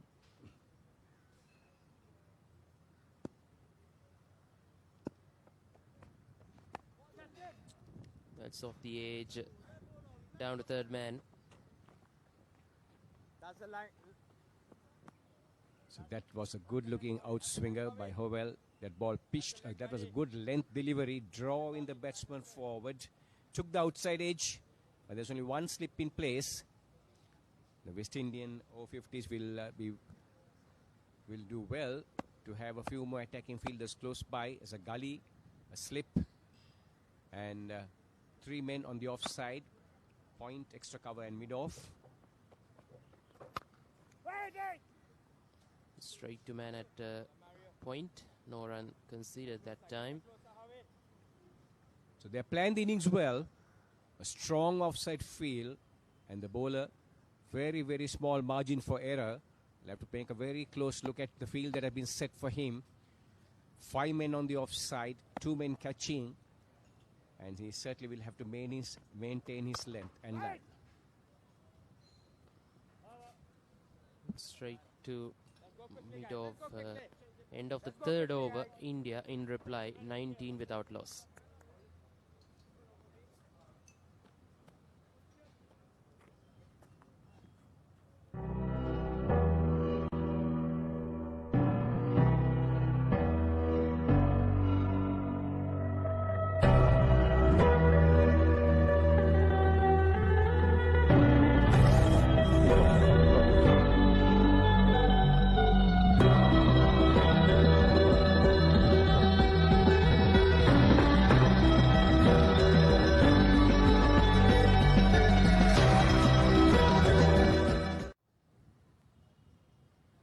So Malinda Bandar, it's going to be testing time for both the West Indies Over-50s and the Indian Over-50s.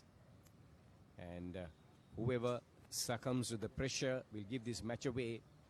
The West Indies, well, they're defending 164, reasonably all right total from what they were, especially at 113 for 8, as I said before. But they'll do well to defend this total. They'll have to pick wickets if they win this match. And the Indian Over-50s, on the other hand, will have their own plan and strategies in place. And during this initial set of overs with the field restrictions, they'll be looking at the singles and the twos. And then, of course, a loose delivery to dispatch it to the boundary. So that will be their plan. And also to set a good foundation for the rest of the batters to capitalize on. So change of bowling here. It's captain with the ball now, Zamin Amin. Coming round the wicket with the right-hander, left arm orthodox. Okay. Don't go too far past here. Stand up inside a little bit. That time, well, the field not been set properly. The mid-wicket fielder was a little bit too deep, almost standing on the 30-yard circle.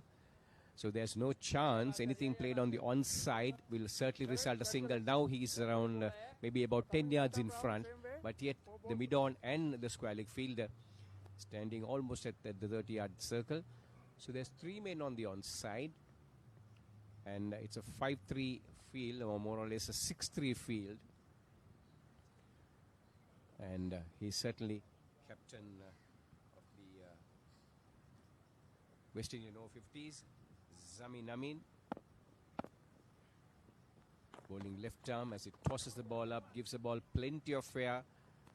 And the batsman on that occasion getting to the pitch of the delivery, driving it handsomely to the right of the mid-on field.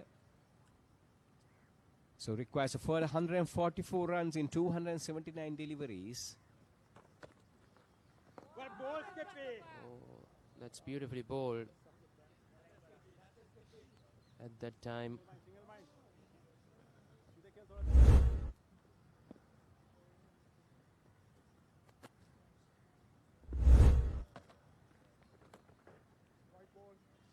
that will be a wide, certainly straying on that occasion. Way down the leg side, the wicketkeeper did well to collect it cleanly. Almost a couple of feet off the leg stump. And strangely, Zamin Amin checking with the umpire why that was called a wide. It was almost about 2 feet off the leg stump. There's no question about that being declared a wide. Do well to realize that he has to maintain a good line, a good length to contain this Indian batting. on the back foot this time. That's the end of the fourth over. India 22 for none. Now on Dialog Television customers, watch Australia Tour of Sri Lanka 2025 on your mobile without any data charges on the Dialog View app. Live from 29th January to 14th February. Download the View app and add your Dialog Television connection today. Dialog, official sponsor of the national cricket team.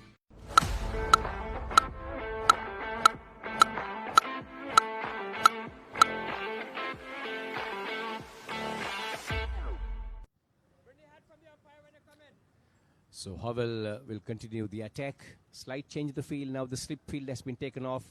Or is there a slip fielder coming back again now? Slip and a gully. Third man. And 3 men on the offside in front of the wicket.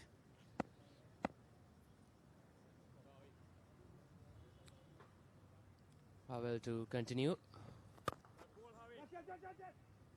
Quick single here and down to mid-off.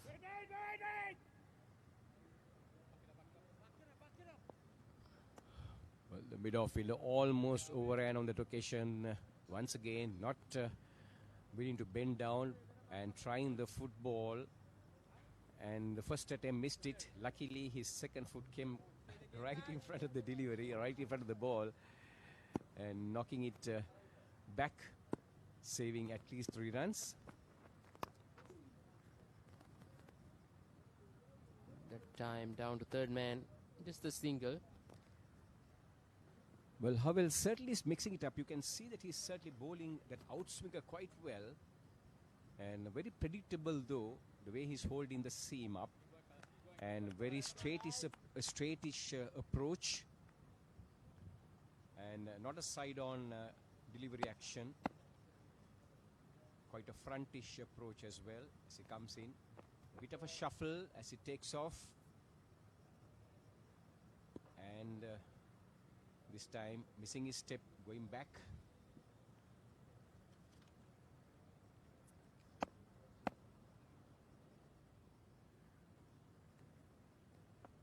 So Fakir Dungari are the non-strikers.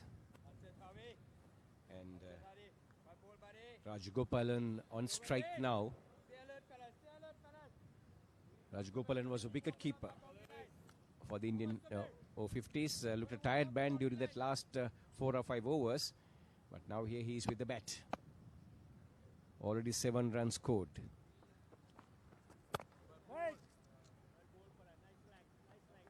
The dot ball, 25 runs on the board. We are in the 5th over. While India chasing that 165 run target. A decent start from them. Need to set the tone. Chasing that target. Rajgopalan very tentatively forward on that occasion. Didn't know much about their delivery. Came on the front foot hesitantly and getting a thick outside edge. So Howell certainly causing some discomfort to the batsman with that outswinger that he's bowling.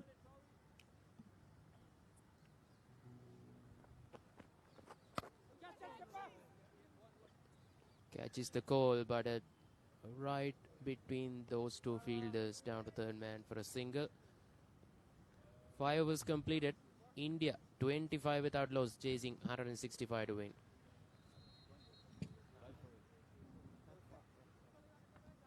Look at this. Ooh. The biggest budget ever. 3 to 4 million. Come on in. It's breathtaking. Amazing. This is stunning. Wow. I love my job. My lottery dream home. Mondays on HGTV.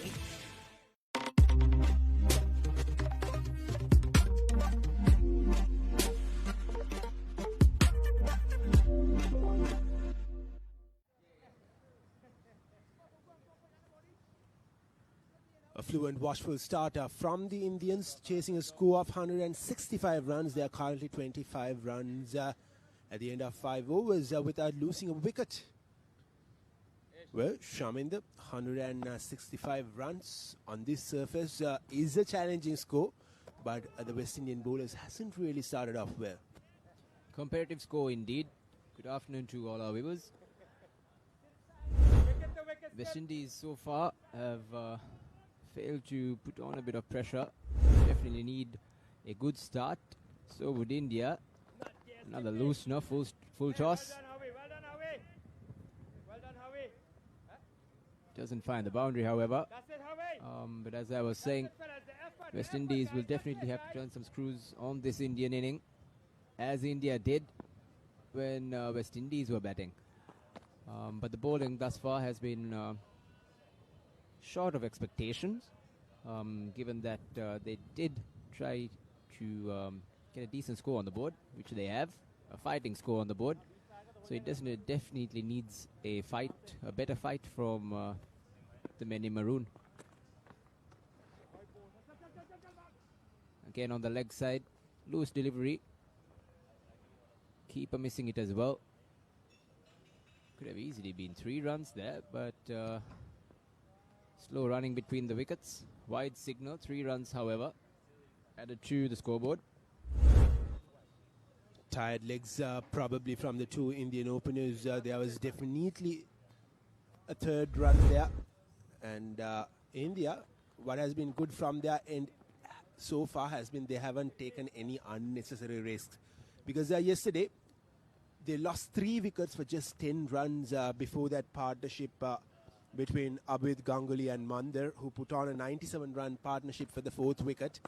So they know that chasing a low score of 164 runs, early wickets might put a lot of pressure on you, and it will give that added advantage to the bowling side. So this has been a watchful and a well-composed start so far from the Indians, Shaminder. For sure, and Dungaria must be quite tired as well, pulling in a brilliant spell and having to open the inning. And that brings us to the end of the 6th over. India 29 for the loss of no wickets.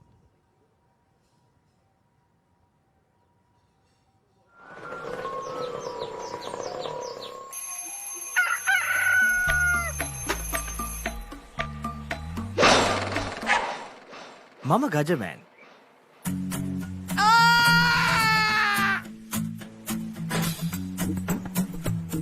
මම හැමදේම කරන්නේ බොහොම පිළිවෙල. මං වැඩ කරන්නේ මගෝරිස්තුමා. එතුමාට නම් මාව නැතුවම බෑ.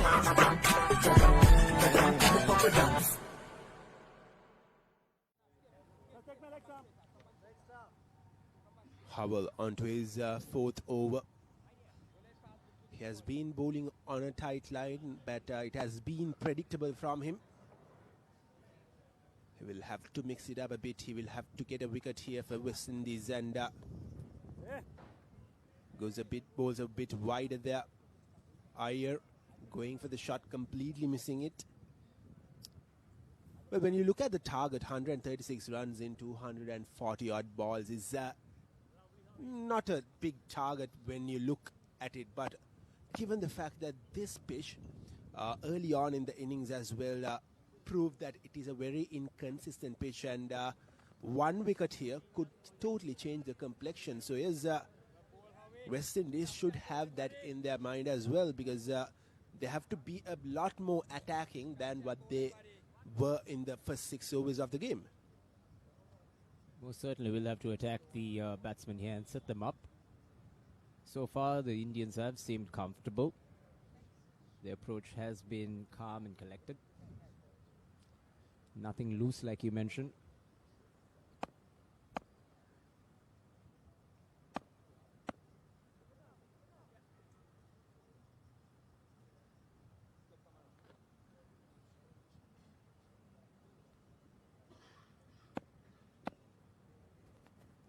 Howell comes into bowl. Tight line and length. Defended by Iyer. As you mentioned, just 136 of 261 balls. Very comfortable. But what India would like to do is rotate the strike at the start of the inning as well, and not build the pressure, and leave it for the back end of the overs. They would want to have this match completed in less than 30 overs, I would say. That would be my target if I were them. Absolutely, Shaminder. You can't leave the game too long chasing a low total like this, because that's when the pressure mounts up on you. If you have a mindset that you're going to bat the 45 overs and chase this down, it's going to be your downfall, especially chasing a low score like this.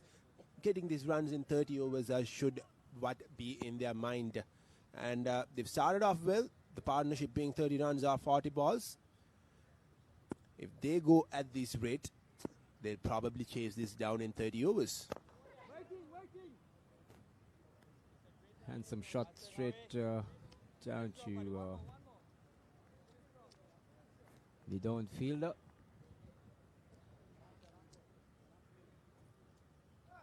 But Shaminder, Howell has been bowling on a good line and length, and he has made sure that he doesn't give much runs. But he doesn't seem like he's going to get a wicket here, doesn't he? West Indies should try something new, bring a spinner from this end, and because this is the end where Bangaria bowled from, and the other spinners from India got most of the wickets from. So maybe a change here is what West Indies needs. I think that was something that the Indian skipper also noticed quite early on. He did operate majority of his spinners, and he did get quite a bit of buck for his decision.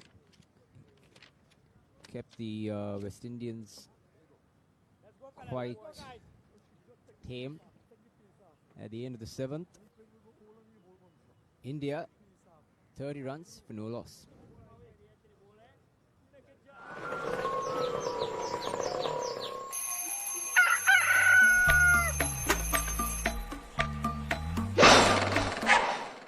Mama Gajaman. England's finest return to the subcontinent. India rises to the challenge.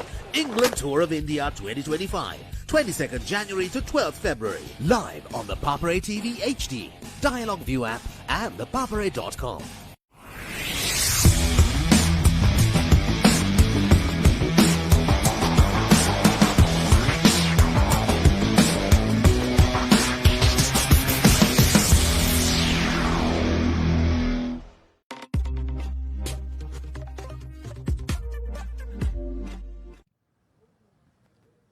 Amin will continue from the scoreboard end. Will bowl his second over. The previous over that he bowled, he didn't get much bounce off the surface, and maybe if he bowls at the stump, it could cause troubles for the batters. But he starts off with a flighted delivery, nicely worked on the onside for a single by Iyer.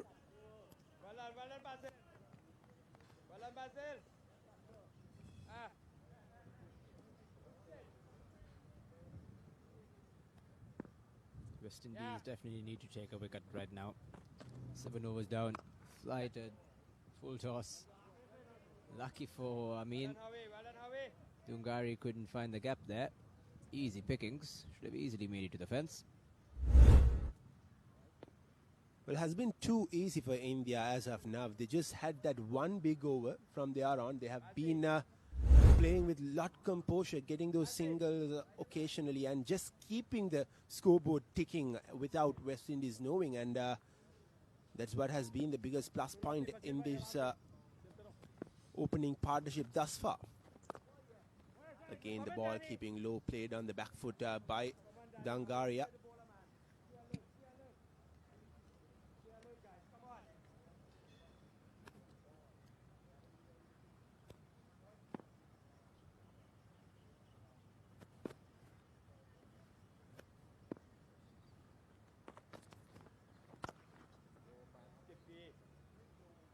Loose delivery, easy pickings.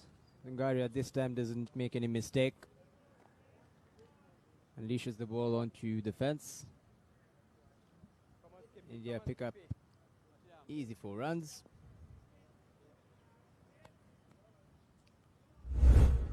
A very poor delivery from Amin. It was there to be hit, and it was hit well by the batter. And Amin now has taken off his cap and balls short again. Will just be a single. Will that change the luck for him? Will that change the luck for West Indies? Doesn't seem to be the case. Maybe the aerodynamics coming into ball might help him.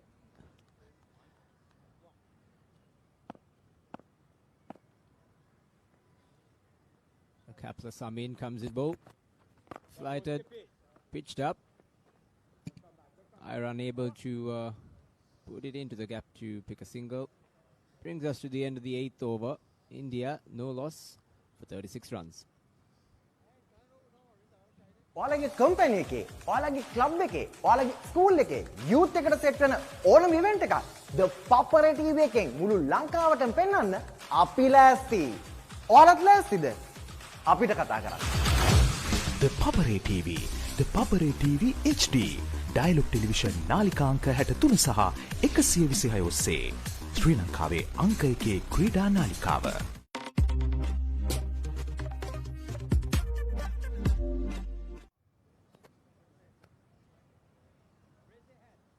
So 129 runs needed of 252 deliveries for India, chasing a score of 165, set by West Indies on a warm sunny day here in Colombo. Finally, a change has been made from the commentary box, and Farid comes in to attack. The off spinner. Come to stop the single, come to stop the single.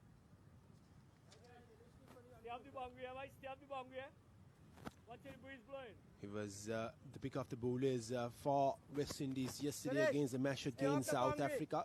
Bowling 8 overs, getting 3 wickets for 37 runs with 31 dot deliveries. And here's Farid set to ball his first delivery of this game. Can he change the fortunes for the West Indians? There's no time for him to settle here though, because India are running away with the game and they have not allowed any bowlers to settle as well. Farid has to be bang on right from the beginning.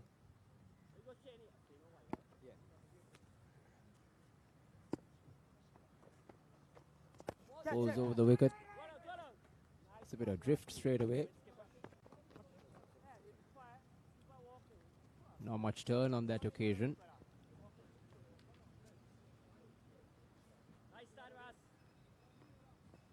Going away from the batsman with the arm. Good start, Ras.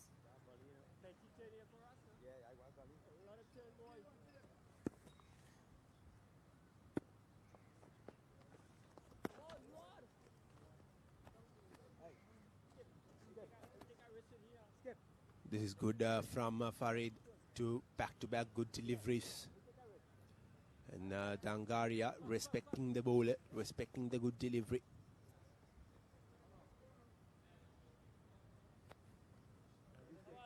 The Change of Partnership field. knocked Brings in another close-in fielder. So 2 slips for Hussain. Expecting that outside edge. Field set for it as well. Dominant offside field with a sweeper and long off. Inviting the batsman to play with the turn. Probably with the field that is set, Farid should ball a bit more fuller than what he has been bowling. And if that's the case, it could cause trouble for the batters. But swept well by a Dangaria. Will be a boundary off his bat. The line wasn't good in that occasion from Farid Hussain. Farid right now has an offside field set and ends up pitching on middle and leg. Easy pickings for Dangaria, who's well set now, facing 33 balls for his 24. And that's also probably one of the few successful sweep shots we've seen today. I haven't really seen any player sweep all throughout the day. And Dangaria has played that shot really well. Here's Farid Hussain, this time bowling a lot shorter. And Dangaria will get back-to-back boundaries, will he? Well, it'll just be a couple of runs for him. Generally, throughout the day, the outfield has been really fast. But probably Dangaria didn't get much connection with that pull shot. Nevertheless, 2 more runs added on to the scoreboard by India. It was more power than timing. Should have been a boundary, to be very honest. Poor delivery. Followed up better. Dangaria Ira on that occasion. Happy to let it go as we come to the end of the 9th. India 42 for the loss of none. When Simon says grill, you know it's going to be fantastic. Life is good. When Simon says season, you know it's going to be flavorful. You're gonna love it. When Simon says add some cake, you know it's going to be fiery. Things are spicy in here. When Simon says cheese, you know it's going to be cheesy goodness. Blew my mind. Make it like Simon does. Simon's Dinner's Cooking Out. Thursdays on Food Network.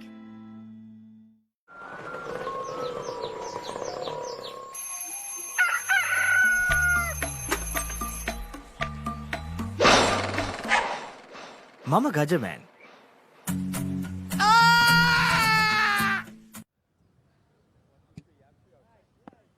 I mean, the skipper will continue from the scoreboard and he doesn't have his hat on his head this time. Balls it short, played straight towards that fielder. 123 more runs needed after 245 deliveries. Doesn't seem to be a tough ask for the Indians. But West Indies has to do something here. Yeah, having wickets in hand is key for India right now. They've got a good start. It's important for them to not lose this momentum that they have gathered.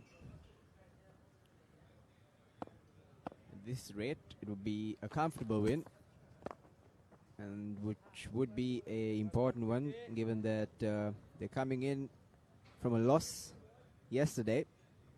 West Indies, on the other hand, won yesterday and have things looking rather grim right now for the end of this game for West Indies. As Amin comes in, pulls a good length delivery straight at the wickets. Well, the field that has been set by West Indies doesn't really help the cause, doesn't it? There are easy singles in for offer for the Indians, and yet again another single as I speak. Yes, you are allowed to have 3 fielders on the deep, but given the situation that you are in, you're supposed to take wickets, you're supposed to have a more attacking field. I think India did a very good job at that, especially at the start. They invited the batsmen to play their shots and make the mistakes. And unfortunately, West Indies did get caught in the ploy. India, on the other hand, are taking a very cautious approach. At the end of the 10th over, India, without having to lose a single wicket, have put on a 44.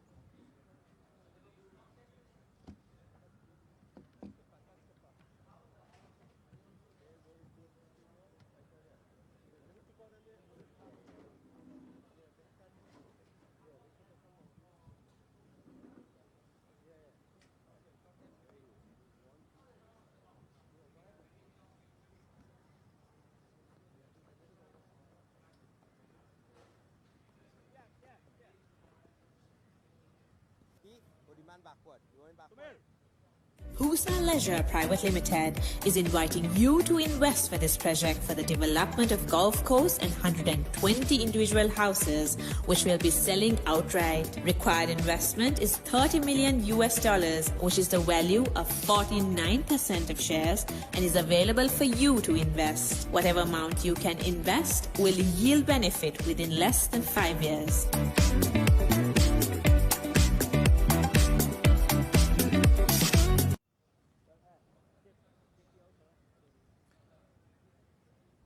India 44 for none at the moment after 10 overs completed. 5 overs left in this batting power play, first power play rather. Farid into the attack now.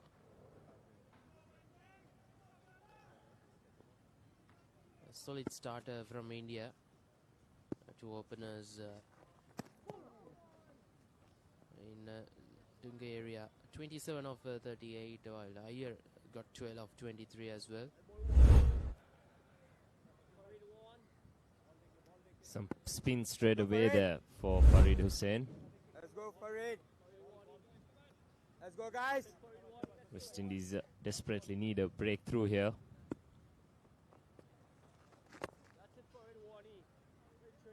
Foolish delivery. Tried to drive. Couldn't get the full of it. Dot ball. Couple of dots to starts his second over. 9 for 6. Just one, Dilly. Easy single this time. 45 runs on the board.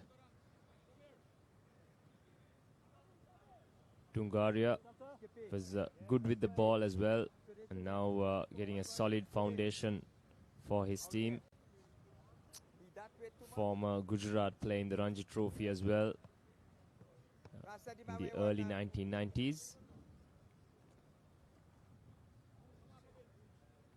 Come off a bit. Somewhere, no single there, buddy.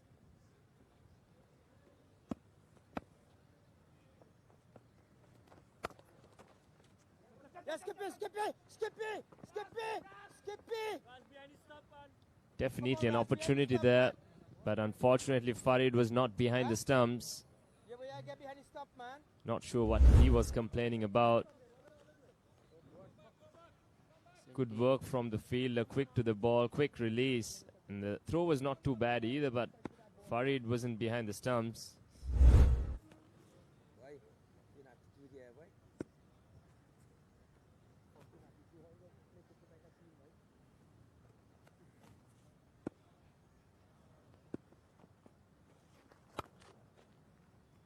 This time cutaway.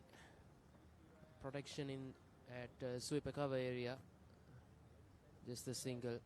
47 on the board. 3 singles of this over so far.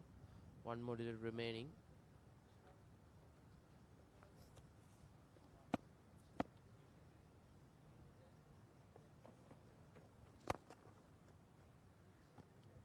Another easy single down to long off.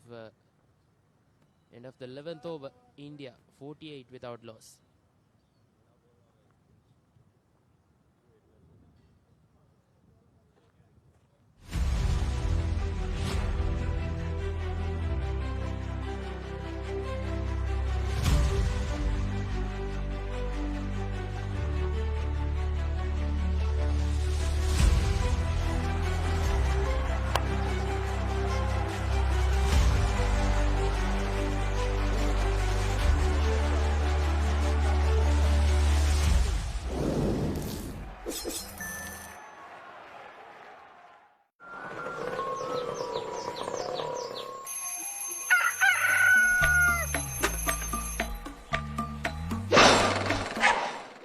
Mama Gajaman.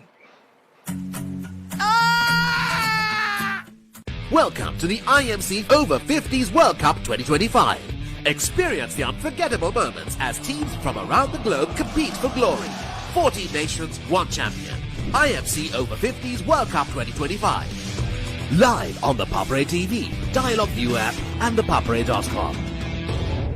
ඔස්ට්‍රේලියානු cricket කණ්ඩායමේ ශ්‍රී ලංකා තරග සංචාරය 2025.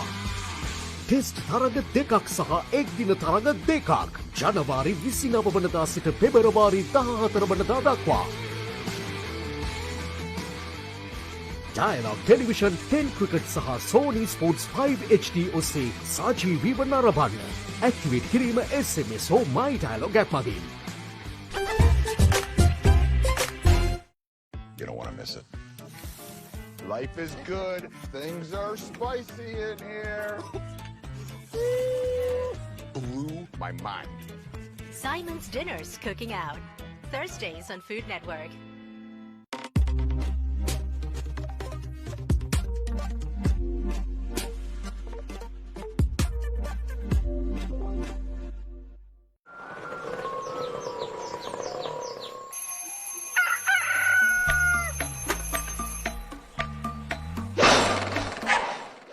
Mama Gajaman.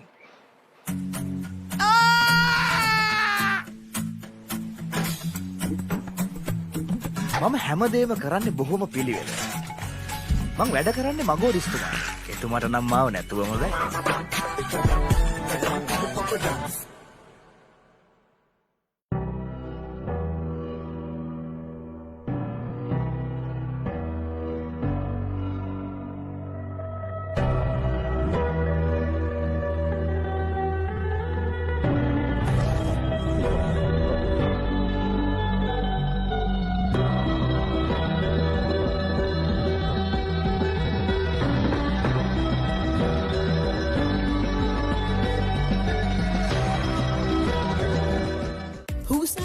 Private Limited is inviting you to invest for this project for the development of golf course and 120 individual houses, which will be selling outright. Required investment is $30 million, which is the value of 49% of shares and is available for you to invest. Whatever amount you can invest will yield benefit within less than 5 years.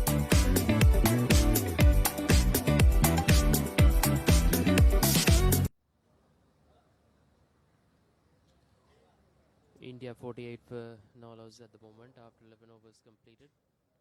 4 singles came from that previous over, bowled by Farid Hussain, who bowled just a couple of overs, none for 10.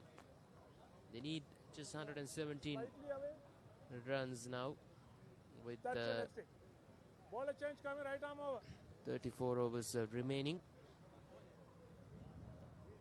So they have plenty of time left in this game.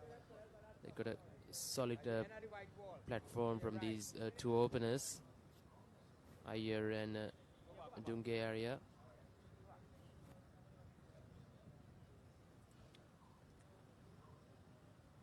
It's a bowling change from the scorebox end. Rajendra being given the ball. West Indies trying out all their spinning options.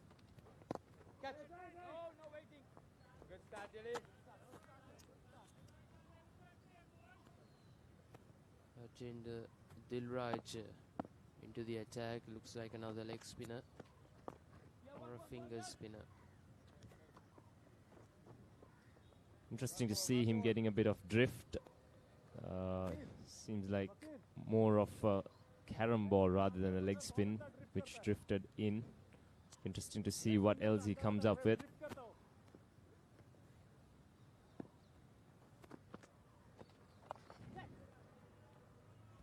That's beautifully picked off his hips. Dungaria, the batter, he's moving on swiftly. And the Indian half century comes up as well. Yes, indeed. Too short down on the leg side. Easy pickings on that occasion for the right-hander. Dungaria moves on to 30s now. with that boundary. 53 on the board. Good bet in this. Single down to long on. Dilraj is not really looking to spin the ball. It looks like he's just pushing it through in the front of his hand. So not much purchase. There's been a clear difference between the two spinners. The spinners of the two sides, rather. The Indians actually gave it a good rip, got plenty of purchase out of the surface, whereas the West Indian spinners have not really put a lot of revs on the ball, and we haven't really seen much spin in the second innings.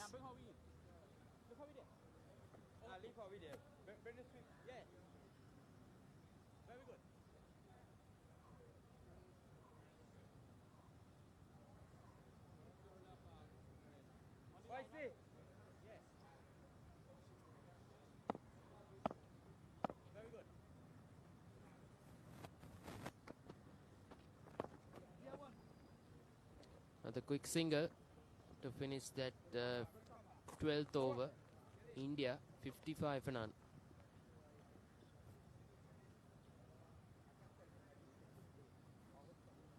Look at this. Ooh. The biggest budget ever. 3 to 4 million. Come on in. It's breathtaking. Amazing. This is stunning. Wow. I love my job. My Lottery Dream Home. Mondays on HGTV.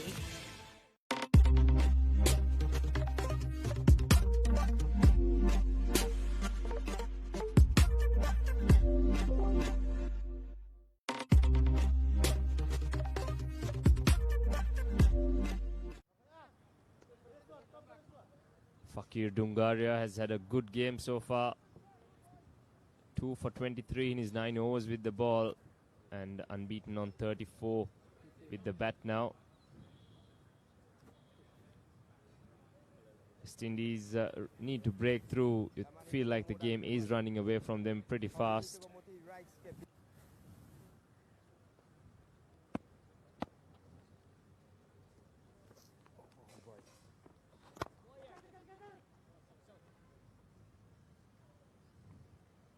Played up Ishley that time.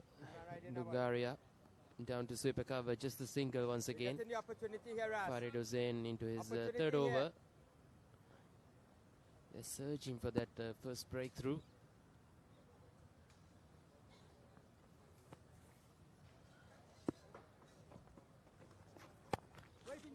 Plenty of spin.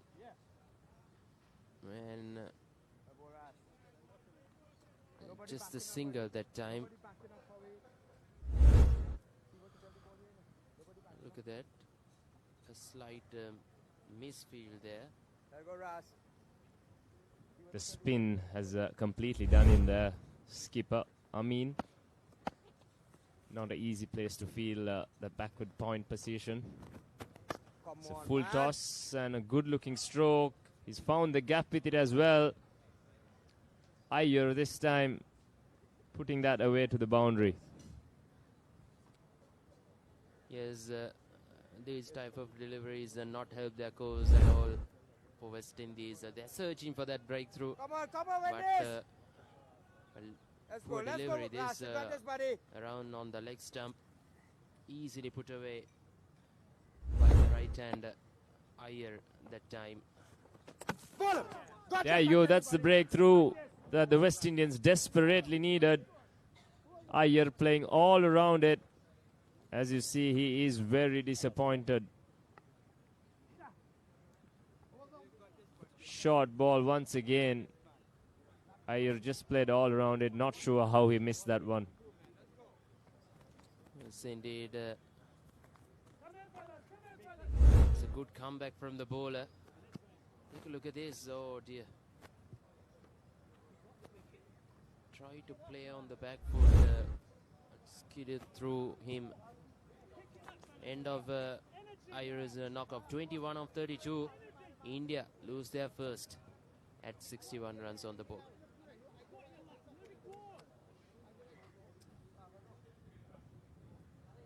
Interesting to see the replay of that one. I think Iyer's back foot was quite close to the stumps as well.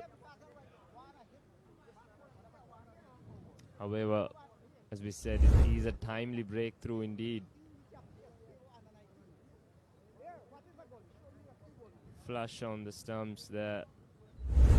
Look at the disappointment. That's how much this tournament means to them as well. But he's contributed to a very good start for his team, so shouldn't be too disappointed. Set a good platform for this run chase.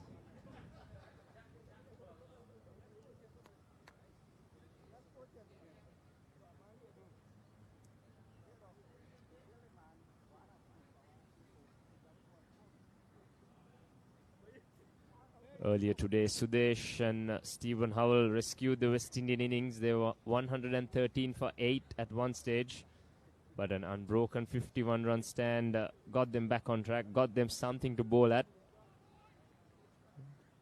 And now the Indians, after starting very nicely, have lost their opening wicket. 6 runs came from that first 3 balls, and then he bounced back to pick up that wicket. This is Sandeep Shinde, the new man in for India in at number 3. Okay, sorry. I thought you say yeah. I like this from the West Indies. They've got 2 fielders catching. They need wickets. There's no other way they will win this game.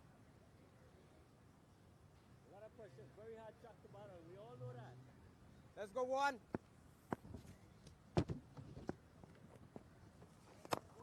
Catch him. Oh, in the air for a while. That's a good. Just through his hands. Good effort, Ras. Well done, boys. That's the cricket, fellas. That's the effort, guys. Great effort from Boyce as well. That was a certain boundary that he got a hand on. That's the effort. That's what West Indies need in the field, a bit of inspiration.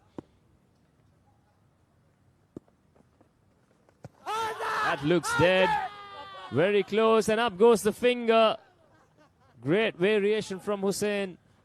Got that straighter ball going, and the West Indians right back in this game. Yes, indeed. Both openers being dismissed in the same over by Hussain. What an over it turned out to be for West Indies. They desperately to break that opening stand, and now they got both openers back in the hut.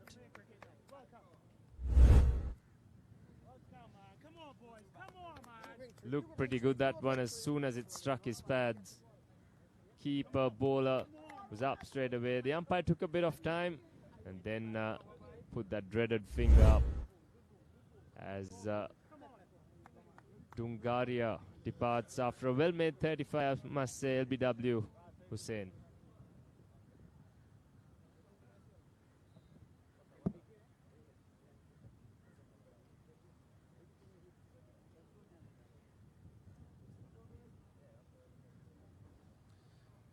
$62 for 2 now. 2 new batters at the crease. That's what West Indies are looking for. They need to feel the pressure now on India.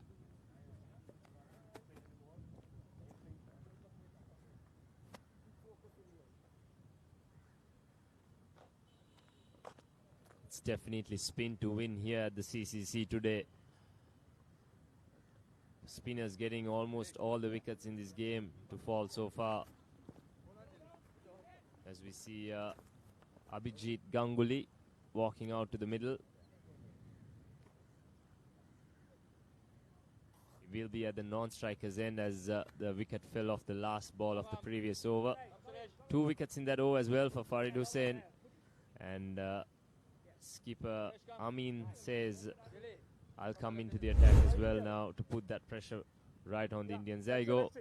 That was the big appeal. And that was no doubt in the umpire's mind about that one. Right. Let's go, Skippy.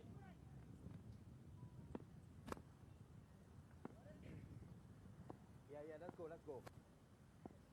Skipper back with the ball for West Indies.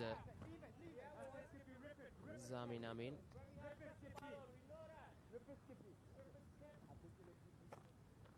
None for 15 in his previous 4 overs. Coming round the wicket to the right-hander. That is the call and gone. There's another. They are back in big time, West Indies. 3 wickets at no time at all. Farid is the man again, this time with the catch. A very sharp catch at short extra cover. Nicely flighted from Amin. Good bowling change as well by the skipper, bringing himself on. And Sandeep Shinde departs just after making one run, and India have lost 3 wickets in no time.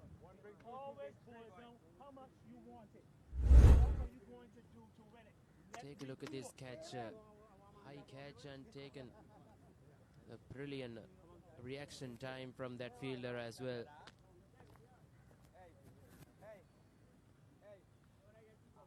Brilliant from West Indies though, after India getting a brilliant start with the batter.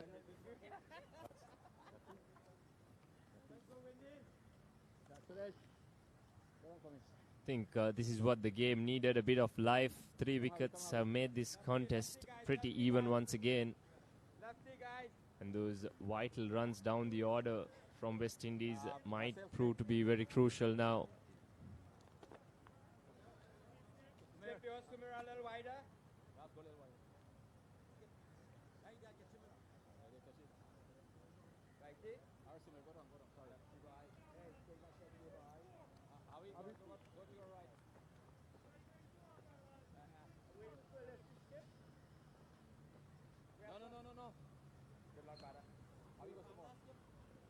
That's all, let's some.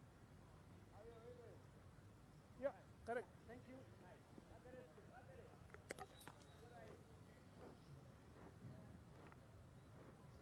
Bola coming left arm over. 4 to come. Mandar Padke is the new batter. A slip in place for him.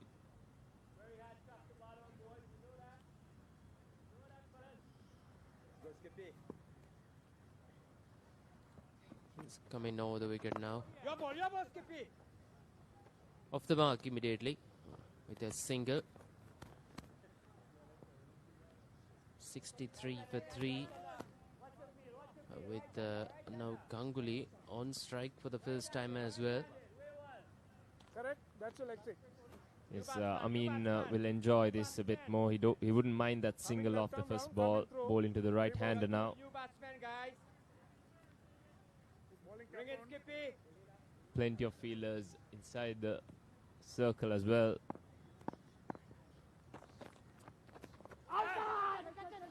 Lucky escape, top edge running down towards the fine leg boundary. They should get back for a second as Boyce does the fielding. Few chances being created here by the West Indians.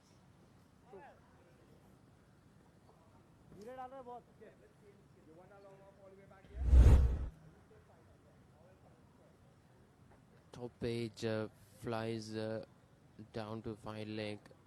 Couple of runs they took. 64 for 3 now.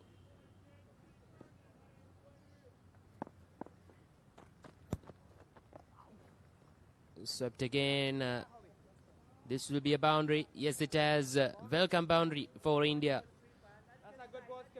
Yes, this is a shot we didn't see much from the West Indians in the first innings, but it's definitely a very effective shot, especially with the ball spinning a bit more. And Ganguly, he's faced only 2 balls, but he seems to be liking that shot quite a bit.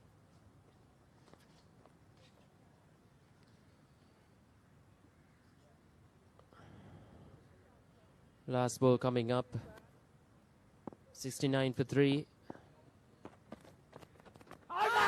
This looks very close, and up goes the finger. Live by the sword and die by it.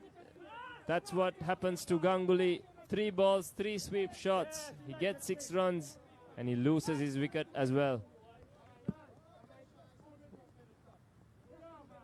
However, West Indies are back in this. 4 wickets in 2 overs. Take a look at this. Abhijit Ganguly walks back for 6. India lost their 4th wicket as well. This time, just a touch too full for the sweep, and I wonder if that ball spun a bit too much. However, the umpire didn't think so, as he ruled the batter out there. and India are now 4 down. They've lost 4 wickets in just 2 overs there. Double strike for Amin and double strike for Farid as well.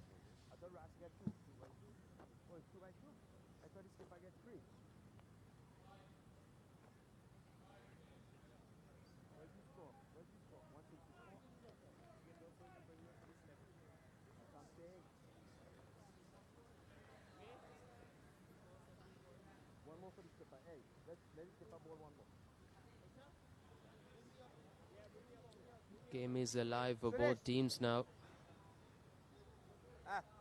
With Farid set to continue from this end. Follow more this way. By the white wall. They are not the white wall. Yeah. Alemo to your left, Baz. Baz. Thank you. Yeah, yeah.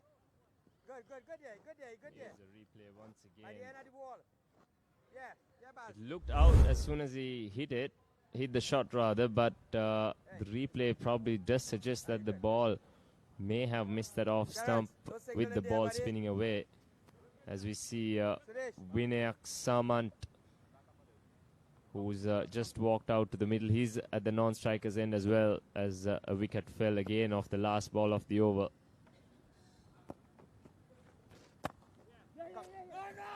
Come on, guys. Come on, guys. Quick single of the mark. Come on, guys. Come on. Left-hander. 70 for 4. Come, Harvey. Take my leg, please, sir. Rather new batsman now on strike. Vinayak. Patke got a couple of singles as well. Come, come. You have to save one, you have to save one. So India from 61 for 4 have lost 4 wickets in the space of 8 runs. And now they needed a partnership desperately to get back into this game. However, only 95 runs to get, so one good partnership should get them close. Let's go one.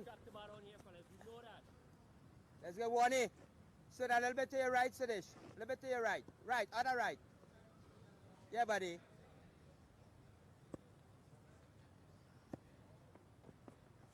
And there goes a huge appeal once again. I didn't see it.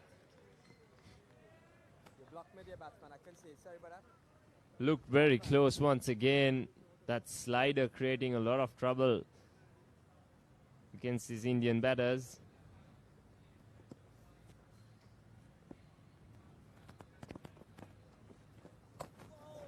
This time the big spinner Farid mixing it up beautifully here. He's all over the Indian batters at the moment. Vinayak Samant, the new man in.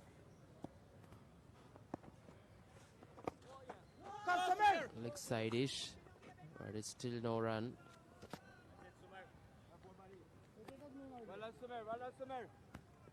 Well done, Sumer. That's it, buddy. 3 dots to the new man.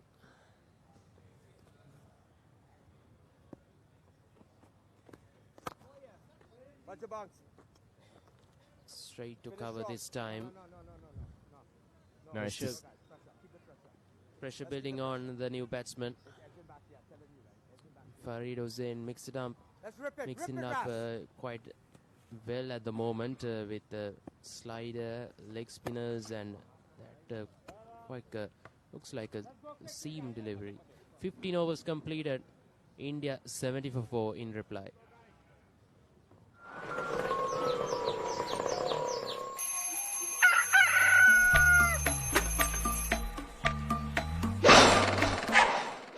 Mama Gajaman. England's finest return to the subcontinent. India rises to the challenge. England Tour of India 2025, 22nd January to 12th February. Live on the Papare TV HD, Dialogue View app and thepapare.com.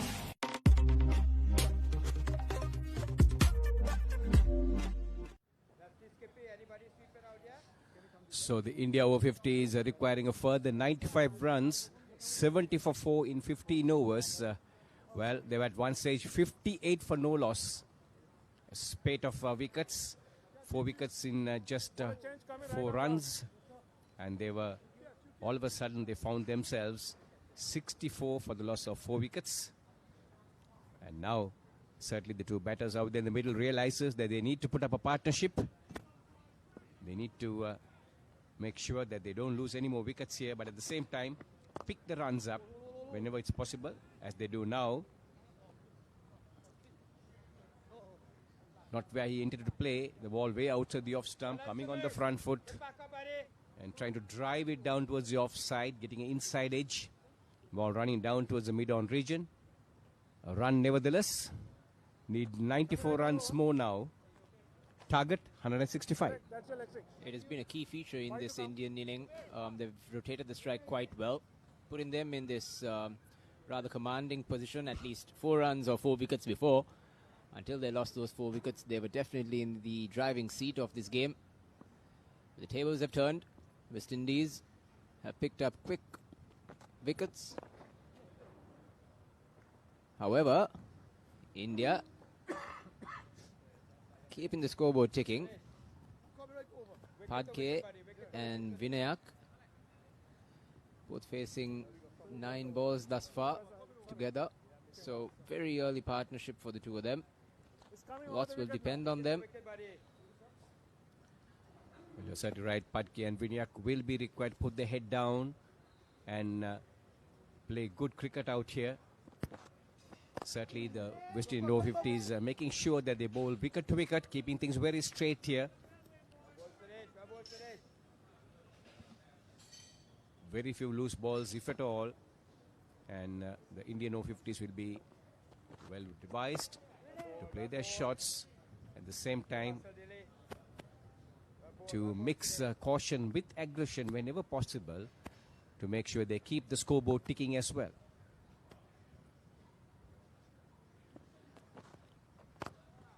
Sudesh just outside off stump. Again, India keeping the scoreboard ticking. Picks up another single, takes the score to 73 runs. Last delivery of this 16th over. 92 runs required of 205. Comfortable in terms of runs. Cautious, I would say, in terms of wickets. Brings us to the end of the 16th. India 4 down for 74 runs.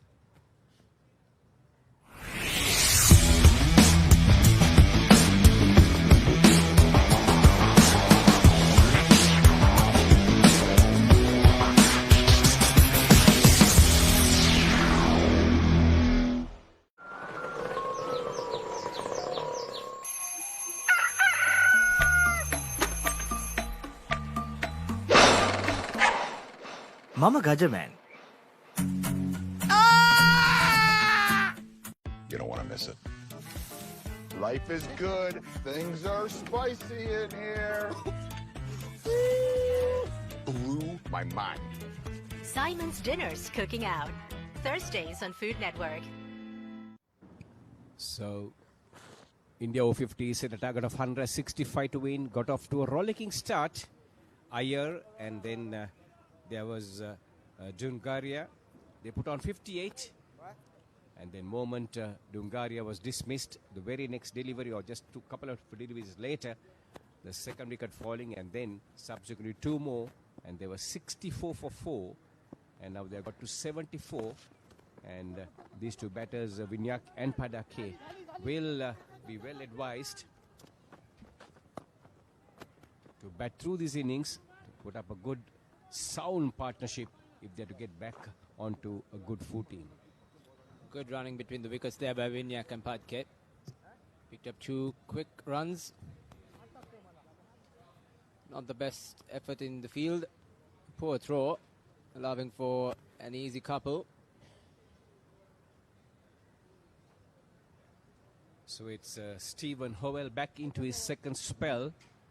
Bowled quite a tidy spell as he came into bowl. Opened the bowling, in fact, for the West Indies Over-50s.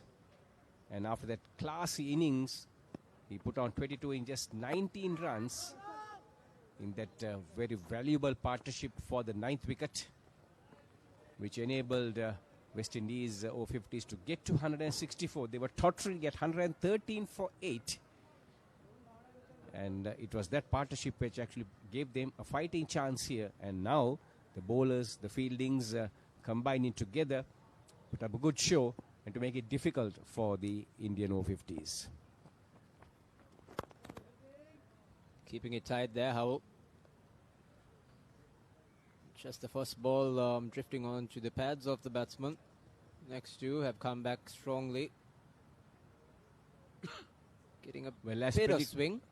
As predicted, Shamindra, I beg your pardon, as predicted, you can see the wicket is slowing down now. The carry has become very slow, and off the wicket, the ball just gently coming through. So stroke play, the timing has to be perfect for the batters. If they play a little bit too early, they'll be hitting in the air. And if they play a little too late, that also will cause them problems. So here, the timing has to be perfect. Of course, along with the timing, they got to get their placement right. And right now, the West Indies over-50 is not giving anything away to the Indians. Again, beat the outside edge. Bit of miscommunication and confusion between the two Indian batters. The contrast in the approach of the Indians and the West Indians has been that the Indians haven't tried to hit the ball too hard. Like you said, they've tried to time the ball. They tried to allow the ball to come onto the bat. They've realized that this is a slow wicket.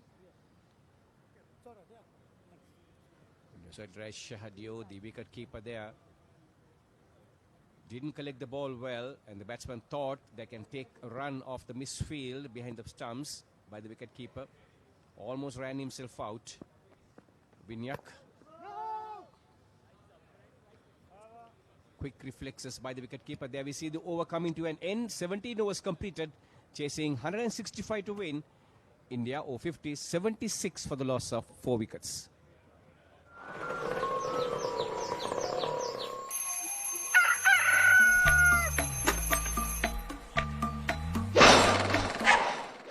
Mama Gajaman.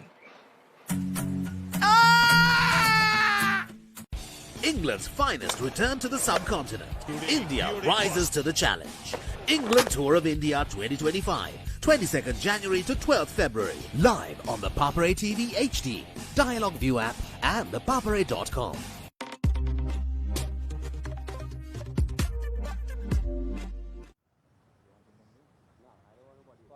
Come, Suresh.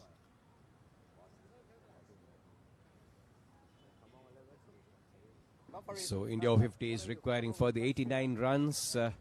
Plenty of overs left. And all they got to make sure is that they don't lose any more wickets here. They're already 4 down for 76. And well, the West Indies over-50s will certainly have other plans. Now the captain, Zamin Amin, takes himself off. Bowled pretty well, picked up 2 wickets. And he's certainly now mixing it. Shuffling his bowl as well and keeping the pressure on the Indian batsman.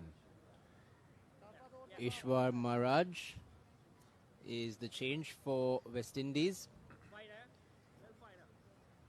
Becoming right arm round to Padke.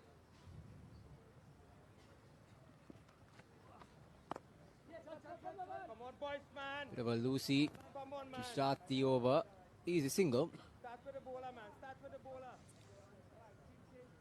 So that's what the Indians will be looking at now. The Indian over-50s to work the ball into the gaps now. There are plenty of gaps on the off and on the onside as well. And to plan their innings, face their innings. But there are plenty of deliveries left. 197 balls to just get 88 runs. So all what they will require is cool heads now and to plan their innings, not to rush and then also take their time. But on the other hand, the West Indies will be now, well, they are now thinking they need to get another wicket or 2 and it will be all over. West Indies definitely need to pick 2 wickets up. But as we suggest that, as a loosener from Ishwar, dropped in short played handsomely on the offside by Vinayak to pick up a boundary. West Indies will need to regroup. They've done quite a decent job in the past 5-6 overs, keeping things a little tight, picking up quick wickets. That was a very pleasing shot by Vinayak on the back foot. Not easy shot to play. A back of a lane delivery by Ishwa Maharaj, yes. And the batsman rocking onto his back foot there. Full face of the bat on offering as he drove that ball wide of the fielder. And this time playing it down once again towards the point region. Thought of a run. In fact, he took off. But the non-striker very wisely sent it back. No damage done.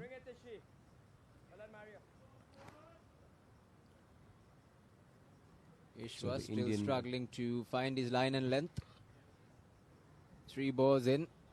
Considered a boundary and a single off the first 2. Again, short ball offside. No run. That was a poor delivery. That should have been put away. And Vinayak most certainly ruined the fact he hit that ball straight to the extra cover fielder. He could have put that anywhere he wanted. He had plenty of time, plenty of width. And that ball was dragged down by the bowler.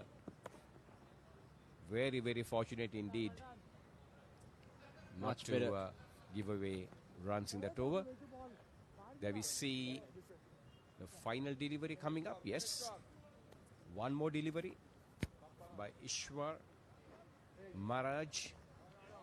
A trifle expensive. Already given away 6 runs in this over in the first 5 deliveries. Now bowling to Padke. Last delivery of Padke. Good length delivery to end the 18th. The target of 165. India are 82 for the loss of 4. ඔයාලගේ company එකේ, ඔයාලගේ club එකේ, ඔයාලගේ school එකේ youth එකට set වෙන ඕනම event එකක් ද පපරේ ටීවී එකෙන් මුළු ලංකාවටම පෙන්වන්න අපි ලෑස්ති. ඔයාලත් ලෑස්තිද? අපිට කතා කරන්න. The Papare TV, The Papare TV HD. Dialogue television නාලිකා අංක 63 සහ 126 ඔස්සේ ශ්‍රී ලංකාවේ අංක 1 ක්‍රීඩා නාලිකාව.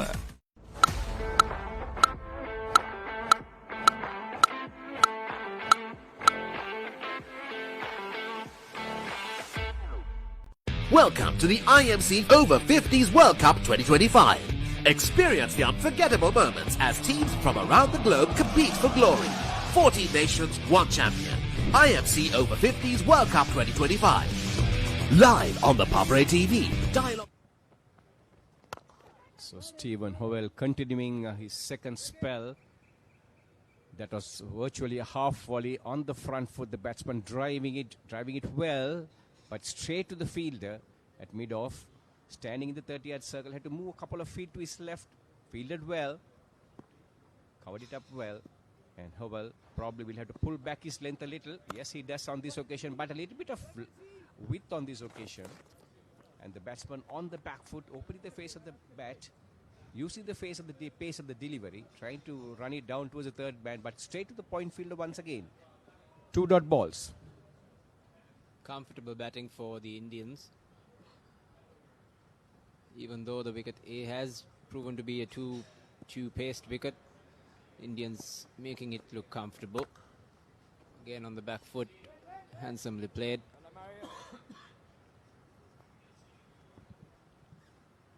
So Vinayak looking quite comfortable. Looks to be very strong on the back foot. Uses the crease well, moves around, and using the depth of the crease there once again on the back foot, punching it, but straight to the fielder.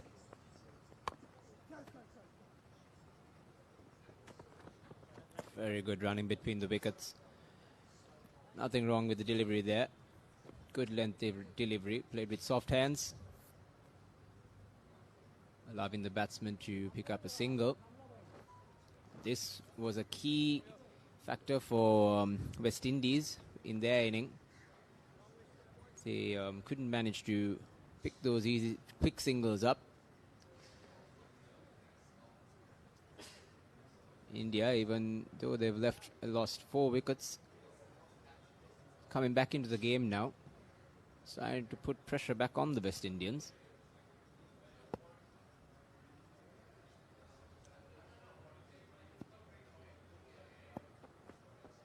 Hava comes in, pitches on leg stump, full length delivery. Beautifully clipped on the leg side. Picks up a boundary on the last delivery.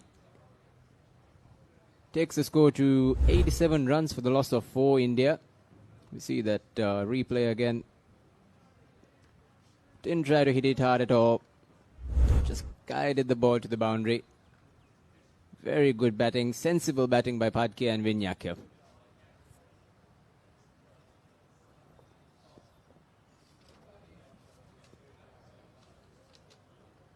Well, not only will we have to be careful the length that is bowling, but also the line, that time straying on the onside and paying with a boundary.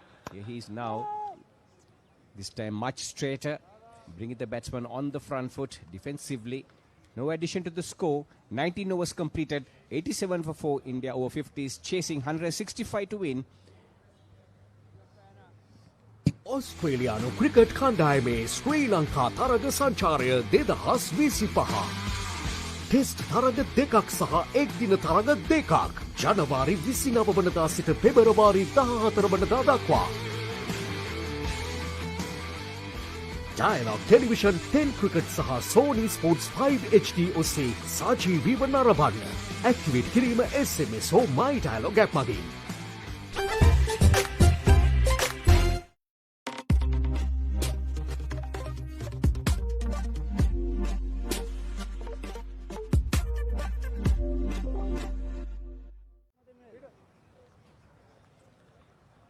Padke continuing his good form from yesterday from the India-Australia game. He made a valuable 83 runs off a 146 deliveries. Definitely would want to get some runs today as well. Continue his good form with the bat. Vinyak nudges is on the leg side. So the Over-50s tournament, which began in 2018, the first ever played in Sydney, with 8 teams taking part, with Australia defeating Pakistan by 3 runs, and setting the stage for this rollicking tournament to take place every 2 years in 2020. It was played in Cape Town, but was abandoned due to COVID. A couple of matches were played, and then the tournament was dropped. In 2023, once again in South Africa, Cape Town, and that time it was England who won, beating South Africa in the finals. England making 267 for 8, and South Africa making only 202. And now we see here in Sri Lanka, 16 teams in the fray, and 56 matches, and most of the matches scheduled back to back. Yesterday 6 matches were played, and today we have another 6 happening. Tomorrow will be a well-earned rest day for most of these young 50-plus field players. I'm sure they will be looking for the rest and to recuperate as well. All young at heart, and certainly giving their best here with the bat, ball, and then of course in the field as well. Let's call them the over-50 boys. Well, I'm playing over 60s. Still a boy. Sometimes I'm running, but then I realize I'm still in the same place, though. Forget to switch gears. Tell me. Now, that's a pleasing shot. That's splendid. Going onto the back foot there. Didn't time it well. And getting it past the point fielder down towards the cover region. Almost reached the boundary. 2 runs. And Padake has moved to 12 now. And total 92 for 4. 165 is the target. The 2 Indian batters keeping their eye on the scoreboard. Runs coming thick and fast now. Very loose ball there by Amin. Wide signal by the umpire. Probably a slip of the hand.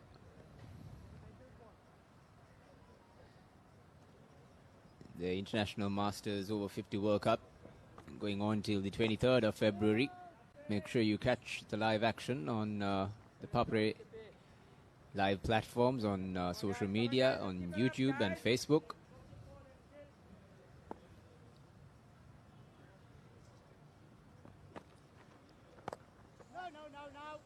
So Amin bowls a 5 delivery. That's another dot. 5 runs and a wide in that over. And the over comes to an end. 20 overs completed. 93 for 4. India Over-50s chasing 165 to win.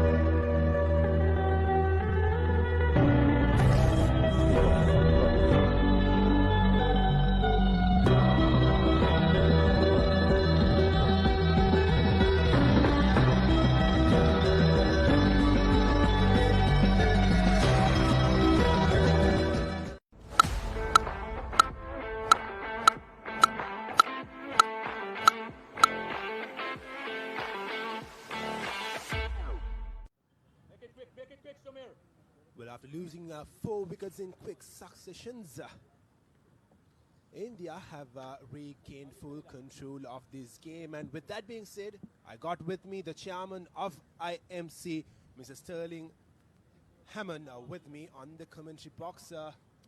Welcome, Mr. Sterling, to the commentary box and to Sri Lanka. Thank you very much. It's just an honour and a pleasure to be here. Well, of course, this tournament giving a second chance for most of these players to play the game that they love.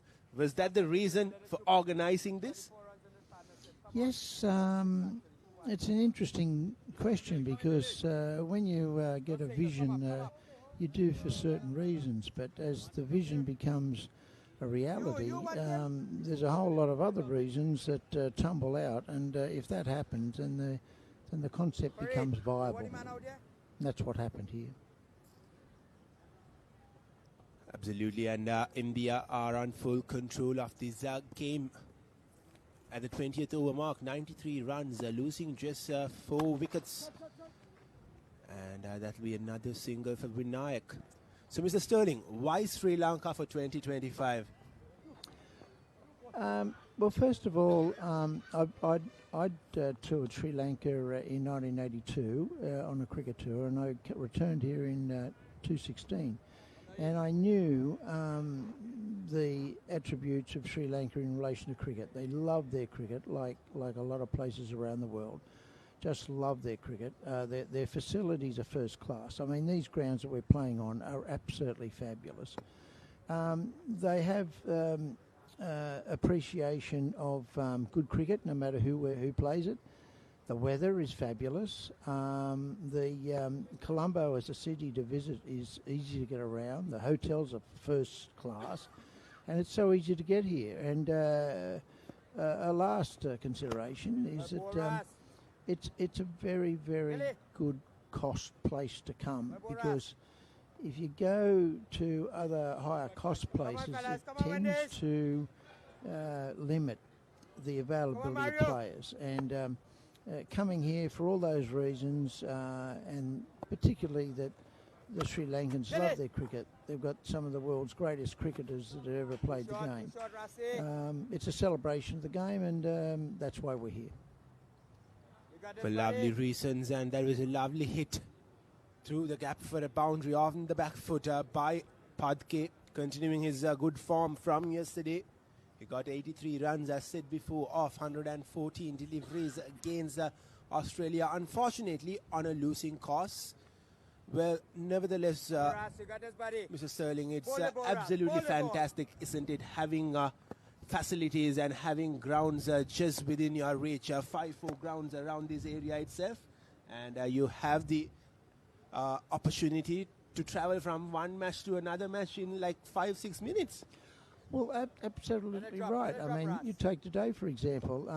I've walked 50 metres from one of the best grounds in Colombo where Pakistan are playing Australia. And I just walked across the road, and here I am watching India play West Indies in an absolutely superb ground, club ground, with the wonderful bar, wonderful facilities. And and I cannot believe that a club ground has its own lights.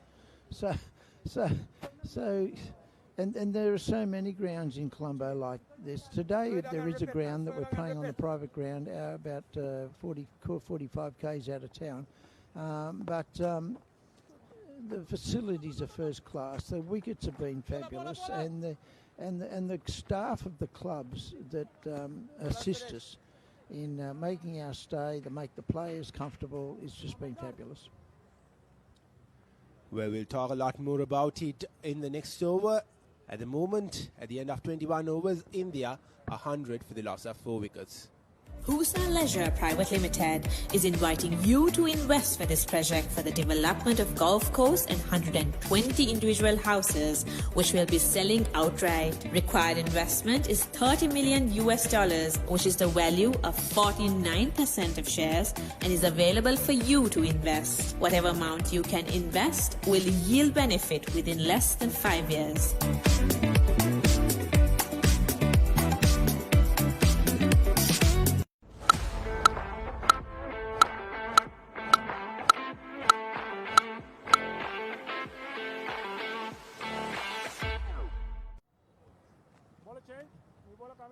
Well, Mr. Sterling, during the break, we saw a lovely ad of the PUSA Grounds at Bandaragama, a newly laid ground in Sri Lanka. And have you been there? No, I'm going on Thursday, and I'm really looking forward to it.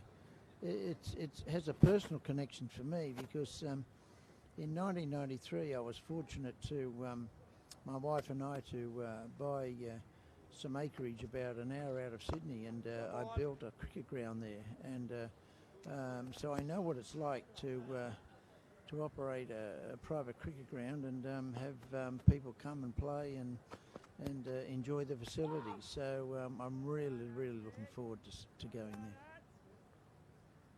Well, it's the first time in Sri Lanka a private cricket ground with that many facilities has been laid, and probably in South Asia as well. But nevertheless, even I am eagerly waiting to visit that ground. The pictures look fantastic, doesn't it? It certainly does, and there's something special in playing out in the countryside in a facility like that.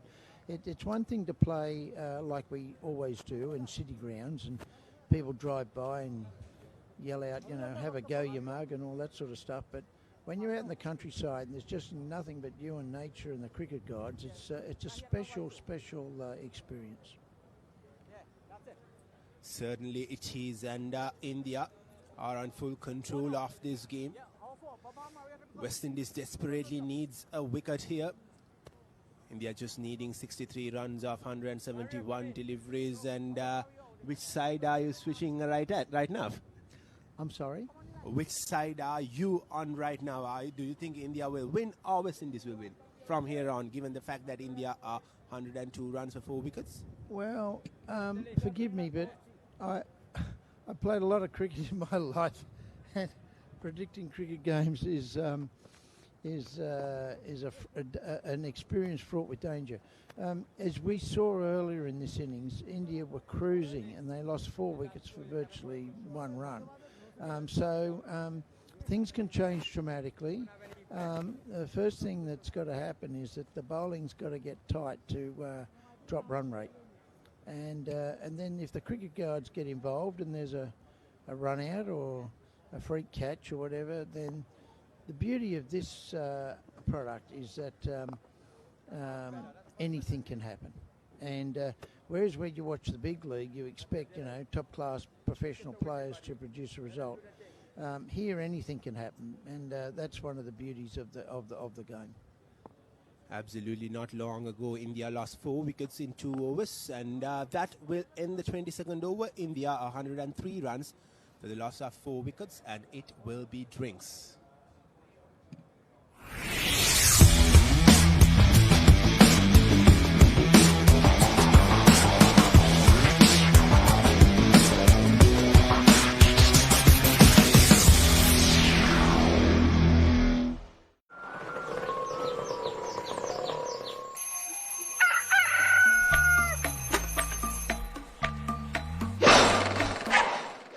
මම Gajaman.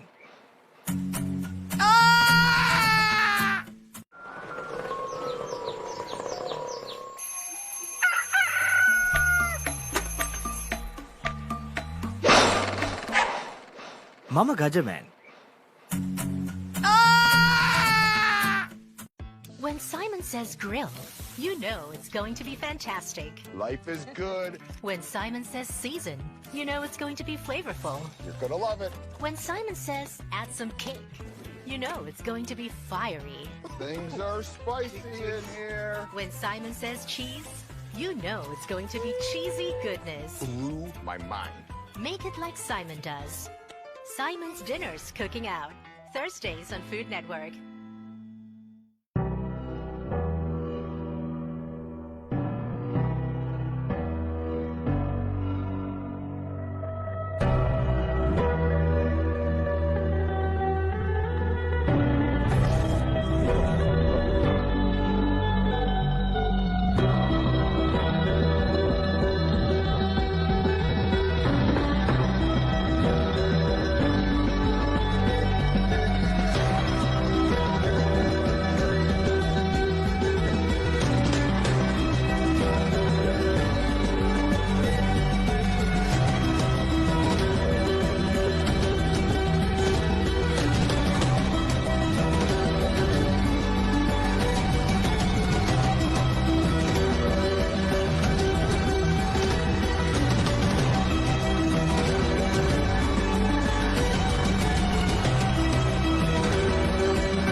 Welcome to the IMC Over-50s World Cup 2025. Experience the unforgettable moments as teams from around the globe compete for glory. 14 nations, one champion. IMC Over-50s World Cup 2025. Live on the Papare TV, Dialogue View app and thepapare.com. Husa Leisure Private Limited is inviting you to invest for this project for the development of Gulf Coast and 120 individual houses, which will be selling outright. Required investment is $30 million, which is the value of 49% of shares, and is available for you to invest. Whatever amount you can invest will yield benefit within less than 5 years.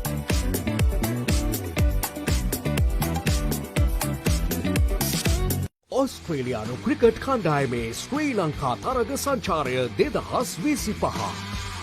Test තරග දෙකක් සහ එක්දින තරග දෙකක් ජනවාරි 29 වනදා සිට පෙබරවාරි 14 වනදා දක්වා. Dialogue Television 10 cricket සහ Sony Sports 5 HD ඔස්සේ සජීවීව නරඹන්න. ඇක්ටිවේට් කිරීම SMS හෝ My Dialogue app මගින්.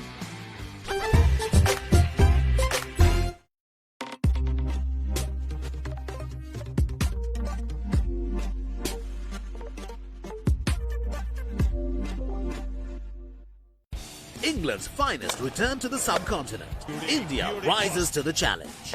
England Tour of India 2025, 22nd January to 12th February. Live on the Papare TV HD, Dialogue View app and thepapare.com.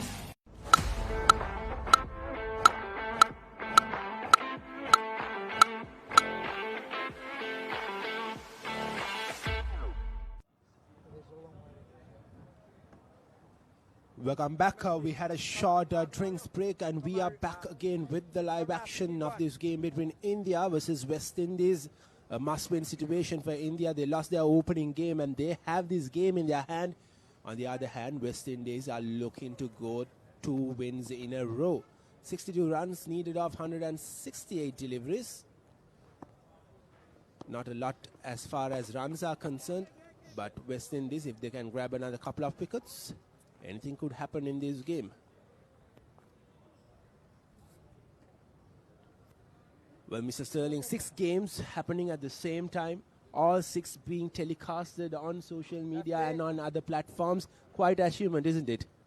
That's right, and around the world, and there's a lot of people watching around the world. It's not only friends and relatives of the players, but cricket enthusiasts around the world are watching, and it's fabulous, the technology. And you blokes are doing an amazing job covering the games with different camera angles, and your commentary, I must say, is absolutely par excellence. Thank you. Well, thank you for giving us these opportunities, especially for the Papare team, to showcase our talent on the international platform. As we got the news that 3 teams are on verge of winning 2 back-to-back games. New Zealand, Australia and Sri Lanka already won their second game in a row, and West Indies here has the opportunities. So the tournament is heating up, and that's good for the tournament, isn't it? Absolutely. You want interest, and to particularly of what's happening in other games. And that's a brilliant concept of the World Cup. You play a different country every day. You play a different country every day. You have the countries win, country lose. So there's a fight for the final placings. And I was just thinking to myself today, watching this game, you have players from the West Indies. Oh, this is interesting. No, he's giving him not out.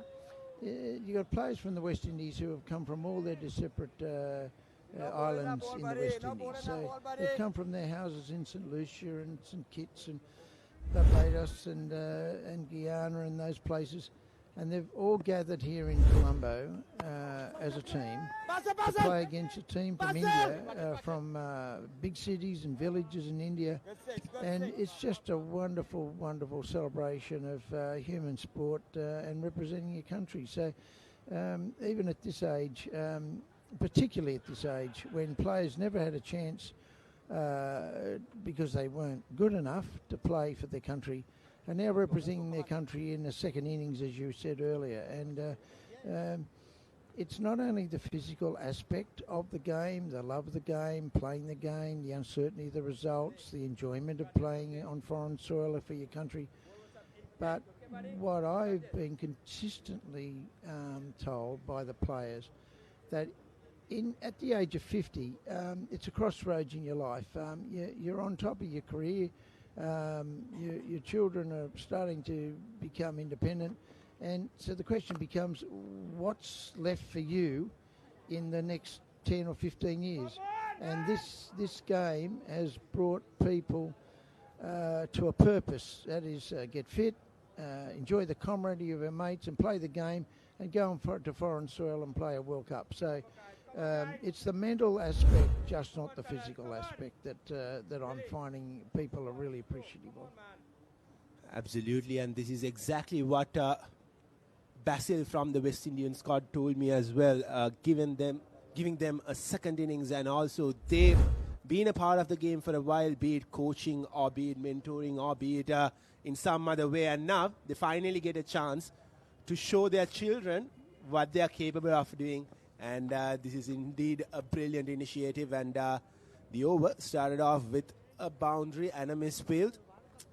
West Indies are in a spot of bother. They desperately need a wicket here. They have to break this partnership. Padke and now Vinayak are on full control of this game as Dilraj sets to bowl his third delivery. Kept low, kept very, very low. Just missed the stumps. The keeper couldn't believe it. And it would be interesting to see a replay of it. And here it is. Oh my goodness. Missing the stumps by a whisker. Nobody had any idea about that delivery.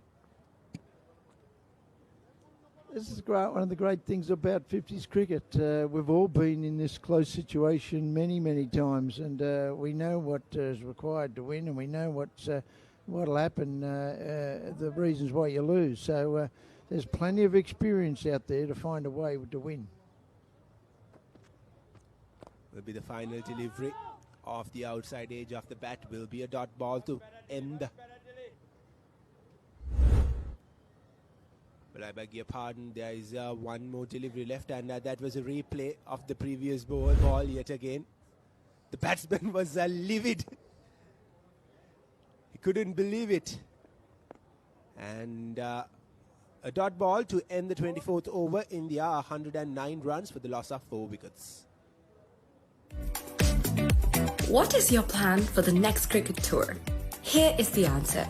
Pusa Leisure Private Limited, Sri Lanka's only leisure company with its own cricket ground. Engage in sports tourism exclusively for cricket. Contact details. Pujithu 077 7421 842. Nushani Gunasekara 076 76 17 249. Look at this. The biggest budget ever. 3 to 4 million. Come on in. It's breathtaking. Amazing. This is stunning. Wow. I love my job. My Lottery Dream Home. Mondays on HGTV. 56 runs needed off 156 deliveries. Vinayak on 17, Padke on 23. Both batters batting quite well as the skipper Amin comes back to attack, and it was there to be hit. Just a single will be a no ball, and India will have a free hit. Not the best of deliveries to start off your third spell from the skipper.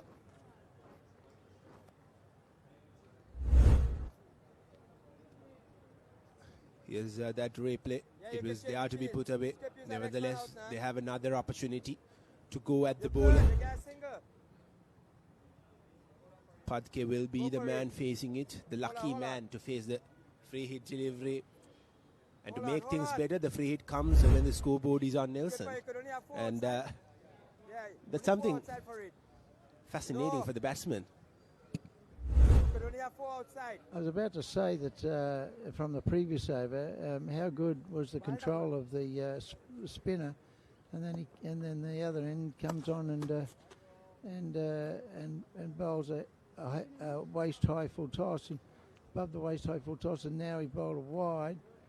But the other thing I just noticed is the interesting nature of the wicketkeeper. He's got his trousers on outside of his pads.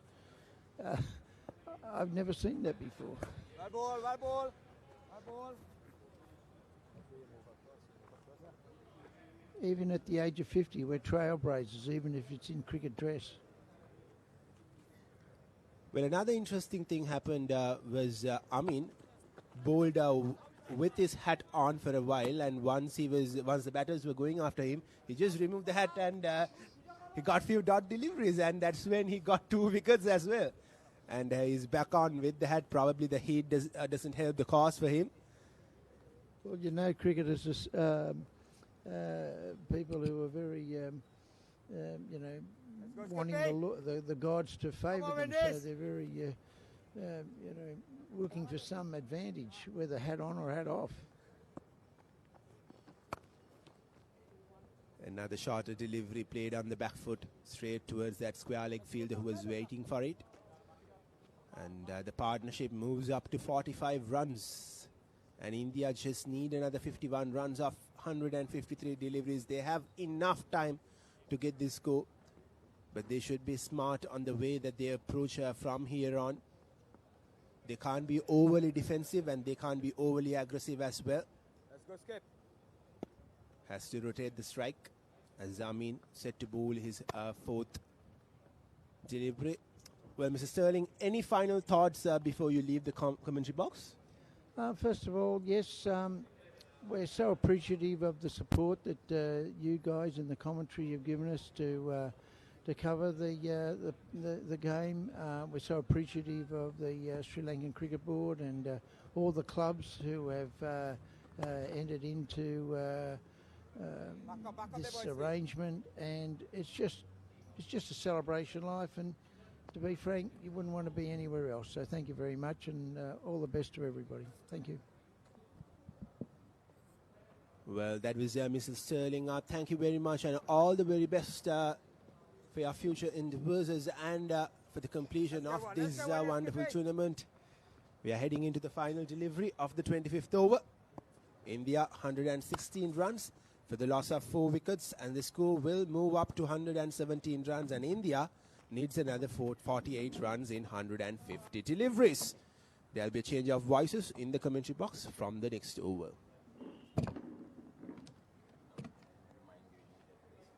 Now on Dialogue Television customers, watch Australia Tour of Sri Lanka 2025 on your mobile without any data charges on the Dialogue View app. Live from 29th January to 14th February. Download the View app and add your Dialogue Television connection today. Dialogue, official sponsor of the national cricket team. England's finest return to the subcontinent. India rises to the challenge. England Tour of India 2025. 22nd January to 12th February. Live on the Papare TV HD, Dialogue View app and thepapare.com.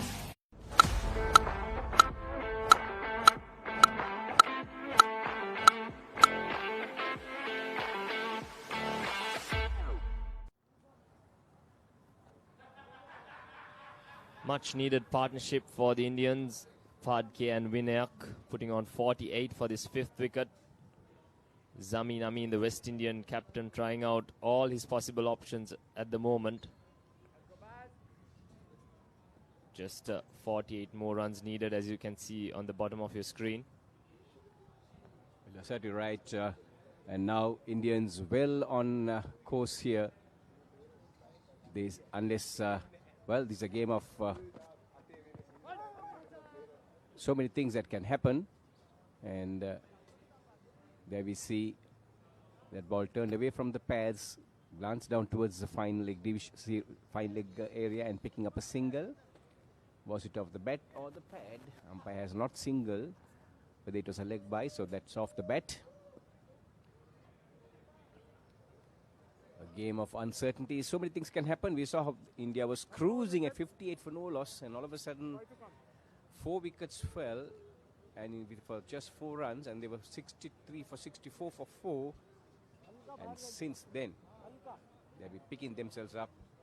And good, steady batting by both Phadke and then Vinayak, making sure that they don't lose a wicket, but at the same time, pick up the runs as well. Yes, Basil having a ball for the first time in this game. Gentle medium pace.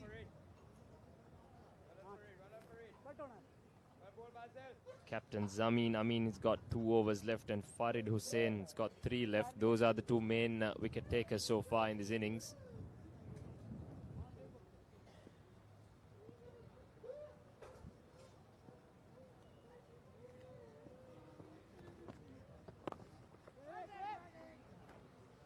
Beautifully picked up off his legs, but he finds the fielder. I think Captain Amin needs to quickly turn to Farid Hussain again. That might be his last throw of the dice, with just 47 runs left for India to get.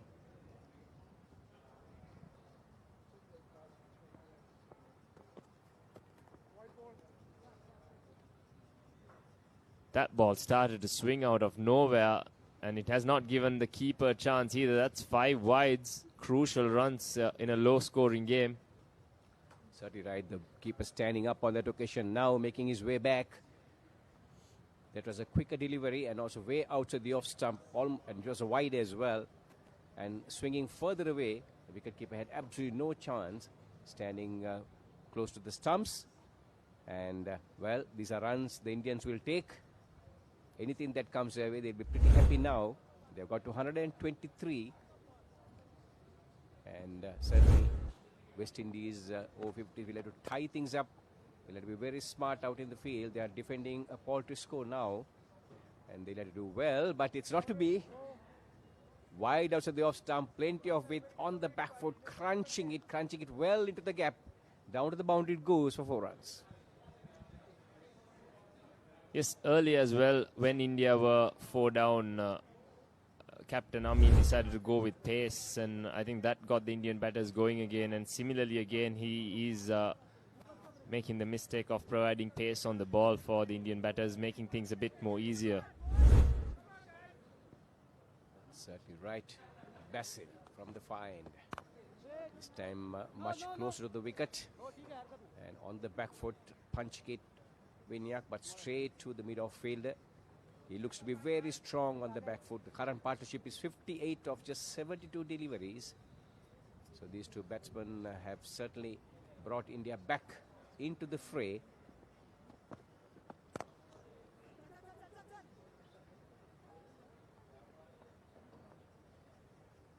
An expensive over comes to an end. 10 runs off it. India 128 for 4.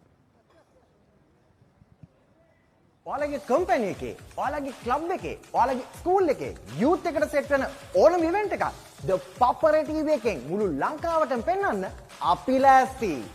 ඔයාලත් ලෑස්තිද? අපිට කතා කරන්න. The Papare TV, The Papare TV HD, Dialog television නාලිකාංක 63 සහ 126 ඔස්සේ ශ්‍රී ලංකාවේ අංක 1 ක්‍රීඩා නාලිකාව.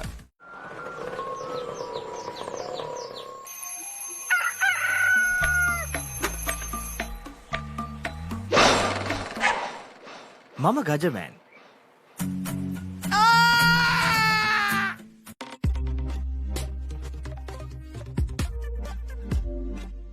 You don't want to miss it. Life is good. Things are spicy in here. Blew my mind. Simon's Dinner's cooking out. Thursdays on Food Network. So the West Indies captain Zamin Amin Papri heard you. Now turning to spin. And one wonders whether it's a little bit too late now. India requiring another 37 runs unless they pick up a couple of quick wickets here to throw the gauntlet back onto the Indian batters. There we are. There's a good ball going on with the arm, but unfortunate for the bowler. The batter finds an edge that carries on to the third man boundary. Welcome runs for India, and they get even more closer to that victory target now. Well, a moral victory to Sudesh there. And certainly that ball was pitching on mid and off, and a slight hint of spin away from the batsman. And just getting an outside edge and the ball running into the vacant area. Very, very fortunate indeed. But India will take it any way that comes now. And certainly welcome runs to the Indians. Taking the pressure off now. And they require the partnership getting pretty strong now. 63 of 74 deliveries for the 5th wicket. And now India on a song. Yes, Sudesh doesn't seem to be a big spinner off the ball. He seems to be darting in a few off spinners. I think he might enjoy bowling against the left-hander a bit more than the right-hander. He was also the standout performer with the bat. It was unfortunate to not go on to make a half-century. He finished on 49 not out. Yes, that was a great partnership that he put together with Howell, who made 22 of just 19 deliveries. Propping that West India's over-50s innings. They were trottering at 113 for 8, enabling them to get to 164. And now here he is with the ball, bowling his third over. 18 runs conceded. Sudesh bowling gentle off spinners. More or less you see the pace of the wicket there. Maybe a little bit quicker through the not giving the ball any very flatter trajectory and hurrying the batsman, and the ball skidding through as well in most of the occasions.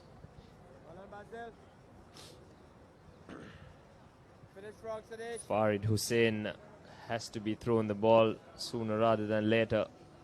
He's got 3 overs up his sleeve as that ends over number 27. India on song, 133 for 4.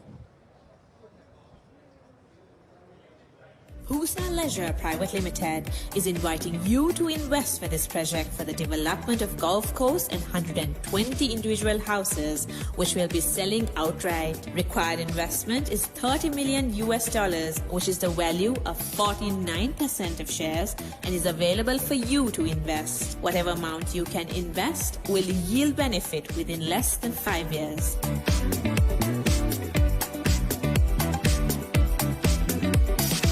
Now on Dialogue Television customers, watch Australia Tour of Sri Lanka 2025 on your mobile without any data charges on the Dialogue View app. Live from 29th January to 14th February. Download the View app and add your Dialogue Television connection today. Dialogue, official sponsor of the national cricket team. The West Indies Over-50s captain Zamin Amin now realizes it's now or never. He has to throw everything now. And also bringing his best bowlers, irrespective of the number of overs they have. Either they take a wicket now, because there's no chance of defending this score anymore. 32 runs record of 138 deliveries. If West Indies is to have any chance in this match of winning this, they have to pick up wickets here. And that's what the intention will be. Strong offside field, 3 men on the onside. So certainly the line of attack will be the off stump. Here he is. Very lucky to get away with that tossed up delivery on mid-line leg. The batsman on his knees. They are sweeping it well, connected it well, timed it well. Man on the boundary line. That is Howell on his knees, covering that delivery, making sure it does not going past him. Good bit of fielding. Sends a return, 1 run to India.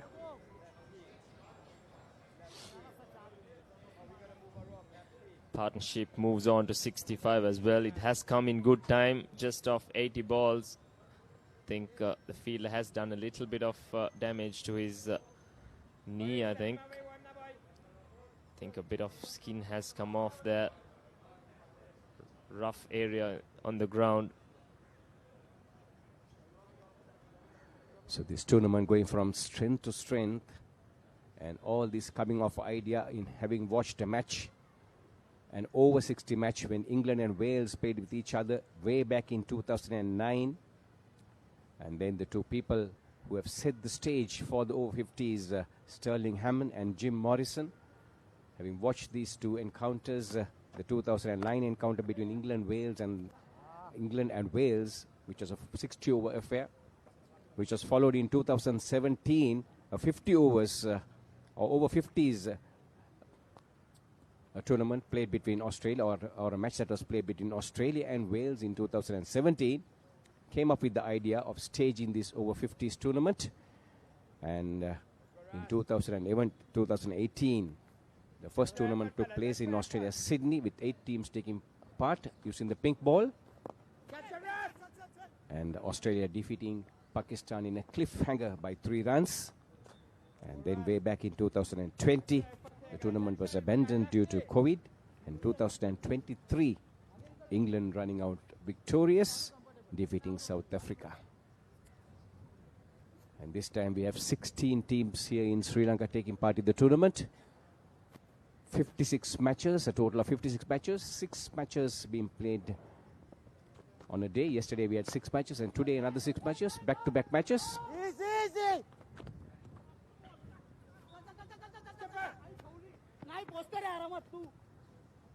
Plenty of confusion in the middle there, but eventually the Indian batters crossing over for a single. Initially Vinayak was sent back, but then the overthrow helping Padke get a single there.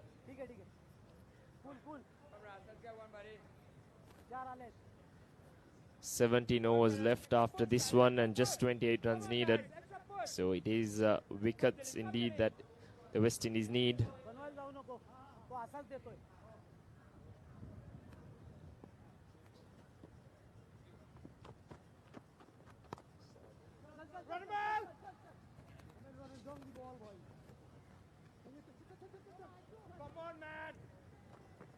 A little bit of loose fielding by the West Indies. Well, drooping shoulders, not going to help them. They need to stay positive. Anything can happen. Still, India is 26 runs away. And they need to pull something out of the hat now. Maybe have a couple of close-in fielders and crowd the batsmen a little. Put a little bit of pressure on the batters as well.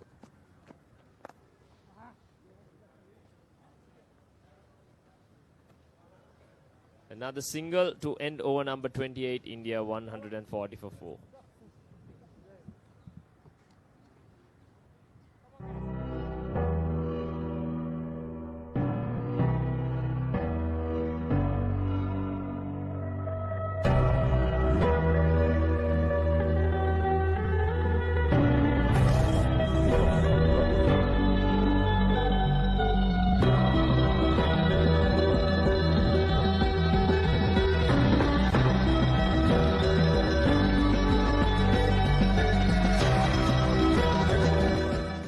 Look at this.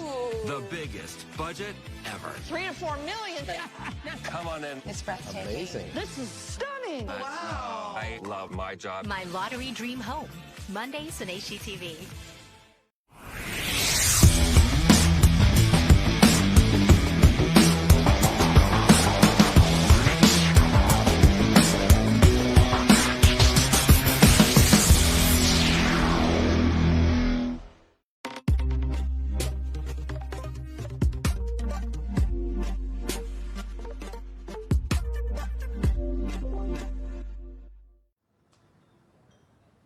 So plenty of encouragement by the wicketkeeper behind the stumps to the rest of the West Indies teammates.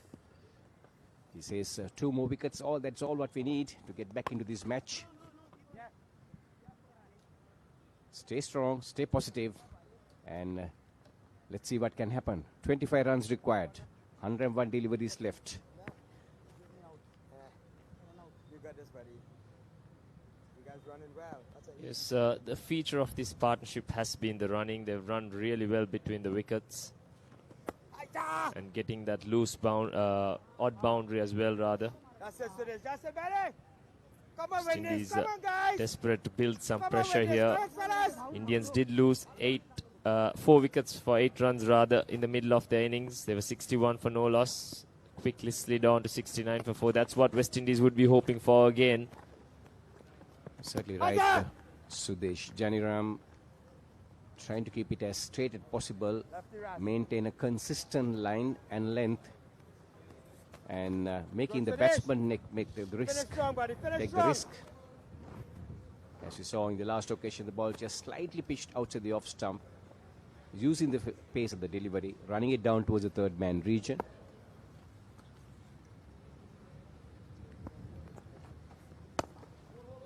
Then it dive! Come on, man! Extra effort, man! Once again, nicely punched down the ground. Padke and Vinayak doing it at ease now. Other than those 4 wickets in the middle, this has been a very controlled run chase, I must say, from the Indians. Absolutely, they've been looking very confident, hardly giving any opportunity for the West Indies to pick a wicket. They're very solid in defense, and they've been very aggressive on the loose ball as well, as we see in the last occasion, punching that ball down the ground, picking up 2 runs. Let's use the hands and get it So in, fellas. anything loose, anything pitched up to them, one, anything with a guys. little bit of width, they've certainly gone after it. So this is very good batting by the Indian Over-50s.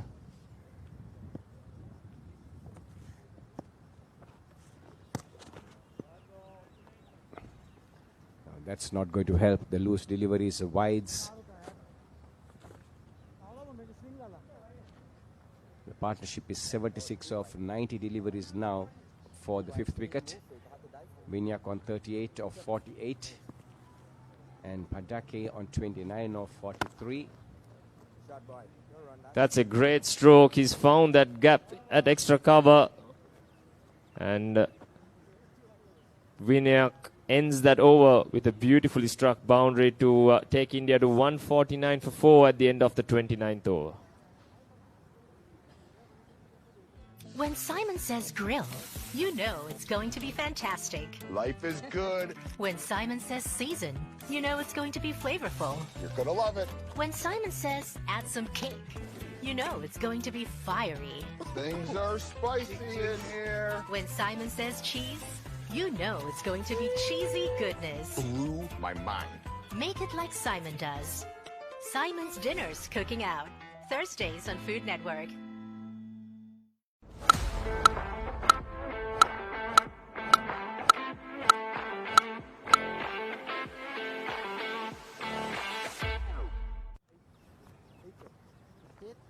So the Indian Over-50s requiring only another 16 runs, 149 for 4, 165 is the target.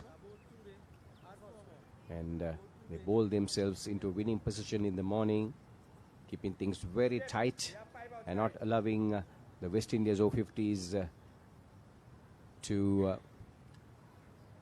pick runs that easily. They had them in many difficulties. At one stage they were 60 for 5 and then once again 113 for 8 before they rallied around of that partnership for the 8th wicket to get on to 164. And now the Indians, who themselves was found in a little bit of bother, being at 58 for 4, and now picked themselves up beautifully and brilliantly and have got to 149 for 4.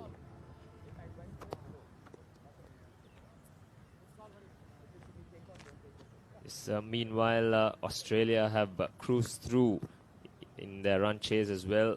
208 for 2 currently. Just 1 run to win the game against Pakistan in the neighbouring ground at NCC. Stephen Mace, their opener, has struck a brilliant century. He's currently unbeaten on 108.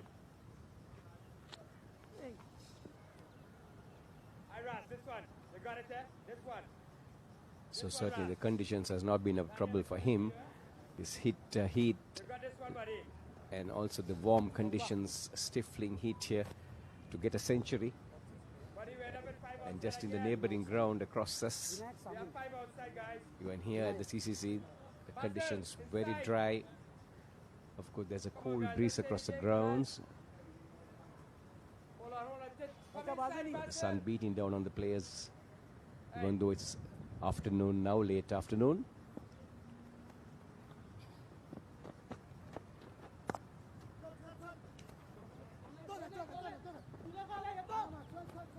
Once again, 2 runs being picked up, hitting it into the gap, and the batsman scurrying across. The ball hitting the stumps and ricocheting down towards the mid-wicket region, and 1 more run, 1 more addition to the score of that overthrow. Only 12 runs away now, India. Plenty of time to do it as well. Very hard for the West Indians to come back from here.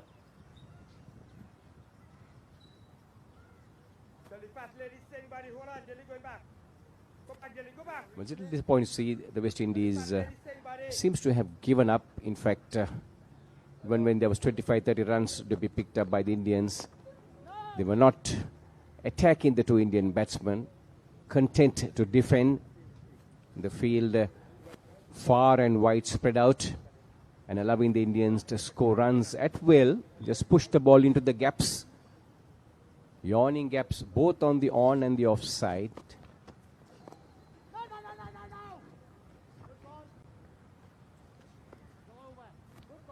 So it's Hossain into the attack now.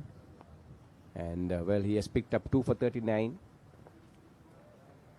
Rip it, buddy. Come on, Wani.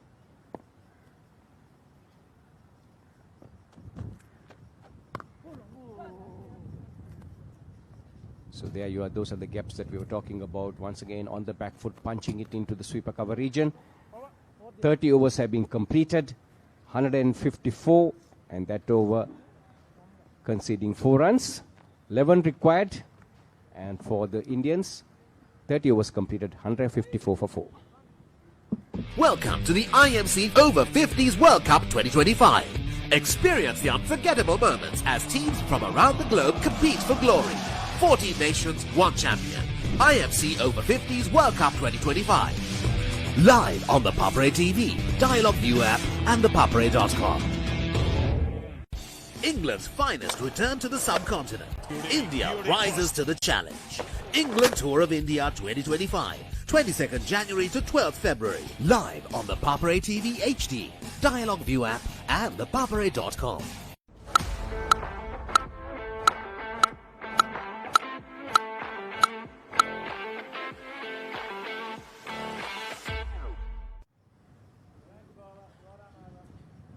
Well, the ship is set to sail on the Indian shores as Padke and Vinayak have anchored these innings nicely with a brilliant partnership. Just 11 more runs needed of 15 overs. It's well and surely India's game unless something dramatic happens in these final few deliveries. So it started off with a no ball. It's going to be a free hit now for Patke, who is on 31 of 48. This has been a match-defining partnership between these two batters. 86 from 98 balls for this fifth wicket. Well, the only dramatic thing happened was the bowler, Dil Raj, stepping his back foot on the guideline. That's why the no ball was called from the umpire. Padke coming down the ground, couldn't really get any connection. Just 10 more runs needed, and Vinayak on the other end is on 45 runs off 50 deliveries. A well-composed innings by him as well. He deserves to get to his 50. Well, good thing from West Indies is that they are not giving up. They are still giving the fight.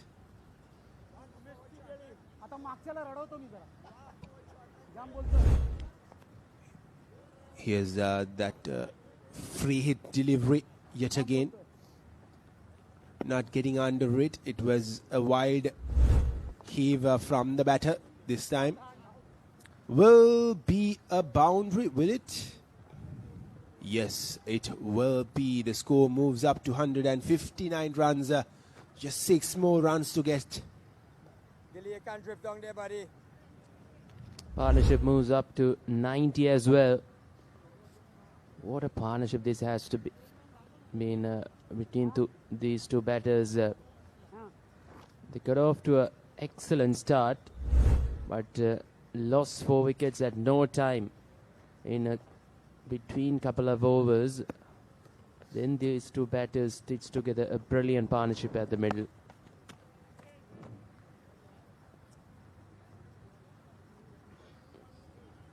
Well, what was lacking from the West Indian bowling department was when they got the 4th wicket, they could have applied a bit more pressure onto the batters. It was far too easy for Padke and Vinayak to just rotate the strike. They didn't take any unnecessary risk. They were just rotating the strikes, and that really caused West Indies to be in a position that they are in right now. And here's Dil Raj to ball the final delivery of his over. Nicely played on the back foot. Will switch ends and will retain the strike, Padke. And that ends the 31st over. West India 160 runs for the loss of 4 wickets. What is your plan for the next cricket tour? Here is the answer. Pusa Leisure Private Limited, Sri Lanka's only leisure company with its own cricket ground. Engage in sports tourism exclusively for cricket. Contact details. Pujita 077 7421 842. Nishani Gunasekara 076 76 17 249.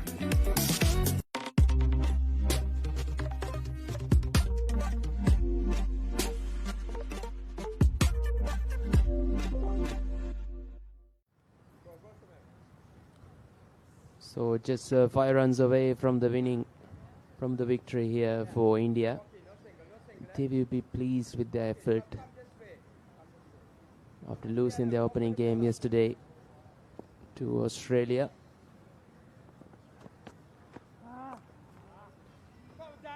Let's put away, going down to the boundary as well. Scores are level. 164 for 4 now, India. Just 1 run away from this win now. Patke also moves on to 40s as well, 40 of 56. Here's the replay of that boundary. Unfortunately, Vinayak won't be able to get to his half century unless Patke decides to block the rest of the 5 deliveries of the over. And Hussein, he did bowl well in patches, got those 2 important wickets in 1 over, and since then hasn't really been able to cause any damage on this Indian batting lineup. And they looked to get a single, but was sent back by the non-striker Vinayak. And Patke, of course, as we've been saying from the beginning, continuing his good form from the previous game against Australia. He scored 83 runs there. And here, he has almost scored 40 runs. Just to get that final run, they're taking a long while here, Malinder. Yes, indeed. Just trying to stick it to a gap to complete that final run. Let's see. 3 balls remaining in this over. He's blocked that one as well. He's really teasing the West Indian bowlers and the fielders as India are yet to win this game. They have to get 1 more run, and that will do it. Yes, it will. India beat West Indies comprehensively here at the Colombo Cricket Club ground, and this is a much needed win for India after going down to Australia in the previous game. That game, they had the game in their pockets, and today they have made West Indies lose this game, and they have controlled this chase very well. Yes, indeed, Kevin. Vinayak and Patke stitched together. 96 run stand for this 5th wicket. Unbroken stand.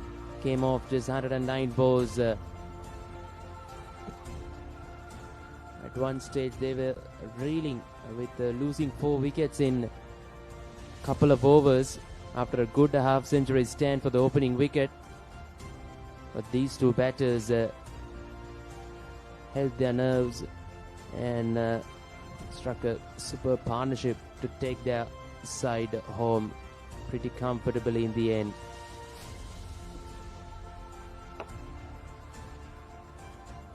A 96-run partnership of 109 deliveries. West Indies at one point were head of the game.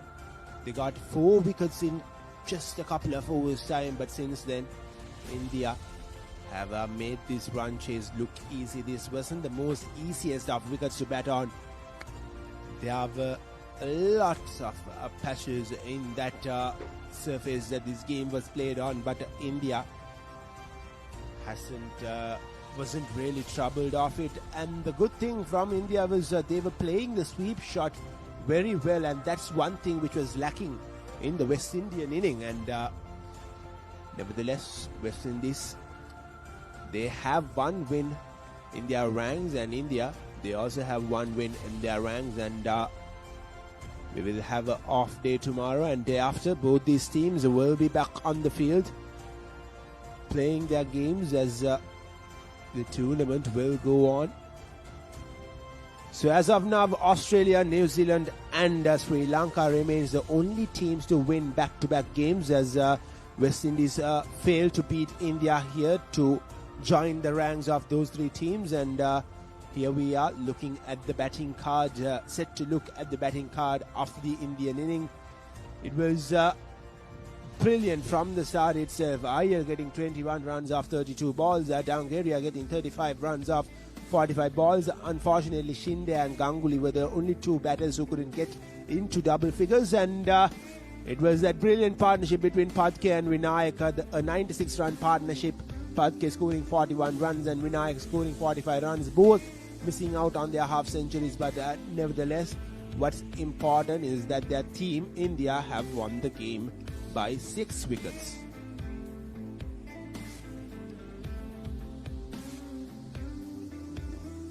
Here's the bowling card for West Indies. two spinners tried hard with the skipper Samin Amin. 7 overs through 2 for 36 by Farid Hussain with his leg spin. 8.5 overs 2 for 45. Those two bowlers tried to turn it around at that time, picking up 4 wickets in quick succession, but no other bowlers able to put Indian batters under pressure with picking up crucial wickets. Follow wickets of 1 for 61, then lose 3 in the addition in 11 balls. And take a look at this, what happened in this clash between West Indies and India. West Indies, they won the toss and decided to bat first. They got 164 for 8 in their 45 overs. Sudesh notched up a brilliant knock down the order, 49 of 87. Romain made 28 of 62, and Havel also struck a quick fine knock down the order, 22 of just 19 balls. Dungaria 2 for 23, and Ramanujam also picked up a couple of wickets as well. In reply, India chased down the target in 31.5 overs after losing 4 wickets and win this clash by 6 wickets in the end. And we are set to look at the highlights from this concluded game between India Over-50 and West Indies Over-50. And this is how the Indian innings started. It was a good opening partnership of over 40 runs, and right from the beginning they were going after the bowling of West Indies, and it was a calm and composed start from India. Didn't take any unnecessary risks, and I believe there wasn't a single six in this Indian innings, Marinder. Yes, indeed. Especially in those first 15 overs, they got plenty of runs and set the tone while chasing that 165-run target. Two openers seems to be in a good touch during that period. But once the partnership broken, West Indies have a comeback with claiming that 4 wickets in quick succession. But then these two batters losing 4 for 62, I reckon. But then these two batters especially counter-attack brilliantly against these West Indies bowlers. An unbeaten 96-run partnership take them home safely. Played all around the park. Patke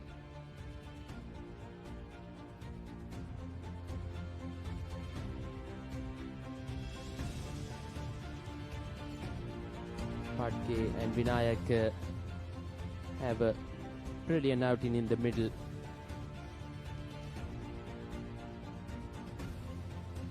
Well, West Indies could have done a lot better with the ball, and they had the momentum at times, and they just let it slip away. Could have been a much closer game, but unfortunately India was the better side, and yes, India beat West Indies by 6 wickets here at the Colombo Cricket Club grounds.